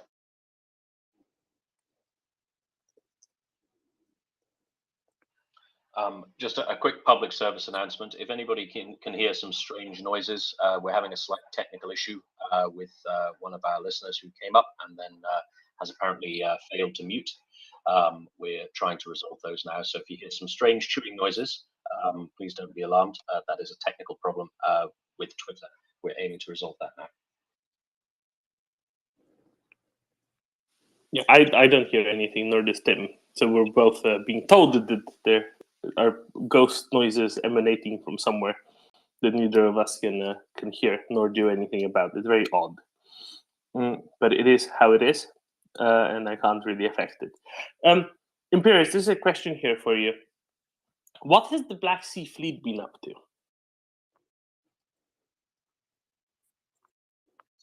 I haven't really kept my eye on the naval situation as of late, but as far as I'm aware,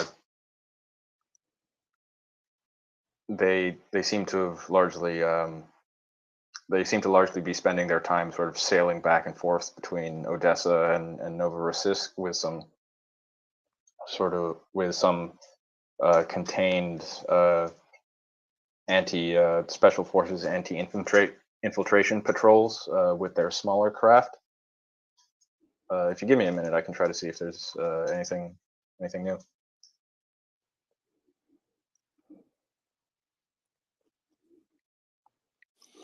But they've not been exactly active the last few days, right? The last day they've done was about 4 days ago. There were 2 Caliber missiles launched by them, and then the missiles launched at Odessa and Zatoka, not the bridge, but the resort area a few days ago, 2-3 days ago. Was that done by the Black Sea Fleet? Let me double check here. Yeah, I mean, their actual launches have been quite sparse.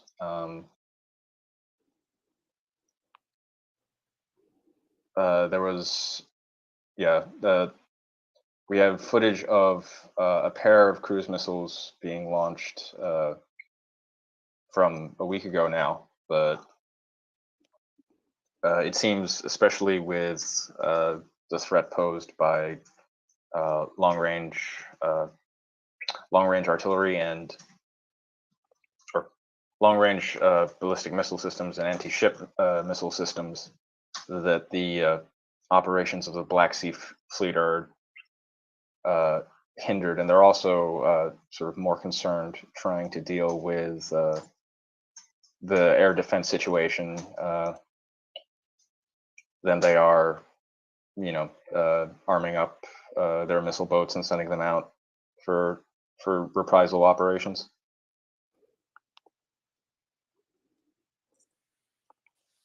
Imperius, would you think it advisable for Ukraine to try to do something about it, something similar to what they did, say, at Saki? Maybe prevent future operations out of Sevastopol?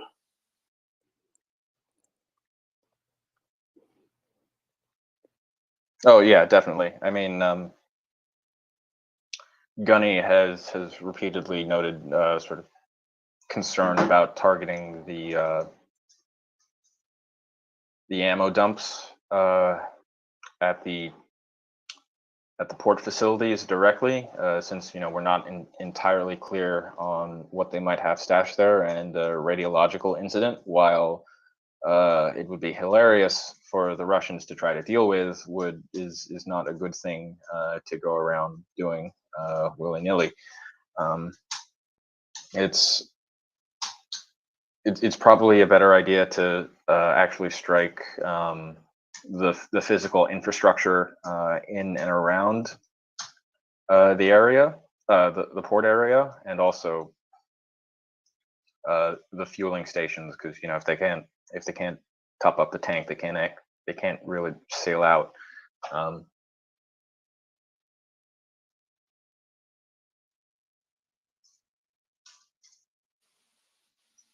Yes, that's what I meant. Perhaps a ship while refueling or something like that.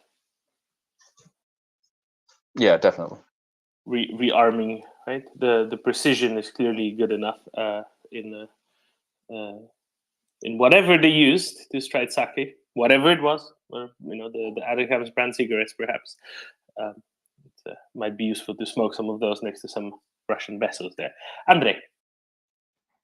Hey, according to Odessa military Telegram channel, they say that rockets were launched using Tu-22. How do they call them? Like planes? Tupolev-22, yeah, strategic bombers. Correct. And it was aquatory of Black Sea was used. And the rockets themselves were X-22, or maybe it's in Russian, Hey-22. Sorry, I don't know exactly what it is. Yeah, it's H-22. Usually it gets transliterated as KH, which is really frustrating to me, but yes. Mm-hmm. Okay. Yeah, and it seems like it was quite a big kind of damage. Reports were that about 30 houses were destroyed overall. So I'm not sure about casualties, but in terms of how much they were able to cover was quite big. Yeah, this area is actually quite popular. Like many people who live in Odessa, they also have like second house there, or they go rental there. Like I personally would go there for a couple of weeks in the summer. That's, we say that people from Odessa, they actually don't like to spend time on Odessa beaches. They kind of get tired of all the tourists, so they go a little bit further away. So just a little bit of detail. Yeah, it's a really popular sort of resort town, right? Lots of summer houses, lots of beach houses, and the like. Yeah. Interestingly, the KH-22, those missiles that they've been using, if I remember correctly, they're anti-ship missiles, and maybe Imperius can correct me on this. Maybe Alex can.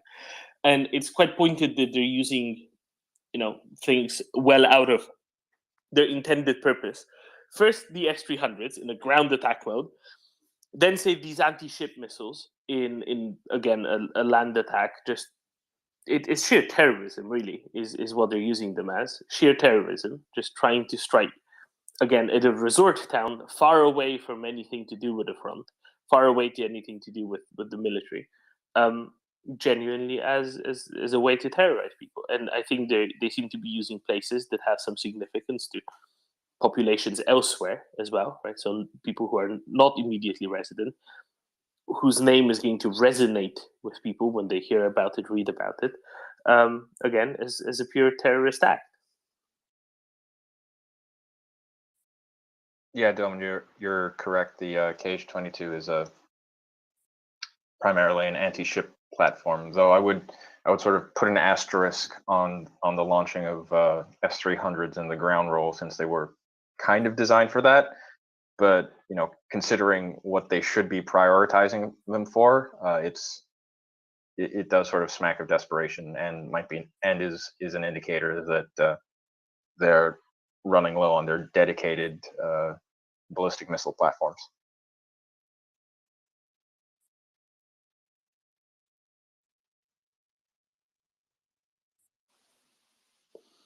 Exactly. Lime juice. Yes, I have maybe a comment concerning all that. Russia is strong talk. I think we should just finish it up. Like Obama in 2014 said, Russia is a regional power, and that is really what it is. And militarily, there's actually nothing.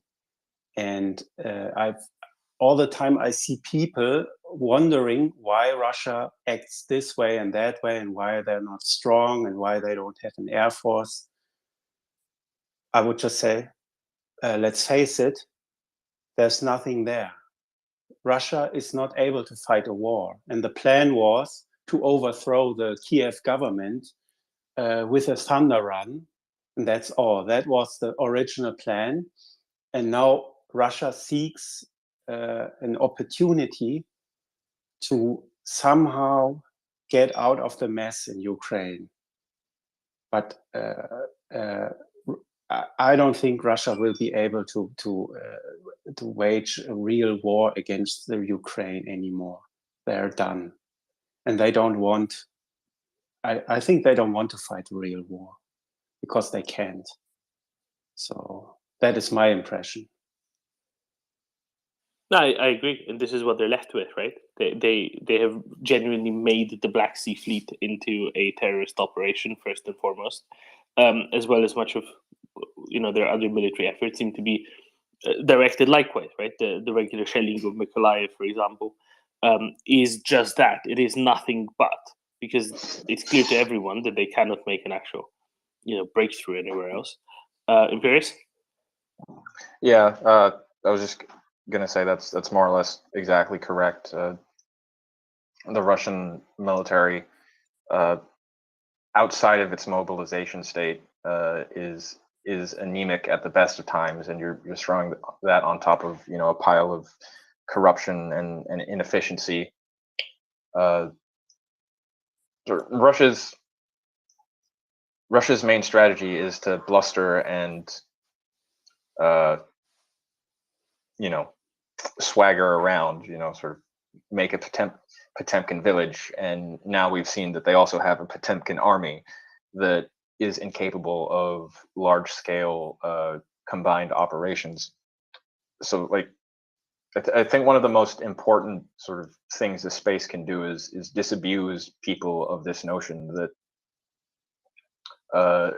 the Russian military is a capable fighting force as we imagine what that to be in the West. I mean, that's not to say that as that they everybody can't, wishes maybe in the West. Yeah. If you watch the news, there's always strong talk. Russia here, Russia there. No, why not? Military analysts wonder why Russia is acting that way. I don't know. It's a sort of wishful thinking also that Russia is still a strong power. I can say that for Germans. Germans want to believe Russia is actually strong, and if Russia would start fighting a serious war, the whole Eastern Europe will be lost. And of course, that's not the way it is. Well, yeah, that's the thing, right? Like if they actually did mobilize, they would likely start to collapse even further. That's not to say that they aren't a threat to Ukrainians, or that they can't inflict serious damage. But if we're able to motivate our sort of governments and establishments to give Ukraine everything they need as quickly as they need it, then the Russian military strength will very quickly dissolve. Maybe we can't give Ukraine everything, because after a war against Russia, Ukraine will be the powerhouse in the East. Well, yeah, I mean that's one thing that the German political establishment is kind of concerned of, right? The sort of Germany a Western aligned, America aligned powerhouse together with Poland and the Baltic states. I think that's a nightmare for Germany and France. Yeah, I mean they're afraid of having this sort of technologically advanced nation with a very strong industrial and agricultural base, for that matter, sort of counterbalancing their sort of historical position. And yeah, like you said, in the sort of geostrategic historical arc, France and Germany have traditionally, sort of operated around making deals with Russia. So I guess on a certain level, there's a kind of institutional inertia there on top of the sort of fear of loss of influence. Yeah, and even the talk of Ukraine being a part of the EU, it seems like old talk now. I haven't. If you look back the last 2 months, nothing really happened concerning that issue. We had von der Leyen's announcement. No, that's fine. That's fine. Things don't move that quickly. Yeah. That was done at the end of June. The last 2 months have been what? Legislative holidays and the like. That's not a worry. The Czech Republic is currently presiding the council. The next council meeting, which is at the end of this month, has several points on it that are exactly about this. Ukraine first needs to get into a position where it's not just a candidate's a candidate status for accession, but also has a negotiating status. That's hopefully going to start following the council meeting at the end of August. If not then, it's going to start at the council meeting, which is in October. But hopefully it will be at the one at the end of August, because finally the North Macedonia situation seems to have been resolved. And apologies, I have to cough. And therefore, it will be easier that it will be easier for Ukrainian start of negotiations to also go through. Ukraine, in the meantime, has been quite widely lauded for having dealt with ratifying the Istanbul Convention, I think it's called, whatever it is, the Istanbul, whatever. Not the grain one, but the one about human rights. So that's really good. It's very good that they've done that, because they would have had to have done it sooner rather than later, and this was quite widely praised as well. Don't worry, the EU accession takes years anyway. It's going pretty well thus far. It's right on. Actually, it's well ahead of schedule with everything that's been happening, and hopefully there will be some good news from the next council meeting, which I think is. I don't think it's in Prague. I think it's somewhere outside of Prague later this month. So worry not. Andrei, do you have something to add here by any chance, or shall we go to Nina? Yeah, I'll add a small comment. I think, unfortunately, I cannot express it eloquently. Don't have the talent. But to previous points made, I just don't see much of the practical value to say something like Russia is not as strong as it tries to project and so on. Yeah, we can say it once and twice and it's enough. It's strong enough to cause havoc, destruction, murder, rape, all that shit. So I don't know, like how strong it should be. NATO is not going to engage anyways, and without NATO engagement, it's super strong. It's strong enough to destroy cities and do harm even more than they already did. So I would rather not kind of entertain the idea of saying, yeah, Russia is not strong. It's strong enough. Luckily, it's not strong enough to win this war with support. So I would say maybe we should direct the effort towards getting more of that support and maybe reminding about MryiaAid once again. And I just feel like that's more pragmatic. Saying they are not strong is just doesn't help anybody. It make feel better people who listen to that thing, but you join Ukrainian channel and that will not help them. They are in danger. So yeah, that was my comment. Thank you, Andrei. I agree with almost all of that. I'll just note one thing. The context, the specific context that Imperius was talking about this in, is Russia actually a superpower?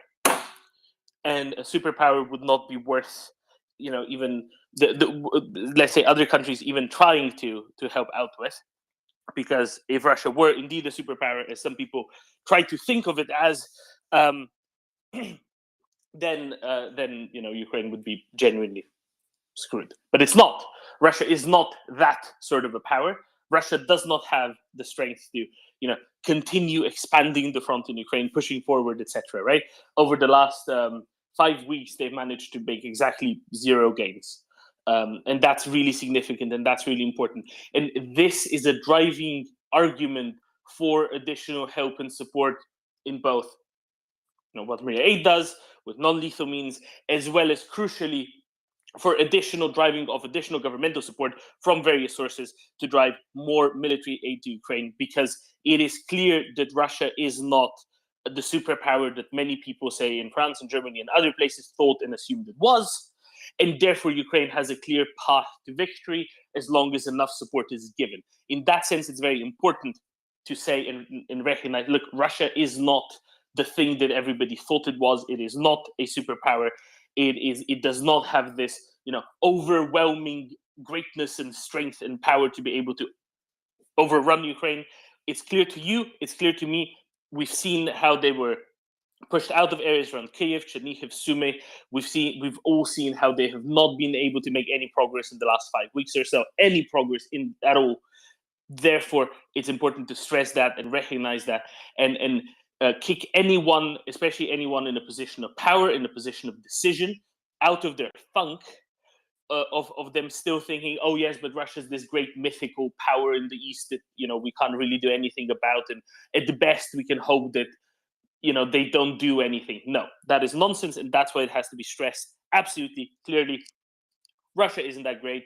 Ukraine can fight it off. All Ukraine needs is more armaments and more also financial help to keep its what's currently remaining of its economy steady.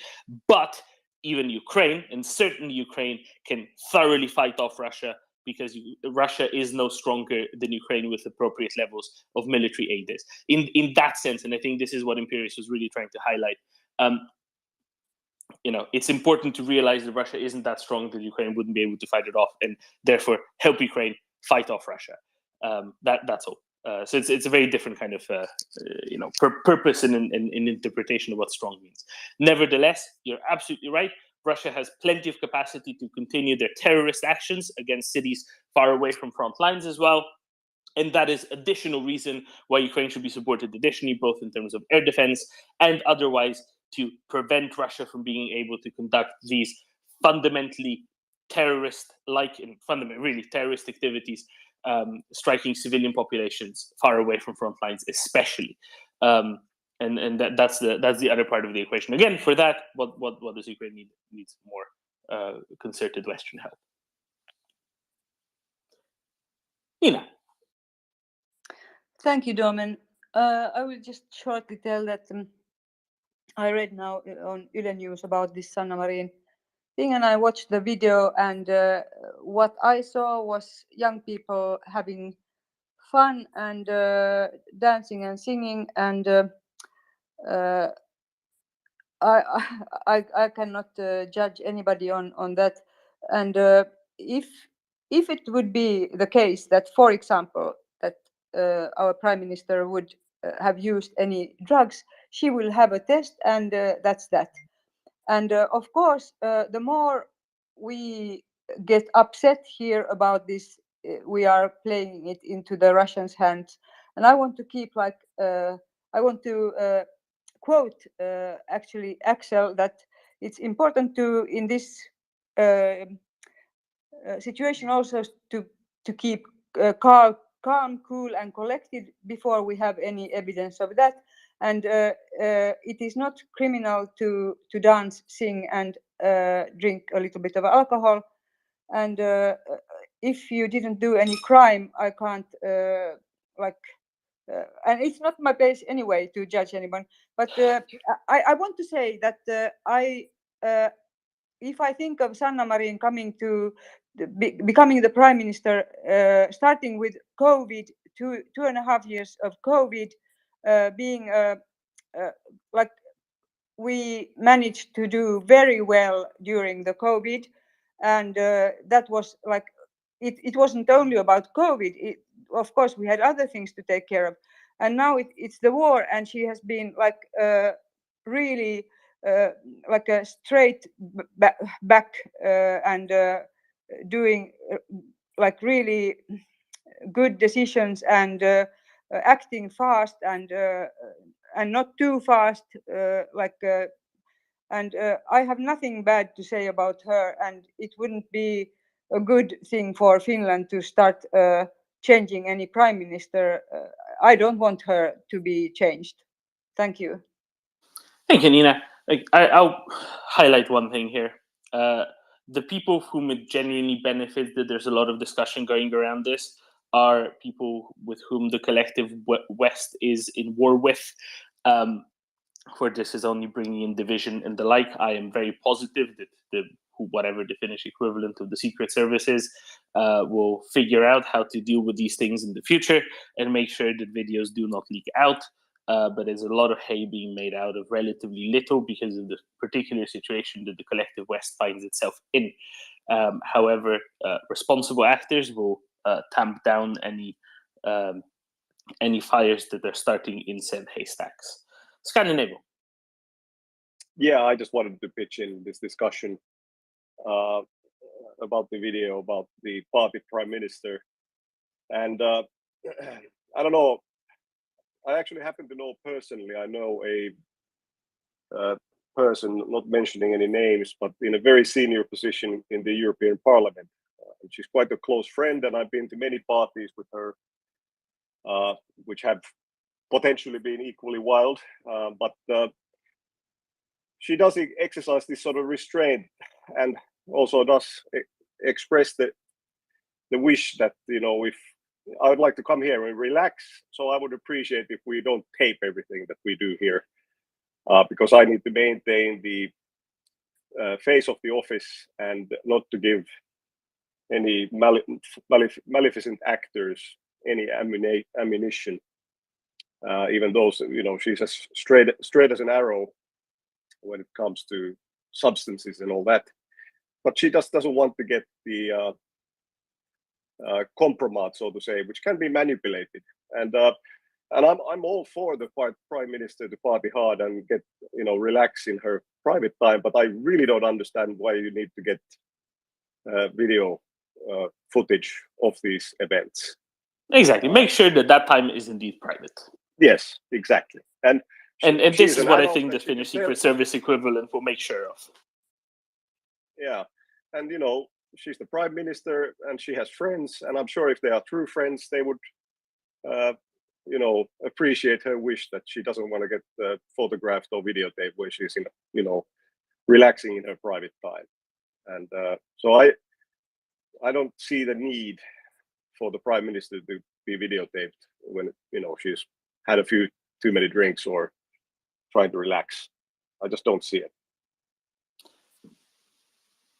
I concur, and I'm very sure that from now on there will be a man with a box that all the phones are going to be put into at the entrance, and that box is going to be sat on by said man, and then when people leave, they can take their phones back.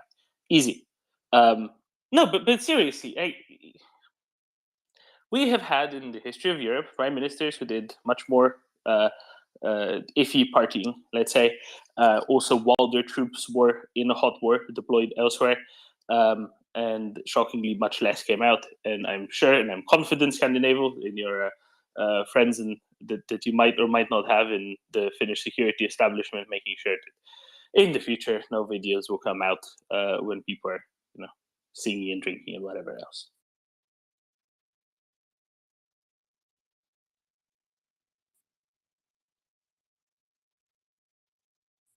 Yes, and I just want to add, that I am really proud of our Prime Minister and also how they have conducted NATO membership applications and COVID and war in Ukraine and everything. So, yeah, I am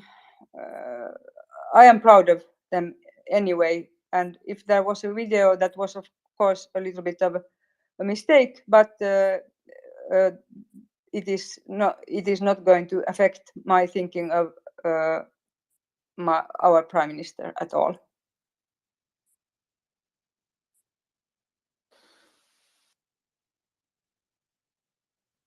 Yes, it behooves one to be additionally cautious, be that while partying, puppy, or perhaps while swimming in the open ocean. Alex, right?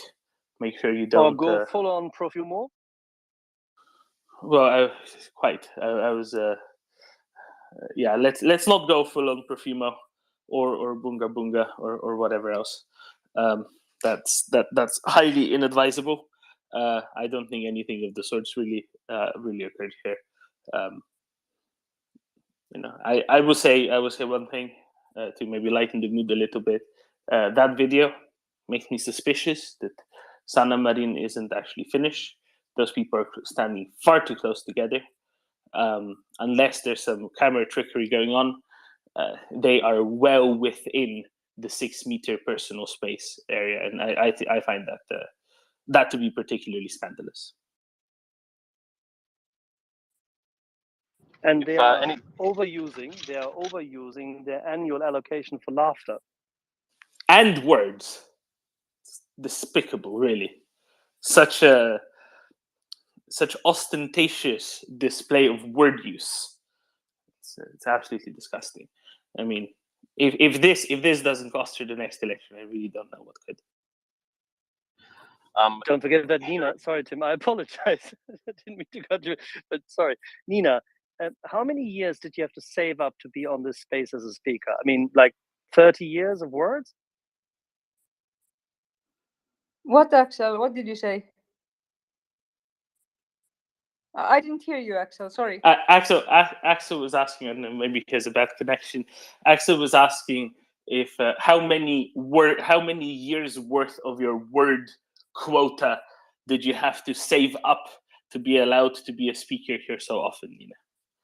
Because like Mika Hakkinen only has 70 words a year that he's allowed to say. Okay, so it's like I am speaking too much here. No, it's just that Finns tend to speak very little. That's the joke. It's not about you, Nina. It's about the Finnish nation as a whole. Well, do you want to know that? Sorry, Bertrand. I have been actually. This space has been so good for me because during the COVID I was a lot alone because I have special reasons not to get the COVID. So I get this kind of speaking diarrhea, and I get it fixed here. So thank you very much. We're very, very happy. Do you want to know one really right? dirt one? Axel, we are speaking. Go ahead if you want. Okay, I go ahead. I just wanted to know to let you know that there is one really dirty secret about Finnish people, which is that they can be fun. All the Finnish people that I know actually can be fun and actually are fun, despite all the stereotypes. It depends on the environment. They typically don't like to, waste words when they are conducting some type of business of whatever sort. But when they are partying, they are really fun. Yeah, I know that Nina, you don't want to let this piece of information out to the world because it crushes the sort of thinking about the Finnish people. But yeah, I want to let everybody know that Finnish people are actually fun. That's a very big surprise for me. Well, my sample size is not like necessarily representative, but let's say it's in the dozens. And it's quite consistent. Finnish people can be fun. We can be fun. Puppy, it's a case of self-selection, I would argue. You only met the right ones. I see the point. Yes, absolutely. Tim? And thank you, Bertrand. I appreciate that because I think that we really have. It's always. I think it's not good to generalize, but it depends on the people what kind of humor they have, and I think we have a special kind of a little bit of dark and black humor in Finland, and I have a black sense of humor and dark sense of humor, and especially for me, the best things are when I can laugh at myself when I do something wrong. So I have the like I can be sarcastic and self-deprecating. Yes. When I do some mistakes, and if they are public, they are even more fun for me. I concur. That is the best kind of attitude to have about oneself. I would perhaps argue. George, good morning. Good morning, everyone. Are we discussing the young Finnish Prime Minister this morning? Because we were. Yes, because she actually is alive, unlike the living fossils that we have here in the United States, right? Like this person actually and wants to live it besides doing her other duties. Oh my God, how shocking. The other thing I wanted to mention was, so now there's more reports coming in from different sources that the Russians are now willing to negotiate. How funny is that? I guess are they running? Are they hoping that the Ukrainians are going to stop producing cigarettes, or what's that all about? Yeah, not after Finance invested as much as he did in the new cigarette producing facilities off in Ukraine. I don't think they're going to stop. If anything, they're going to be ramping up production. I hear his R&D team is working hard on new ways to address specific niche markets. Extending the Atacams brand of cigarettes into more and more niche markets. There's been some work done on. For sailors specifically, you might have heard that, and there's some other ones that are in the pipeline. I don't really want to talk about it. But George, you were I want asking. to mention the pipe tobacco. That's a very important thing. The harms. I thought we were keeping that a secret. Vital. We're keeping that a secret. Now everybody will know. Yes, there's a specific type of self-loading tobacco. It just seeks out the pipe that it jumps into, and all you need to do is sit back and enjoy the smoke. It's very special. So George, to answer your actual question, sorry, because I was slowly getting to the whole Russian negotiation thing. There are two ways, there are two possibilities of why that is cropping up, neither of which is good. Either they are sincere, and by sincere I mean they sincerely want a ceasefire. And whenever Russians sincerely want a ceasefire, it's because they know they can benefit somehow from a ceasefire, that would allow them to reorganize their troops, that would allow them to figure out their logistics, that would allow them to not lose territory, not lose ground while doing so. That is usually why Russians sincerely propose a ceasefire.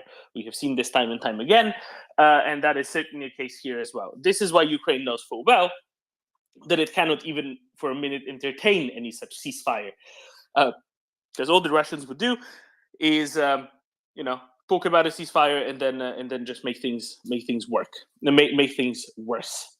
Secondly, it could be that it's a Rudolf Hess-like operation that is meant to distract or doesn't have any real grounding behind it, and all that is going to do is bring all the tankies out of the underground, saying, "Oh no, let's just stop it. Let's which is even worse, honestly, because that has some possibility of putting pressure on some wetter governments who might then put pressure on the Ukrainian government again with bad outcomes and bad reasons. So let's not have any of that sully the information space. Let's be alert to those possibilities, and let's understand what Russia really means when they say they want to have a ceasefire. That is to say, nothing good at all for Ukraine. Good for them, bad for you. That's how it usually works, right?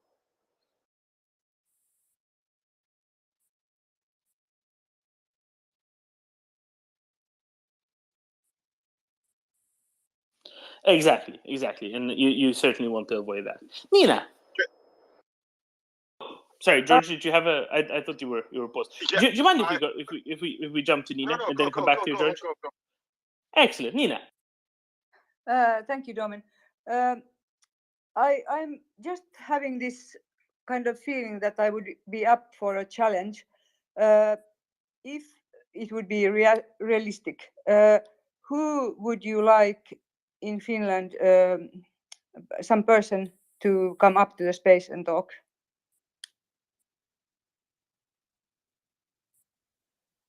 We spoke with you, Kopra, to have the as well as Pekka Toveri, to find a way to have the current Finnish defense minister join us, because that will be interesting, given the fact that the defense minister is from a party who beforehand may not have been as fervent about it, but now actually produces significant results and could give us, from his own perspective, without compromising any security matters, a good intro into how Finland supports Ukraine.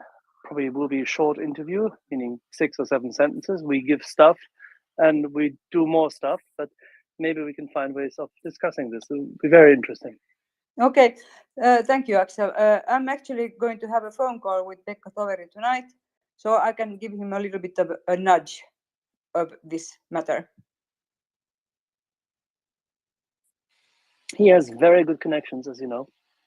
Same goes for Jukka. So what we were trying to do is to create a panel where, say, people such as Emil Kastelhelmi, who has already said that he will come on, Jukka, and if Pekka Toveri has time to join that panel, discuss a couple of strategic outcomes in about a week or 2 from now. Okay, that sounds great. I was also thinking about our foreign minister, Pekka Haavisto. Would you be interested? Certainly, albeit that probably he will be able to say even fewer things. But yes, no, of course, would be very happy to have him. Absolutely. Okay, I will see what I can do. Thank you. I couldn't agree more. In a sense, it's good to have people who have retired from public service or perhaps in opposition, though, because they can generally speak a bit more freely. You know how it is with the demands of office of, say, minister. It means that you have to be very careful with your words and aren't really allowed to express yourself fully, because whatever you say might have additional implications down the line elsewhere. But I mean, I'm happy to have all the Finns, really. Good point, Dom. Good point, Dom, and I will keep this in mind and yeah, think of someone. Yeah, thank you. Thank you, Nina. George. Yeah, I have actually a question for Axel, and it's from yesterday's interview that we had with the German gentleman. And I know Axel obviously can answer this. My question is, having, let's say, East Germany was under Soviet rule for so many years, right? Was it 45 years, give or take a year? And all the Eastern European countries that were under Soviet rule. Is it me? Am I not hearing about it? But it seems that there isn't that anti-Russian feeling coming, at least from that part of Germany, or am I wrong? I mean, they had this. I mean, East Germany was ruled with an iron fist for the most part. They had all the atrocities done by the Russians. For the first when they first entered East Germany, and then it continued till about 1950 sporadically.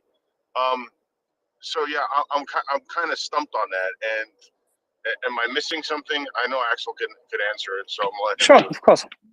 Happy to address this. But this all has to do with the fact how actually the Soviet occupied zone was dealt with. First and foremost, the Russians came in, and whilst they killed, raped, and looted in that zone, they also immediately installed their compatriots, meaning those cadres of Germans, communists they had in Moscow, and brought them there. The Allies, the Western Allies, didn't do anything about it because they had failed to advance on Berlin because of this stupid deal between the English and the Americans and Stalin on the other hand. Therefore, Berlin fell. Eastern Germany, which could have been freed by the American troops, or not Eastern Germany, the Middle Germany, which could have been freed by the American troops, was occupied by the Russians. They then converted, with their military administration, a lot of the Nazis, because they were good authoritarians, don't forget them. They're very, very useful to them because they could execute power locally. So they co-opted them, and over the next few years, rather than denazification, they did nothing of that sort. They continued their own authoritarian rule. And at that point, and this also means that anti-Semitism was still raging in the region. At the same time, many people who were freedom-loving and freedom-seeking, including the large part of the 17 million Germans who were pushed out from their traditional areas of, or their national habitat, if you so like, in what is today areas in Poland, as well as in Eastern Prussia.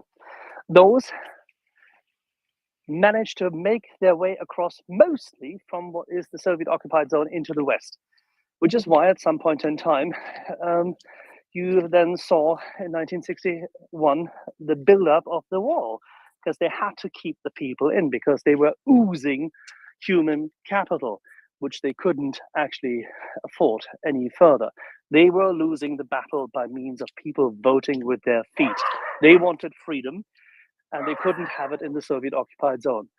What continued was authoritarian rule, and obviously the direction of the authoritarians and those who hadn't really actually gotten the message, I'm sorry, that liberal societies do matter a great deal more than authoritarian top-down rule. And this lived onwards, which is why you had a very swift adoption of neo-fascist sentiment, anti-Semitic sentiment, xenophobic sentiment in the then completely deindustrialized part. Don't forget, the Soviet-occupied zone only operated as a slightly better version in terms of quality of product produced in its industrial manufacturing for the Comecon states. But it wasn't really good at all. When we came in after 1990 and had a look at industrial facilities, such as, for example, Robotron, the only thing which we could find was trash. Computer chips stolen from the West, no innovation. Their science was absolutely ludicrous. They were copying. The Stasi was constantly stealing from the West and trying to then just filter it in. But as you know, when you only steal and when you only bring things which are gifted to you, you never learn in competitive spirit to innovate. This is why Western democracies, why free societies, which challenge constantly the status quo and try to, say, allocate capital for investment on a risk-reward basis, create better innovative results. That's how it goes. This is why China fails today just as much, because you cannot, with authoritarianism, replace the innovative spirit of the human being. And in Soviet-occupied Germany, none of this really occurred, which is why they were some of the worst polluters. Their agricultural collectivization policy created outcomes in terms of food quality, which was so abysmal. It was astonishing. They had a component which was called Formfleisch. So you produced ridiculously cut pork, meat, and some other veal, and they then cooked and pressed it into versions in order to replicate the schnitzel, because in their collectivization approach, they couldn't even produce proper meat any further. They over-fertilized and, say, polluted fields. Quality of product was so bad, don't forget that they had a so-called car, which can only be considered at that point in time a movable vehicle, but it was made out of the most ridiculously plastic components. I could go on and on and on, but this was the consequence of the continued authoritarianism. And this associated Russophilia of the disappointed lot of people still lingers on, and it has been transposed to the next generation because it was never really cleaned up. And after the 1990s, the Western German governments failed. And as soon as they had failed in their complacency, the ultimate Russophiliac and definitely traitor, Gerhard Schröder, came to be. What else do you want to know? Oh yeah, I want to say, Axel, I was in Germany from '90 to '92, and when I did get to go to East Berlin, it seemed to me like it was frozen in time, right? Like nothing really had been developed. In some sectors of the city, it looked like they had cleared up the rubble from World War II and let it be. Yeah, I understand exactly what you're saying. It's just so, it's just kind of shocking that they wouldn't be more adamant against Russia. But I understand your points now.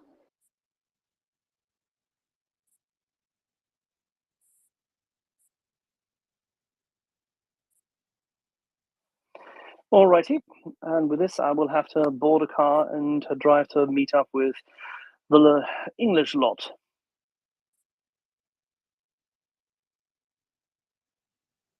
Actually, I was going to ask There's reports about today there being a screening in Leipzig, since we're talking about formerly Soviet-occupied eastern reaches of Germany, and there's going to be a screening in Leipzig of a film directed by Oliver Stone, which is fundamentally Russian propaganda as regards Ukraine. Is it particularly poignant that this is going to be in Leipzig in an open-air cinema?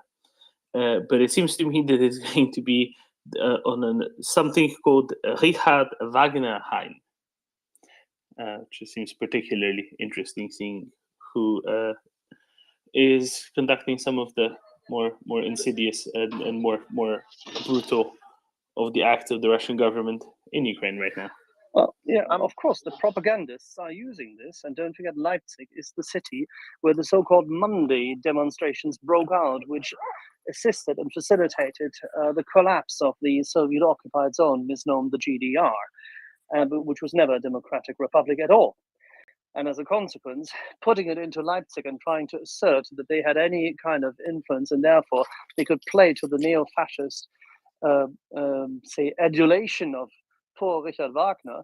I mean, not that I like his music, but I respect him as a, say, transcendent composer and the likes. But evidently, the abuse of this by some nitwit and a conspiratorial KGB asset such as Oliver Stone, well, what are you surprised of? It's like as if you were to have, I mean, this is actually the ultimate panel. You would have to have Steven Seagal, Oliver Stone, and what's this Marjorie Taylor, whatever woman, all on one panel, and then they can discuss their conspiratorial things. We should actually put them on a cruise ship and not have them being rescued. Jezza can join in, right, Tim? Adrian? Axel, yeah, I agree with you completely. It's just that we're going to face a small contradiction because Oliver Stone will have a film in Venice this year that apparently is very pro-nuclear power, and he's trying to convince people that nuclear power is an alternative. So I don't know power, what to but think. only if it's Rosatom. I'll have to see it. I don't know. I don't know what his angle will be, but he has that. Well, Domen, but what's going on in Leipzig? Is it going to be in the festival that is coming up soon, or is just like a regular screening? I can send you the tweet. How about that, Adrian? Please go. Because I don't know. It seems to be an open air cinema screening somewhere in Leipzig tonight. So for anybody to not go. Tonight then it's not the festival. Is that this Ukraine on Fire bullshit documentary? Yes. That's why do Germans do that? Jesus Christ! Come on, man. It's upsetting. All right, I'm going to Germany in October in person at a human rights festival, and I will, as we say in Romanian, pull their ears for platforming idiots. Because yeah, there is a big problem in the artsy section of Western Europe. Unfortunately, some of them, I spoke with some of them recently, they're 100% pro-Ukraine and understand, but there's a niche corner in people who work in the movie business, art movie business, who are more ambiguous on this, and they need to wake the fuck up. Thanks. In the West, we would call that modern Hollywood. Yeah, I guess so. Well, fortunately, in the documentary field, which is made out of more thoughtful people, they understand a bit better, at least in my recent experience. But yeah, we'll have to see. I know that there are being less Russian films are being platformed than right now. I've been in touch with some of these development workshops and funding initiatives for documentary films and the big festivals, and they're definitely, all of them are running programs to support Ukrainian films. Yesterday in Sarajevo Film Festival, Ukrainian won several awards. So it's the industry, at least in the documentary field, is definitely pro-Ukraine in action. So yeah. I'm happy to see that, but we have to root it out completely, because I saw some other small annoying signs in other places.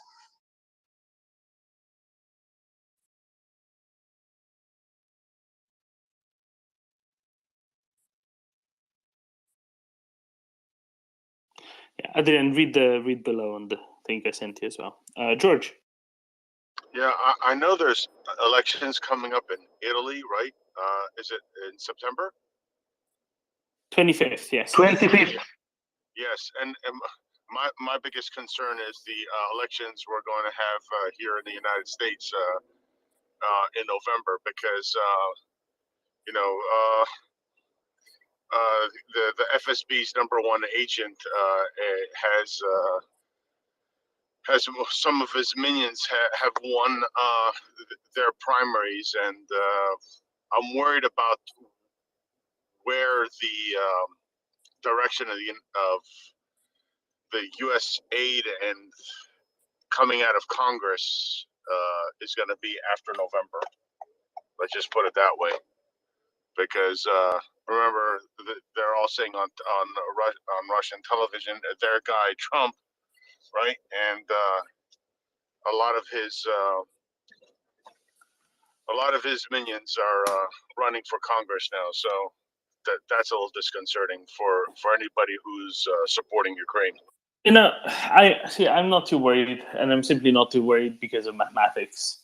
Right now, you had in a house of 430, right? 430 in that. No, sorry, 435 in the house. 435 out of 435 in the house, there were about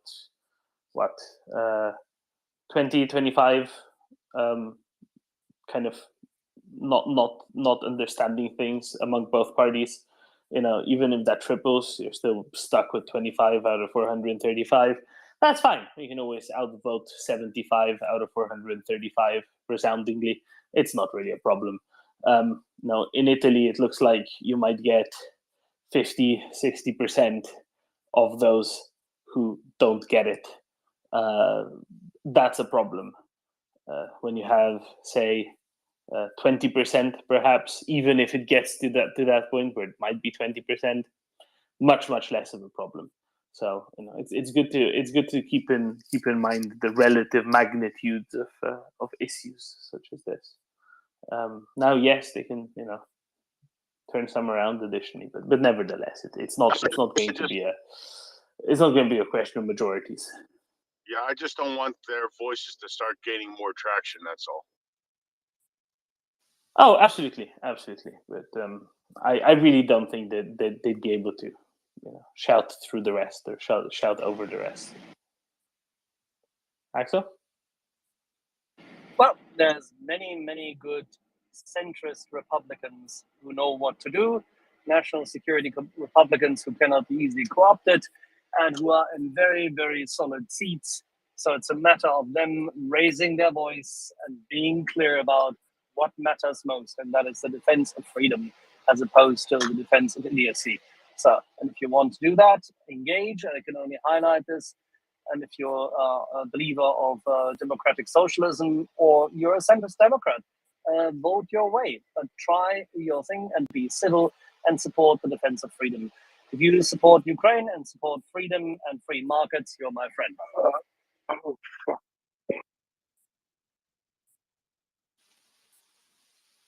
Papi?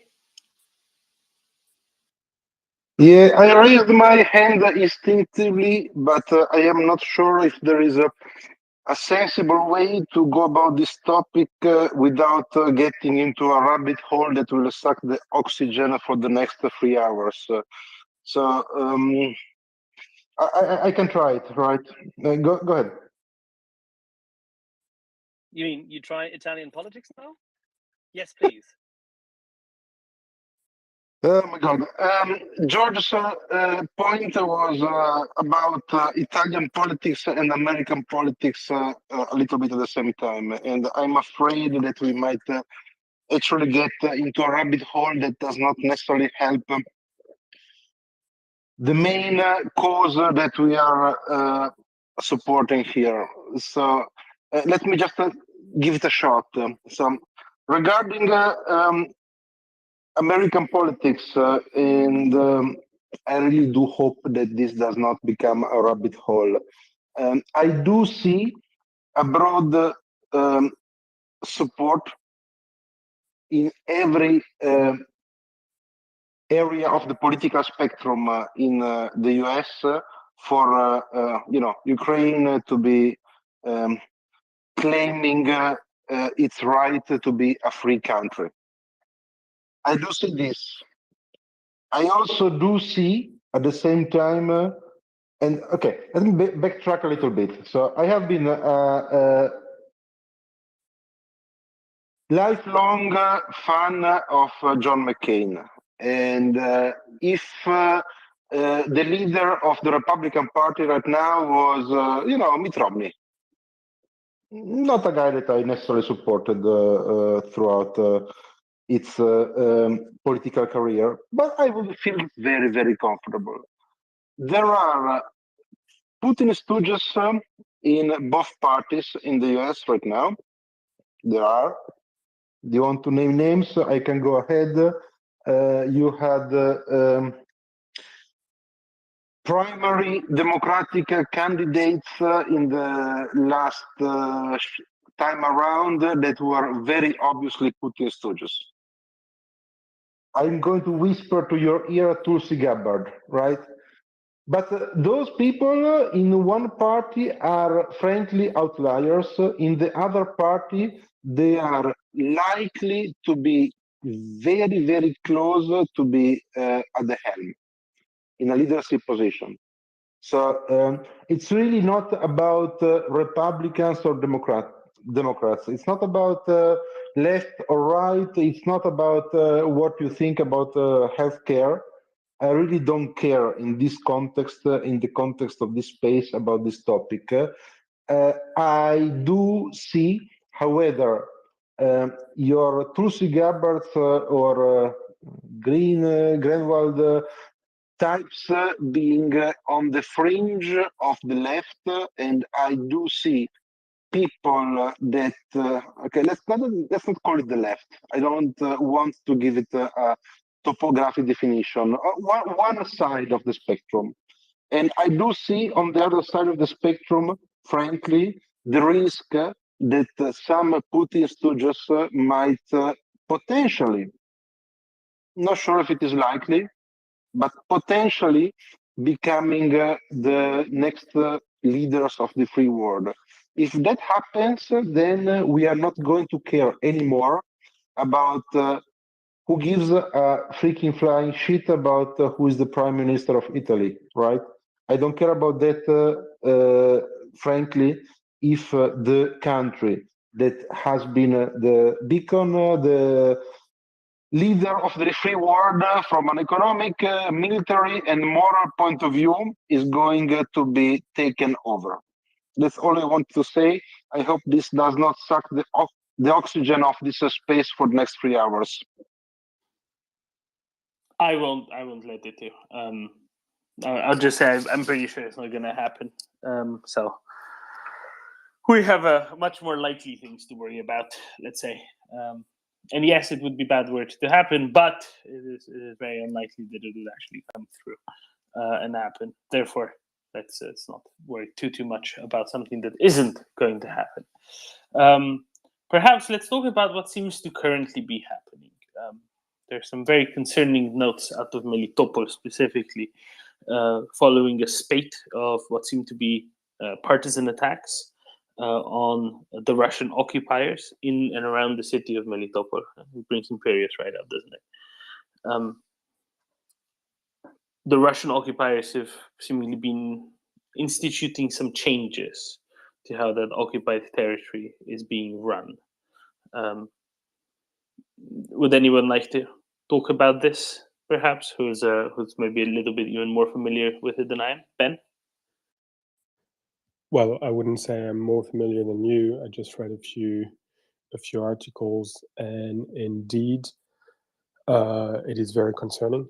So, as you said, following what was probably an attack on some Russian targets in the city of Melitopol, which must have been attributed by the Russian authorities to either special forces or partisans. The Russian authorities have established filtration points at every exit of the city of Melitopol. So it's basically a large noose, and they're filtering people trying to come out. And that. What does that mean, filtering people? Let's be precise with what that means. Okay, it might mean anything between they have names and pictures of a certain number of guys that they're looking specifically for, and they're just trying to find those, to blocking everyone, searching in the most demeaning way possible, and arresting anyone and everyone against whom they've got the slightest suspicion that they might not support Russia 100%. Over the past few months, that word filtering has been associated with, how can I put it, gross suppression of human rights. It involved often checking tattoos and a host of other methods that have more to do with slave catchers than anything else. So we don't know exactly what they're doing. Apparently, the Russian authorities have already denied the fact that those filtration points are there to stay. But we know what to think of Russian denials. So there's a strong possibility that the worst case scenario happen, and that they're turning the whole of Melitopol into a concentration camp. This has been done before.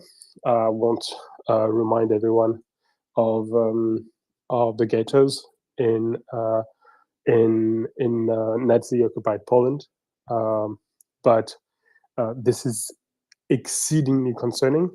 And for anyone who might have thought that the word genocide that we're using recurrently on this space was maybe an overreaction, well, they've gone full Poland 1941.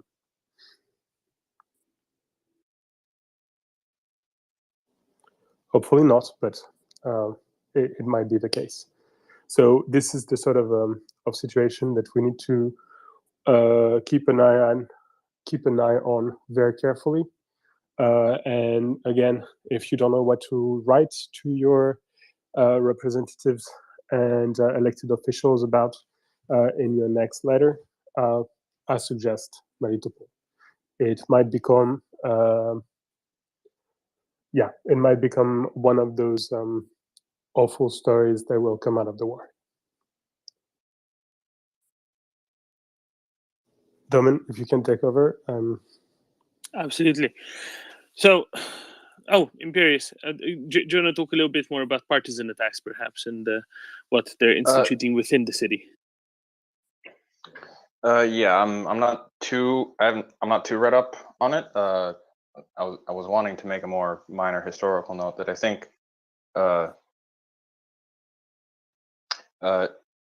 best analogy might not be sort of the setting up of the ghettos in Poland specifically, but the way Warsaw was encircled and then completely leveled by the Russian forces, by the German forces, as the Russians kind of just hung around and watched them do it after the Russian Home Army had the temerity to try to throw out the invader. So, yeah, I mean, further to that, Melitopol has been one of the main hotbeds of partisan activity throughout the war. I mean, we're talking literally grabbing guys on patrol in the middle of the night and stabbing them to death.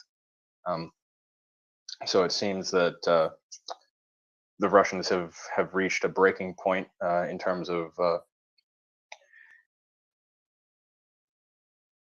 of their reaction to it, and are now. I mean, we had some reports a month ago, maybe, that in Kherson they were basically searching everyone, even little children who couldn't, reasonably be a threat, right? So yeah, I mean, I would personally err on the fact that these filtration checkpoints are some of the most stringent and arbitrary kinds of checks you can imagine. So there's two things, right? There's the filtration checkpoints, or let's just call them checkpoints, right? Checkpoints at which they check everyone going in and out of the city of Melitopol, anything they're carrying, and everyone for anything that they could deem suspicious, completely and thoroughly arbitrarily, that is. However, on top of that, we should think about what else they're doing, right? And they've announced, or they would be suggested to be doing very extensive searches, house to house, across the entirety of the city as well, right? And they would be doing those in order to try to discover any incriminating evidence and try to find out who it was indeed who was supporting the partisan activity one way or another, especially with material means, right?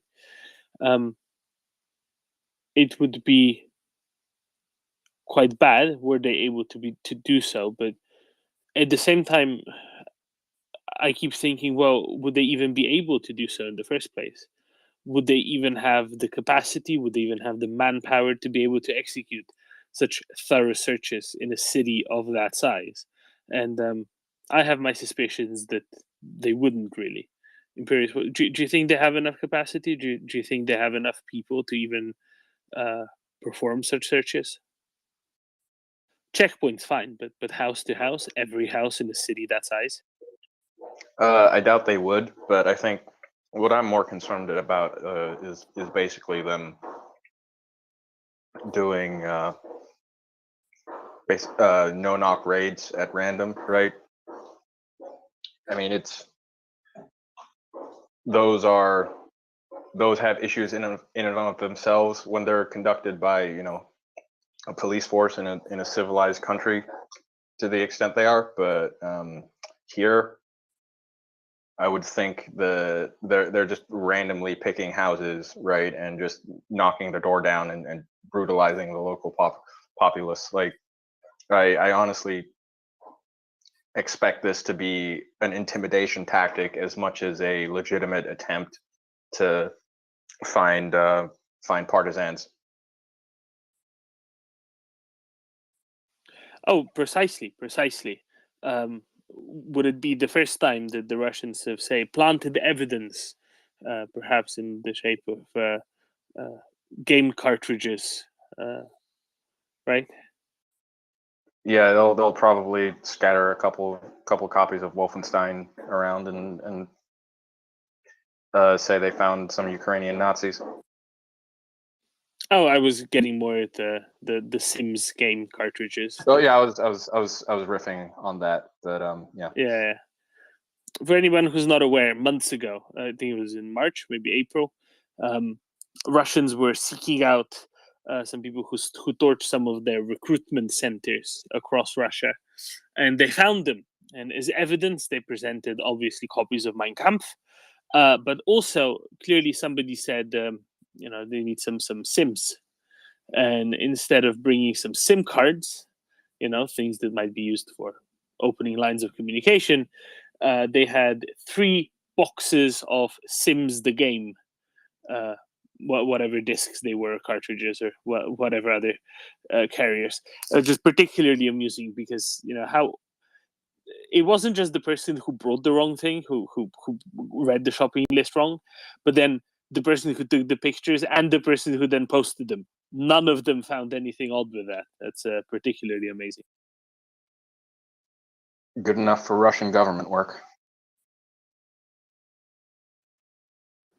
More generally, this sort of anti-partisan operations in the past have been some of the most brutal that European armies have conducted.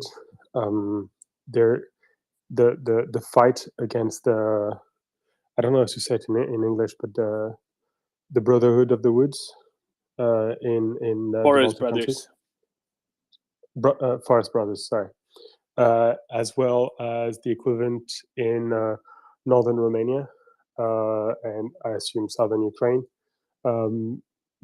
These the positive thing is that these tended to last years, if not decades, because they're not that efficient. But the way they were conducted was basically if the partisans are among the population like a fish in water, well, we'll remove the water. And millions were displaced, put somewhere else. Often the level of brutality of these anti-banditry operations, as they were known, both from the in the Soviet army and in the Nazi German army. These anti-banditry operations were moments of horror, absolute horror, and we should be quite concerned.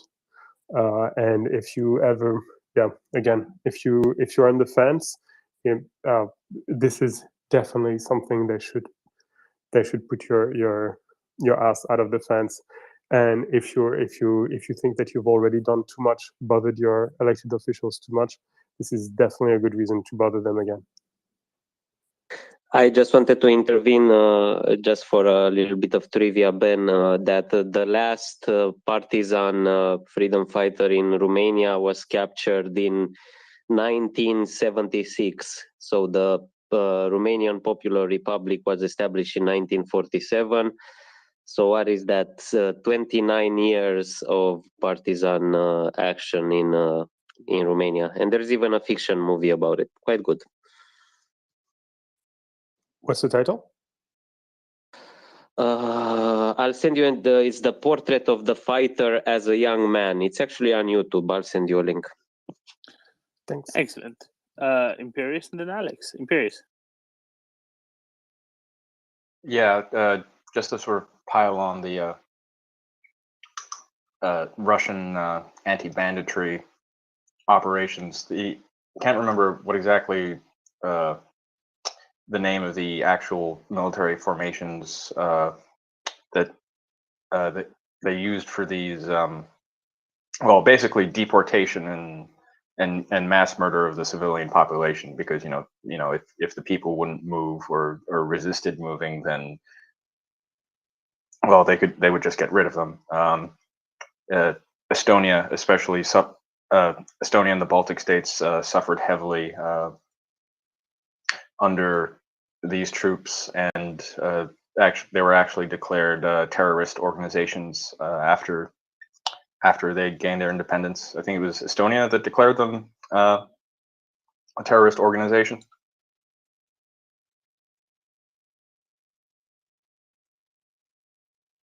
Weren't those the forest, the border guards of the NKVD? Yeah. NKVD. Well, I don't think it was just the border guards, right?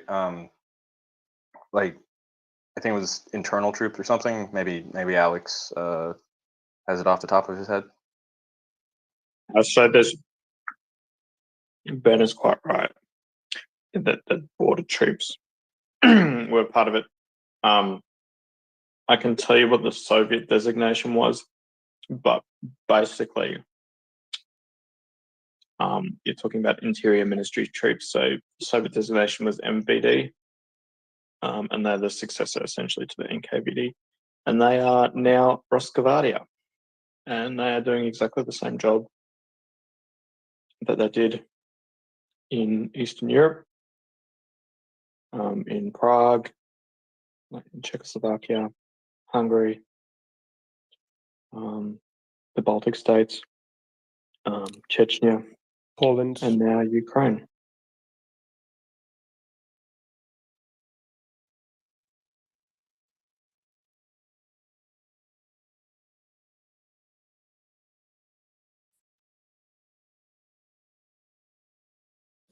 Yeah, it's pretty heavy. And we should probably point out that filtration camps is a term that goes back all the way to the Soviet invasion of Poland, or if not further. Which Soviet invasion of Poland? The first one, right after the Russian Civil War. 1920. Yeah. Yeah, sorry. It's good to clarify because there's more than one. 3, I guess you could say, right? 1920, 1939, and then 1944. Exactly. Is that a good split? Okay, good. Imperius, I had a listener ask me, what was the chance that that might have been internal sabotage? The Sims and the like, to kind of portray their own organization in a bad light.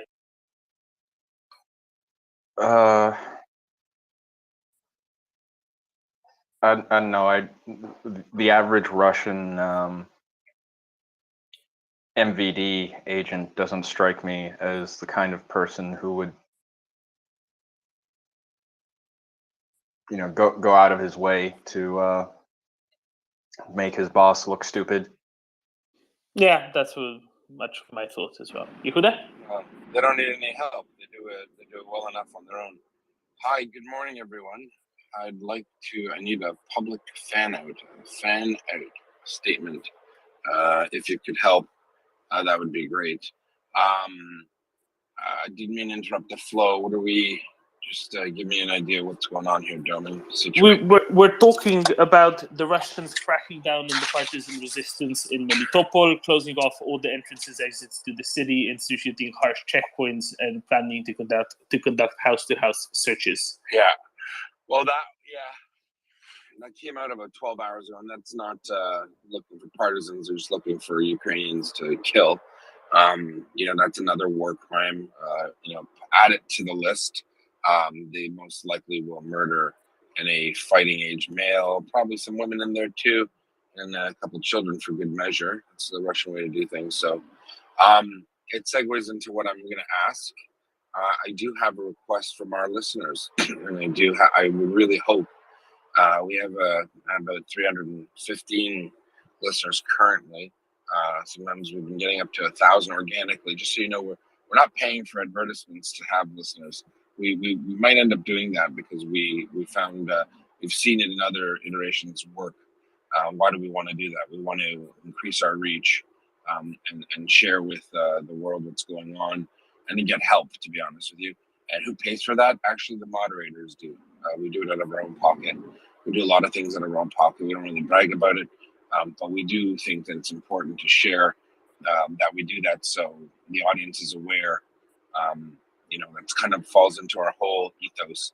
Why we don't accept money from you, why we don't let the audience donate money to members. If the members on our panel are able to afford it, we do it. Thankfully, some of the members do very well in their civilian jobs and their daily life.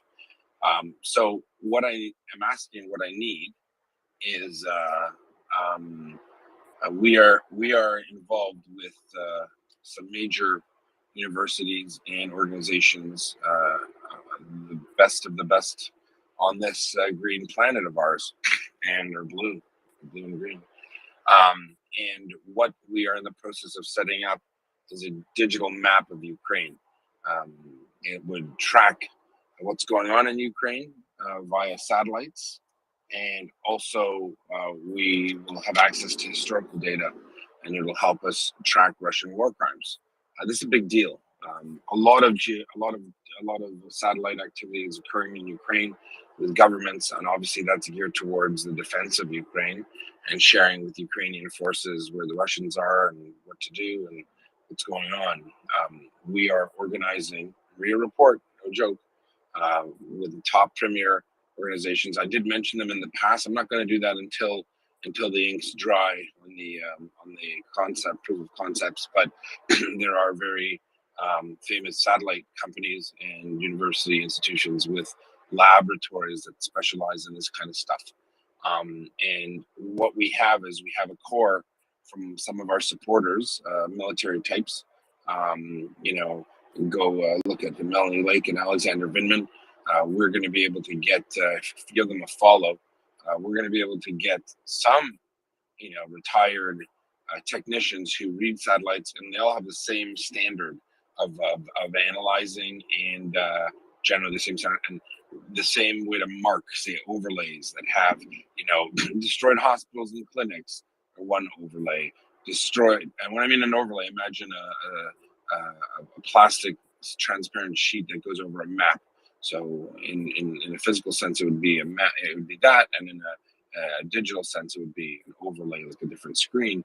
But one of the things we're trying to track, we intend to fully track, are war crimes, mass graves, deportation hubs, transportation hubs that are used to transport and deport, ethnically cleanse rather, Ukrainian citizens, especially children. So what my ask to the audience is, as we arrange that, our great friends who are, famous, American and Canadian and other, and some British leaders who are able to get and find experts who can do this. Normally, if they're retired, for example, from the military, they still know the skill set. We can trust them. We will then get the satellite technology given and donated to us, and then these people will create teams where they parcel out parts of that information. We're called data sets, and we're going to build this this map, and a couple of very famous universities and institutions. When I mean famous, I mean the top of the top of the top are going to be the stewards of that data. So what am I asking from the audience? If you're not one of those geospatial technicians and you don't know all of those things, that's fine. Maybe you could retweet and say MryiaReport is looking for technicians, satellite geospatial mapping technicians that have different names. Geotechs is what we sometimes say in the military. People who are retired, if there were certain active service, they'd have to get permission to volunteer. Whatever you think you can do to help, we need hundreds of them, actually. We don't need 50 or 60 or 70. We'll probably need hundreds, because Ukraine is a big country. And we want to map this for posterity. In 50 years, PhD students at the top universities or whatever university will be using this data to help understand the war. It could be, we'll do overlays on where minefields are, and the effects on agriculture, or the effects on, the society, civil society. It could be on medical, churches destroyed, synagogues destroyed, mosques destroyed, bridges. One could be an overlay just on bridges. So as you can imagine, we have all these overlays require different amounts of people, and we need your help. So I am asking for a call out. We do have a lot of internet types and computer savvy individuals who listen. And if you're not one of them, please retweet it. Say MryiaReport looking